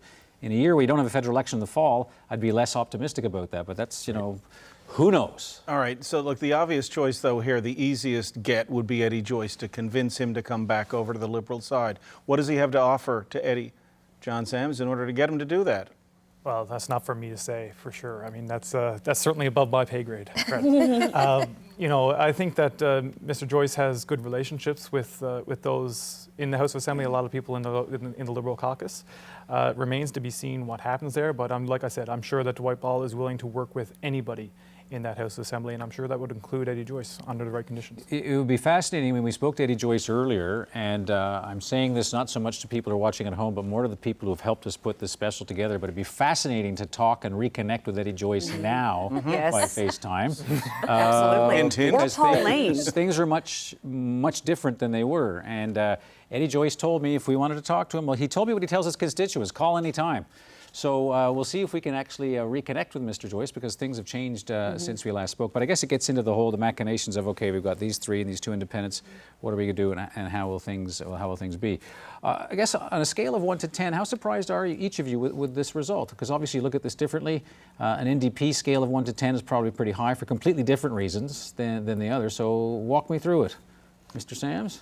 The NDP result, I think, is a big surprise. I will say that. I think that a lesson for Liberals to learn there is is that we probably could have done more on the ground there, and we focused in perhaps areas that we could have reallocated. Insofar as the Liberal number of 20, I mean, that was in the back of my mind as a possibility for sure. But the bigger shock, I think, for me is the NDP getting 3 seats. All right. Mona, music to your ears? Music to my ears, yes, for sure. We're delighted with that result. We'd like to see more and more NDP elected. But, you call a snap election with a leader that's in for 7 weeks, during a time when you're heading into a holiday season, no budget passed. I think that was really unprecedented in Newfoundland and Labrador, and I think the results tonight reflect what Newfoundlanders thought about that as well, right? So we would have had a full slate had we been given an opportunity. A lot of people wanted to step up but couldn't because of family commitments, work commitments, and so on. Right. So I think 2023 is going to be really interesting. Now, the question that came up with us before also, Mona, is part of you thinking, if only we could have run a few more candidates? Because Jordan Brown's victory, I mean, it's very telling. Had the NDP done what candidates or what parties hope to do, run a full slate of candidates, it's a big what if for the New Democrats to be asking themselves. But who knows what the results would have been tonight, And I think, the real losers when governments act with impunity, and that's what the Liberals did, are the voters. You don't get the opportunity to have that choice in front of you. So that really has to stop. We need to fix that fixed date election legislation so that you can't drive a truck through it. And it's either we have a fixed date election legislation or we don't. And then we have to, do what's right for the electorate. Give choice, give the opportunity, give fairness, level the playing field. Those are the things we need to be doing, and we have to do that. And minority governments are better at getting at some of the stuff that we really need. If they can get anything done, that's the other side of minority government. Keith Hutchings on this subject. Voters were asked to say yes to CHESS. They didn't say yes. It was kind of a polite no. I mean, how do you interpret this result? What does this mean for Conservatives? Yeah, I think, it was, the old adage is, oppositions don't win, governments lose. And I think there was some of that we saw in regards to some of the backlash against Dwight Ball in the budget of 2016. And since then, CHESS, as I said, he's got his style. Maybe that didn't resonate as much as some of other leaders in the past, and some of those results were there. But I do want to congratulate the NDP because I think that was a surprise. We didn't have 3 seats. Ms. Coffin was elected as leader and then had a very short window, as we all did, but certainly she did as well, and got those 3 seats. For us, too, in ours, we had 3 or 4 other seats that we thought we'd probably take. And that was a bit of a surprise. We didn't do that, but certainly pleased with the 15 seats we did receive. Okay, appreciate that. I should mention that Chess Crosby, sorry, not Chess Crosby, I was talking to Keith Hutchins, but Dwight Ball, his advanced team has actually gotten into the ballroom. The ballroom, I suppose. But Katie Breen, of course, we'll touch base with her once Mr. Ball actually arrives. It'll be very interesting to see. Now, I'll ask you this. I'll ask you to sort of conjecture a little bit. So, Chess Crosby said that he had 2 speeches. Mm-hmm. And then he said neither of them applied, and then he spoke off the cuff. How many speeches did Dwight Ball prepare for tonight, and what do you think we can expect? I'm willing to bet it isn't the one he's going to give now. Yeah. Eddie Joyce is the only one who was a sure bet. Well, there you see the Liberals cheering, applauding the fact that they have been returned to government, that the thunder sticks out. The buses have arrived from Deer Lake. There you go. So there's the Deer Lake crew arriving in Corner Brook. The thunder sticks say happy, the faces say minority. To a large degree. Lots of cheers going on as they enter the ballroom. And they got their signs. They're all set up, of course, but it'll be interesting to see now what kind of message Dwight Ball is going to deliver. He will have seen Chess Crosby's speech from where he was watching. Be interesting to see what, if any, response he will have to that. With the fact that the Leader of the Opposition has said that he foresees the doom of the man who won the election tonight, that Dwight Ball will not last out the year. It'll be interesting to see whether Dwight Ball does what he usually does in these kinds of instances, take the high ground. There's his brother. Dean Ball, Mayor of Deer Lake. Mayor of Deer Lake just walked by. Sometimes you can confuse the two. I remember bumping into him once, and he said, "I'm easy to remember, Anthony. I'm the better-looking Ball."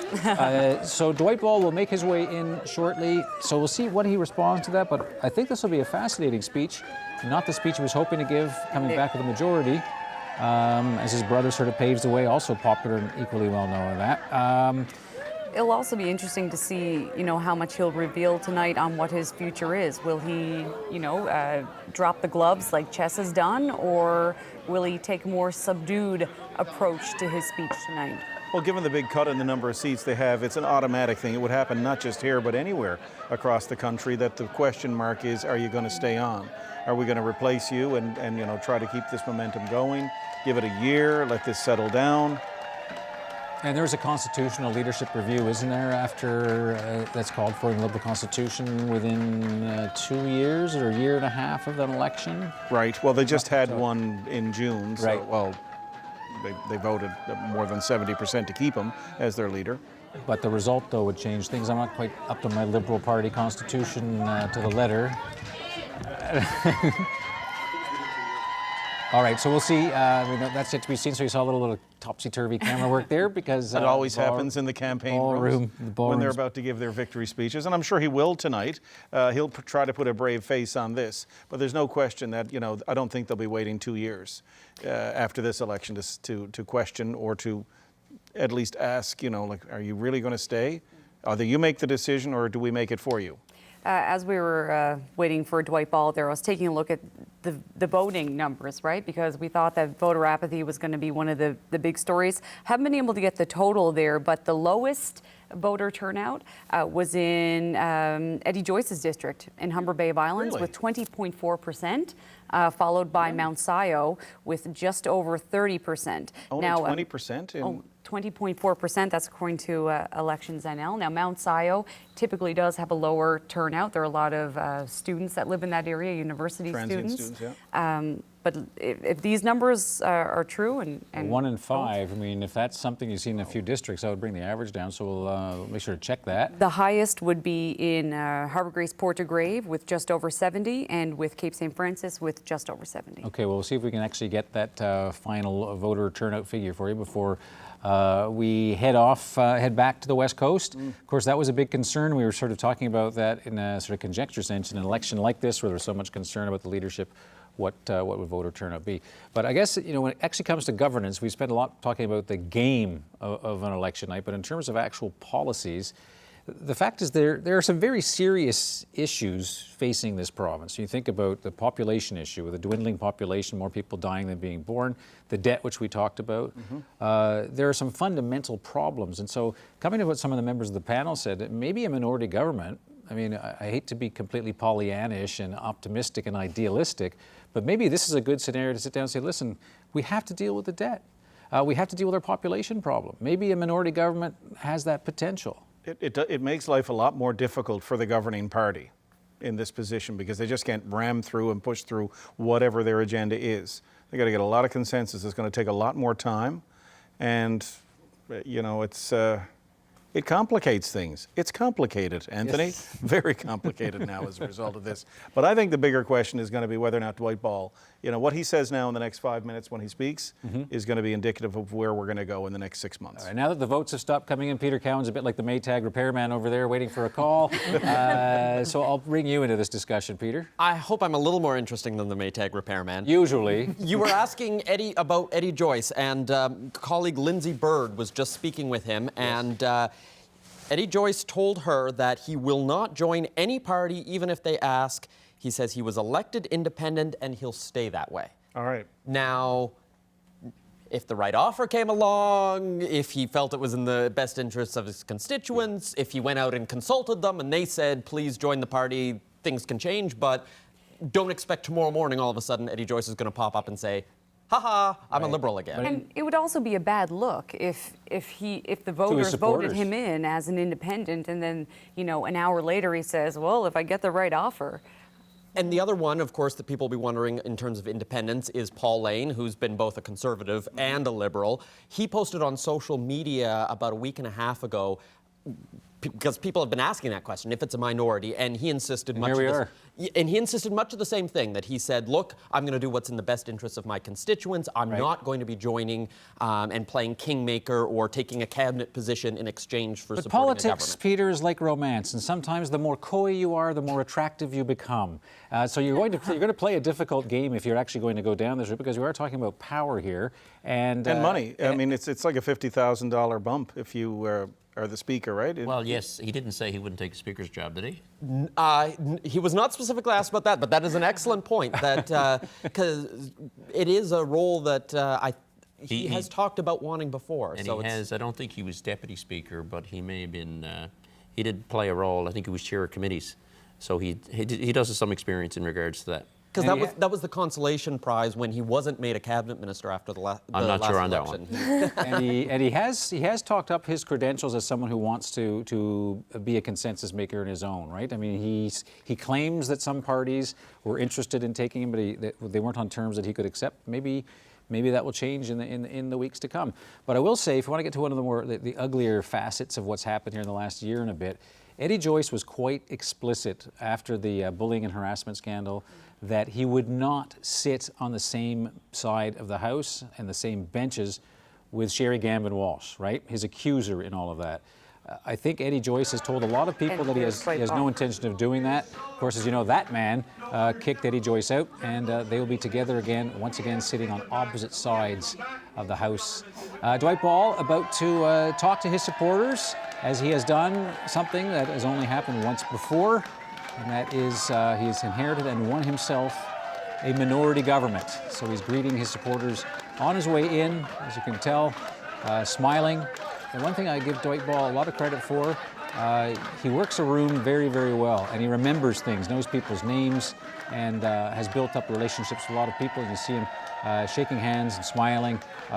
He's a skilled politician on that ground level, and he will get there eventually. My favorite moment of the June campaign in Gander was when he got his endorsement and he came in and he picked Scott Sims up off the ground about 3 feet and swung him around, the MP.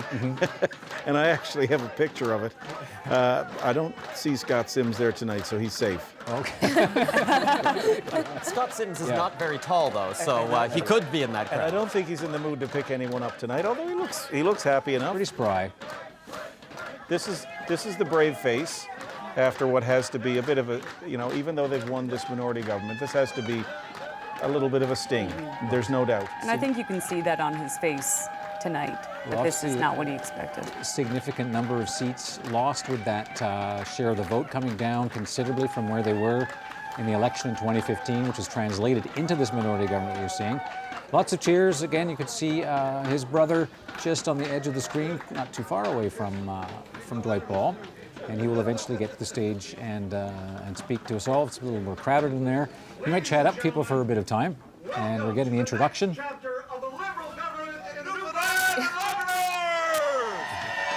Jerry Byrne, one politician who does not usually need a microphone. Can be counted on all the time.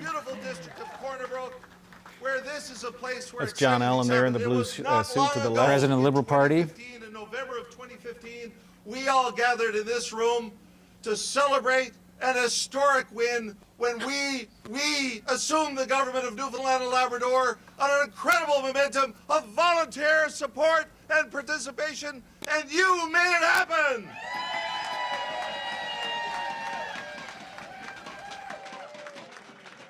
Think back to those times. Think back to those times when we formed a government. You know something, we had difficult things, we had difficult times, we have difficult challenges that we met them head on. We had a $2.7 billion annual deficit. We had the legacy, the incredible negative legacy of Muskrat Falls around us, but we had one thing going for us. We had a province that wanted to succeed, we had a province that wanted to grow and advance, and we had a premier, a brand new elected premier that knew the challenges but also knew the opportunities. We had a premier in Premier Dwight Ball.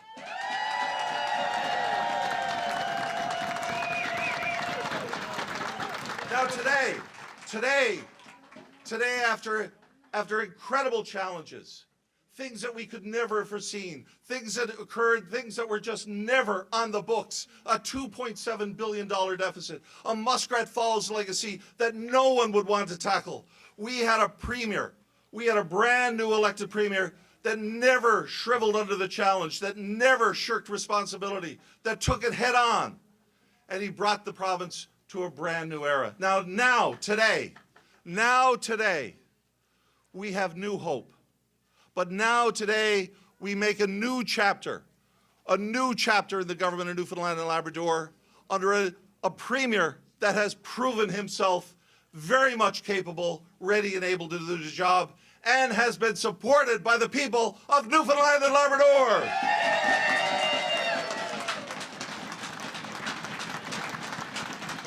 When we had those challenges, we had to trim our sails. When we understood, when we were learned exactly what the circumstances were, we had to trim our sails. We had to adjust. Today, we are under a new situation, a new environment, and we will adjust. We will grow our partnerships. We will broaden our reach to the entire province even more because of what you've done here tonight.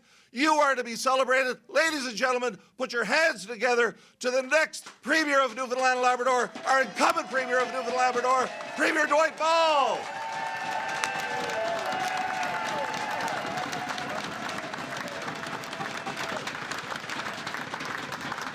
Well, thank you, Jerry. No one can say that my political life has been boring. I am so grateful to run in the district of Humber Groves this morning, and I want to say that they've been remarkable over the last month in putting our election team together. So thank you very much to the people of Humber Groves this morning. Also, I want to say thank you to every single Liberal candidate that we have had throughout our province who ran and put themselves on the ballot in this election. I'm so grateful for the campaign team that have worked so hard over the last month along the 9,000 kilometers that we've traveled across our province. Added to that, I want to say thank you to every single person that put their name on the ballot to run in the 2019 election. You put yourselves forward, you've offered yourself for public service. And for that, I say thank you, and I owe to you a great gratitude. I would also want to thank you. Let's put your hands together. To Chess Crosby and Alison Coffin and to Graydon Pelly, who's been my neighbor for a number of years, I want to say thank you to leading your parties under your respective banners. Now, we've had our differences as leaders, but we all know that the job is difficult, and I commend you for accepting those challenges. The candidates in this election put themselves forward in public office at a very important time in the history of our province. It is important that we work together for the good of all the people of Newfoundland and Labrador. I've always stressed the importance of MHAs working together, and I will continue to welcome collaboration within the House of Assembly. People expect that from their elected officials. So when I think about the last 4 years, and when I think about this election, and when I think about the challenges that we have faced, I think of one thing: we overcome. We have overcome the worst financial situation that our province have ever faced, and we will restore surplus budgets under this new mandate, and we will do it while creating jobs, improving health care, and enhancing education for Newfoundlanders and Labradorians.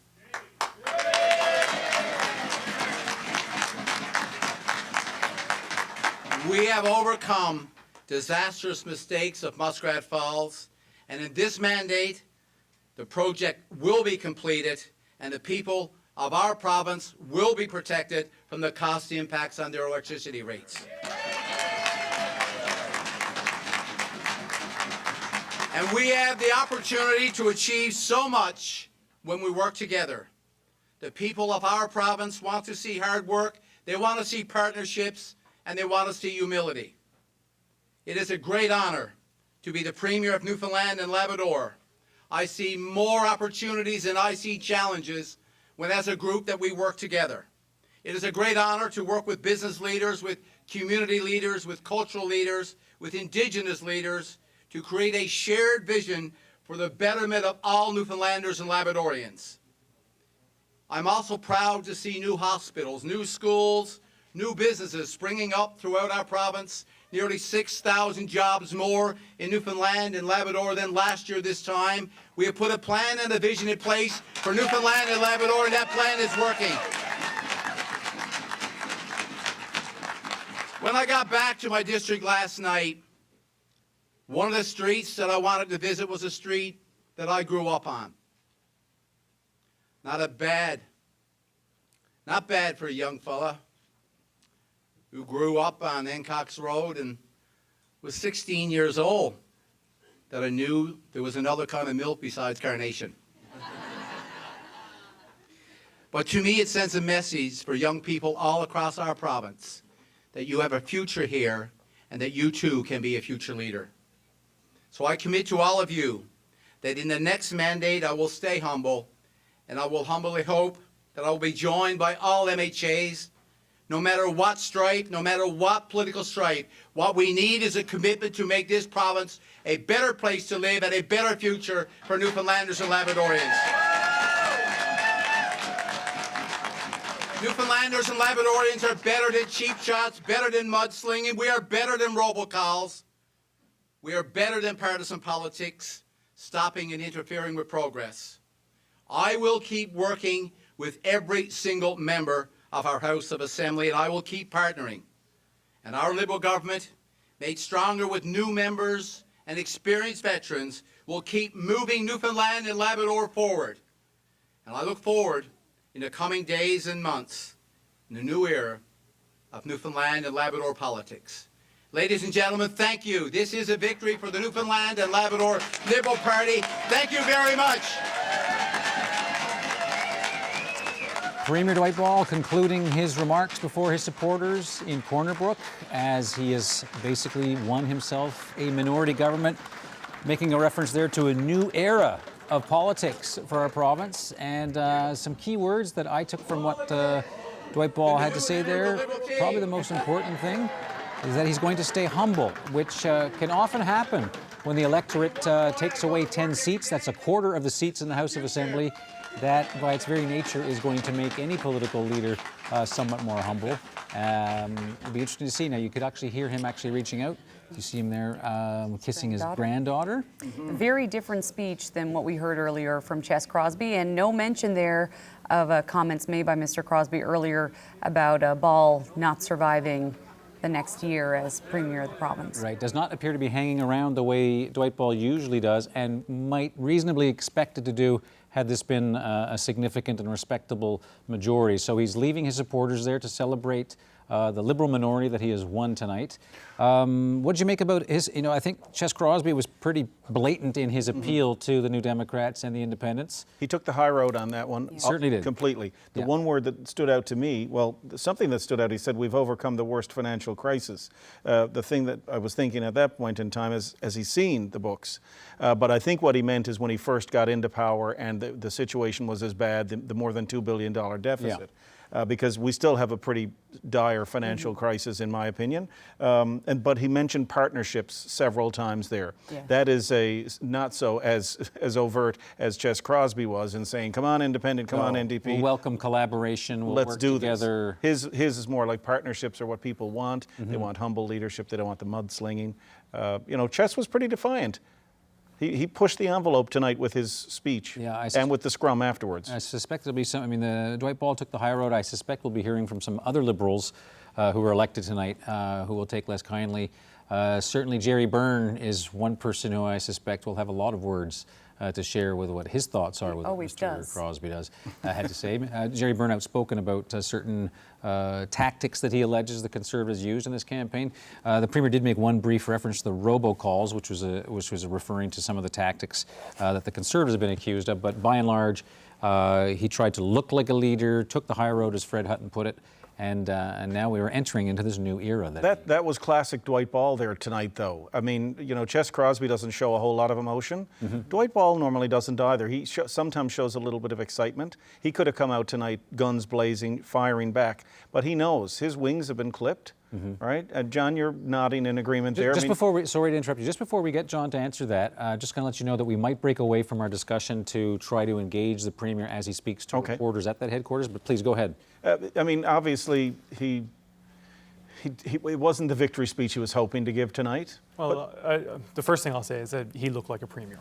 But not only that, further to the things you were saying, there's one thing that I know about Dwight Ball, and it's that his heart rate stays the same no matter what's happening. And that's part of what you saw right there, and I think that's a benefit that he'll have in managing a minority situation. Mona, you were shaking your head in disbelief when you were listening to Dwight Ball. Why? Well, I mean, two things. Well, I'm happy to hear a little humility because that was not on display while they had a majority government. And I'm not sure what election results Jerry Byrne has been looking at, but that was just bizarre. They have a minority government tonight, and that celebratory we've done it all is just, no, you haven't done it all. Newfoundlanders have said, no, we don't like your style of government, and we're giving you a minority government now, and we want to see change. So I'm glad to hear the humility because it has not been on display while they have been in the House of Assembly. John? I wouldn't want to sell short the accomplishments over the past 4 years. I mean, sure, there are still fiscal challenges to be faced. Absolutely. This is a big elephant that we got to eat, and you got to eat it one bite at a time. And when in 2015 there was a $2.7 billion deficit looming in this province, $2 billion has been shaved off that, and we're on the path to surplus by the year 2022. Spending has remained stable in times when I believe it's within inflation on the healthcare side of it. I think that's impressive. That's progress. The election's kind of over now, so I think we should just assess the results. I mean, it matters, though. We just shouldn't let the pursuit of perfection get in the way of progress. There has been progress, and hopefully in this minority situation, the parties can work together to create more progress, because this isn't going to happen over short term. Okay. Are you buying this, Mr. Hutchins? Well, you know, it's interesting, humble and cooperation were in his speech tonight, which means maybe it didn't exist before, so he brought it out tonight with the result of minority. One of the other issues, too, is when you look at the work he needs to do, as I mentioned before, we're moving forward with the budget and conciliation and the things he's going to have to do across the aisle, if you will, and getting his platform moving forward. I think he recognises that. As well, I did see some disappointment, I think, in Dwight. I've worked in the House with Dwight and certainly respect him as a politician and Premier and certainly congratulate him on his win. But I think he is showing a little bit of maybe the strategy they had of playing with the fixed election date a little bit, of bringing a budget in and not passing that budget on the Atlantic Accord and some of those things. They had lined those up strategically to this is going to be our success to our second majority, and that strategy didn't work in the results of tonight, and I think he's a little disappointed, as I suspect anybody would be. I thought I could detect a little bit of dejection in the Premier's face, because I mean, I've covered him for long enough to sort of get that, and he's a very consistent person. It'd be a very subtle thing to sort of catch, but I wonder, John, is it fair to say, to ask, did the Liberals have a plan B in this campaign? And what I mean by that is if the fast election call didn't work to quickly cause problems for the Conservatives and the NDP, what was plan B after that to actually hang on to a majority, other than announce spending that came from money we didn't realize we had? Well, I mean, I think it was pretty clear that the idea here was we're heading into a fall election with the federal government. We're going to be passing a budget which is at a critical juncture in our province's history. So what it was about putting that budget to the people, and that's what we did. I mean, the Atlantic Accord is a part of that, but what the debate was going to be in this election was going to be the most recent budget. Why delay? Let's go. Right, but if it's up to the people, this kind of result would suggest the people and are completely divided, 20 for you, 20 for the others. Yeah, and which means the people have decided that we have to work with others. And that's what Dwight Ball just said that he's going to do. All right, let's address some issues that we brought up through the night that we can actually answer with some divinity. How about we talk about the vote? Because Fred, you mentioned right off when we went right on the air, one of the big things you'd be looking for tonight was voter turnout. Well, right? I think we're above where we were. My quick math from our GES system Let's take a look. Okay. And we'll see exactly where we are as far as the voter turnout goes. The total votes in this election. Well, there you go. Oh, wow. 60.1%. That is up 6 percentage points. Now, no matter who you vote for, even if that includes the Yogic Flying Party, this is a fantastic increase of that many percentage points over last time. There was so much pessimism last time around about how low we had dropped. That is another interesting story tonight. Absolutely, and I have to add that the very, very, very low, shockingly low 20% that we heard there. That was from the Elections NL website, which apparently is not. Oh, for Eddie Joyce's district, yeah. It's not getting the exact numbers there. So as you can see there. Let's go back to the Liberal headquarters. Dwight Ball speaking to reporters. New Brunswick and PEI. So minority governments where there's courage and will to do things for the people that elect us, they can be effective and do some great things. And what is your future? My future? In politics. I'm continue on with the mandate that I've been given tonight, and we will work with all 40 members. How long will you do that? How long will you do I'll do that as long as the mandate takes me. We've got a great plan in place. We're creating jobs for Newfoundlanders and Labradorians. We're improving health outcomes. We're building infrastructure. The new Waterford now will be replaced. And so there's a lot of things that we've had in our plan that will bring benefits for Newfoundlanders and Labradorians. The last time there was a minority government in Newfoundland and Labrador, it lasted for 1 day. Do you expect yours to last longer? No, ours will definitely last longer. There's great things that we can do. This is a budget that we put in place, and I'll be reaching out now to the other party leaders as well as the independents to put together a plan that we can actually move this province forward. What are you going to do in terms of the Speaker? Who is the Speaker for the House of Assembly? As I said, the best thing for any leader to do tonight is get a good night's sleep, recover from the last 28 days, recover from where this campaign has taken us, have some conversations with people that we can work with. These decisions will then be made. You didn't pass a budget. Under no circumstances would he rejoin the Liberal Party. Eddie Joyce said this evening, under no circumstances will he rejoin the Liberal Party. Does that make your job of governing in a minority government difficult? Not at all. There's 40 members that we have to work with. We have 20. And so we expect there will be great things that we can do together for Newfoundlanders and Labradorians. It takes collaboration. Sometimes it takes a bit of courage and it takes a bit of will. The Newfoundlanders and Labradorians have spoken clearly to all 40 elected members. You did not pass. Ches Crosby's comments after saying you wouldn't be premier in less than a year. Ches Crosby has 15 seats. We have 20 seats. We have 5 seats more than the PCs in this particular case. So I'm not sure if he's speaking for his 15 or if he's speaking for our 20. I will guarantee he is not speaking for our 20. Let's keep in mind that the electorate spoke tonight. Ches Crosby didn't get what he was looking for. He ran a very dirty campaign. When people of Newfoundland and Labrador has been exposed to robocalls on Mother's Day, this came with the endorsement. Of Ches Crosby. He could have said no to that. He decided to do it. It's one thing that Ches said yes to was robocalls. You did not pass a budget before you called this election. How are you going to get your plan through?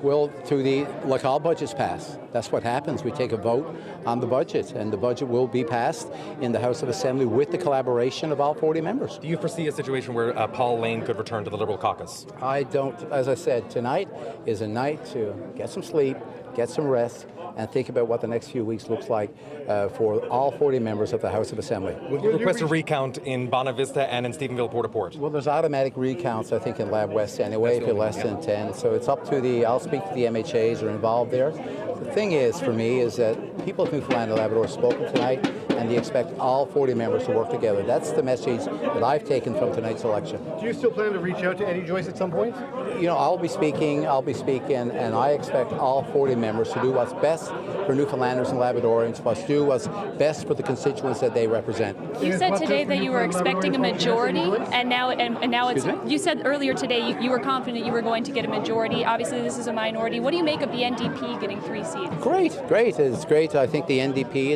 and what they've been asking and what I accept the will of the people of our province. We have 3 NDP MHAs tonight. We have 2 independents. We have 20 Liberals, and there's 15 PCs. The people of Newfoundland and Labrador have spoken. I think all of us must accept what Newfoundlanders and Labradorians are telling all 40 MHAs tonight. And the message there is, I think, they want us to work together to their benefit. There you Good. go. All right, good. Thank you. There you go. The reporters ran out of questions, which is always a sign that things are over. It looked as though Dwight Ball was willing to answer some more. Interesting that he actually did refer to the dirty tactics. I guess he couldn't resist it. We're going to be hearing a lot about that in the armchair aftermath of an election campaign as to who did what. That is usually what happens. But the important thing is the result. My sense there for the guests who are with us, both our panel of political insiders and Fred Hutton and Ariana Kellen, apart from the fact that he referred to those robocalls on Mother's Day, I've always found flowers to be more effective personally. There was, I think, a more obvious manifestation of the fact that he actually seems to be humbled by the result. I mean, well, I think how could it not? Humbled and tired, too, after, you know. No question, and campaigns are grueling, but the language that he used, his tenor, seems, other than the fact that his voice raised about 4 octaves when he talked about his future, it seems to me as though both Ches Crosby, although perhaps with a little less class than the Premier, are trying to sort of set the ground for, okay, look, let's take a deep breath, let's all get a good night's sleep. It's May 2-4 weekend, might need some lubrication before the weekend is done. Next week's a new week, and we got to figure out what this means. Well, there's going to be a couple of recounts for starters, right? Yes. So that could change the water on the beans if something comes. I mean, 5 votes in Lab West, that could very easily flip back. And just taking a look at who the Liberals lost, I mean, 2 cabinet ministers. You have Al Hawkins in Grand Falls Windsor Buckins, and Graham Leto, of course, with the 5 votes there. So it will be a very different Liberal caucus as well when we return to the legislature. And vastly reduced, of course, the loss of 10. As I mentioned, a quarter of the number of seats in the House of Assembly. One other feature sort of look at as we sort of wind down all of the data we have as we sort of crunch the numbers, a big feature of the campaign and an issue for a lot of people was the actual participation of women in politics in our province for Newfoundland and Labrador. Equal Voice, of course, trying to engage more women to put themselves forward as candidates.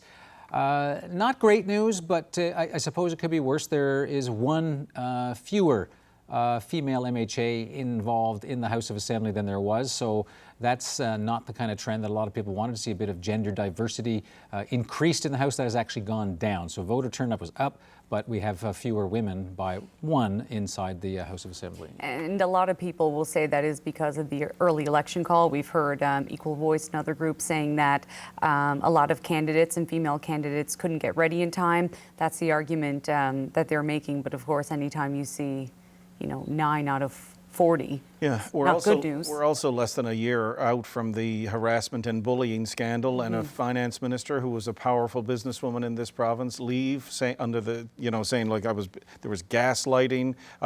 We had to meet secretly in bathrooms.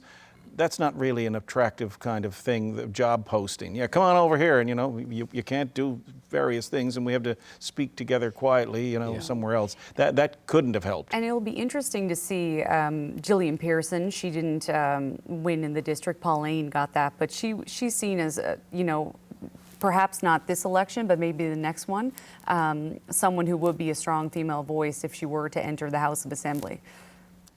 Peter? It is interesting to see the number of women. It is at least, we saw with the NDP, for example, they did have 2, they've lost 1.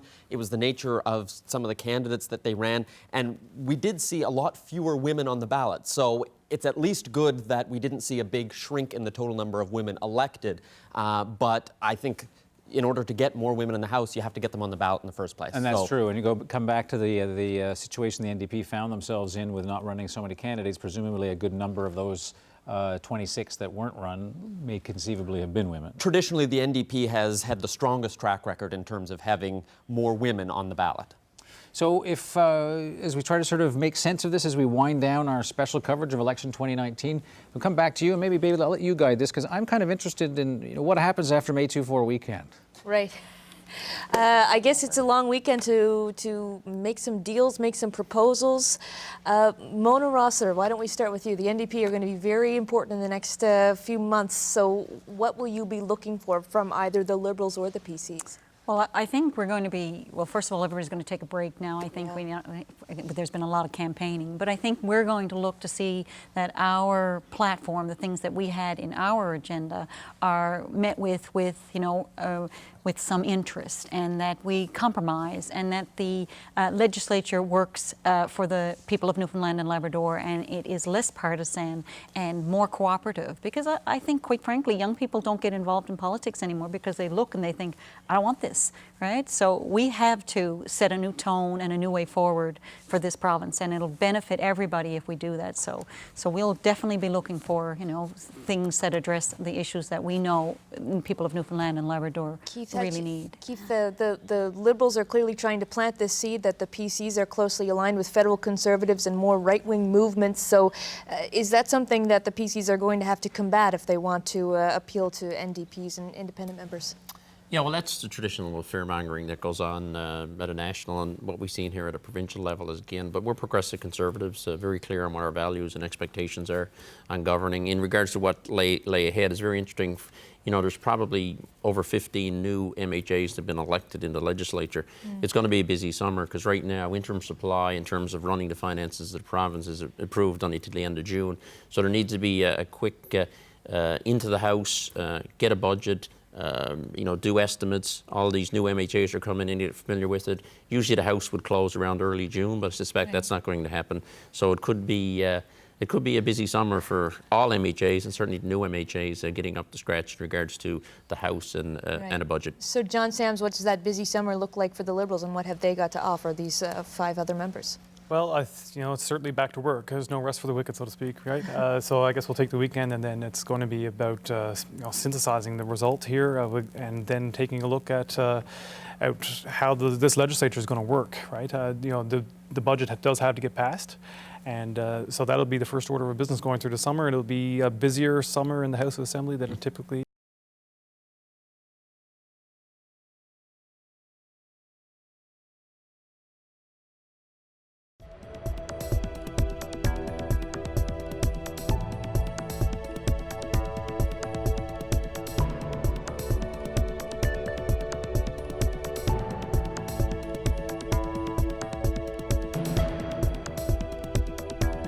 Behavior to happen before it becomes a serious problem, right? I want to thank you for being part of this coverage. Obviously, the minority government is a later night than perhaps happens in some campaigns. So John Sams, Mona Rossiter, and Keith Hutchings, thank you very much. And of course, my colleague Bailey White, it's been great to work with all of you tonight. So thank you very much on behalf of the CBC election team. I'm going to turn to this side, to the people who have been with all night, to get a final closing thought on what we've witnessed and where we go. Peter, maybe you start, and can I just bank on your Labrador expertise? Maybe we'll start there and then work our way to the island. Labrador, I think there were a lot of shocks there between the PCs elected in Torngat Mountains and that narrow win by the NDP in Labrador West. I think one of the things to keep in the back of your mind as we go into this minority is how much interest do voters have in going to the polls again? Right now, I don't think that's very high, and that's going to encourage the parties to work together, because anyone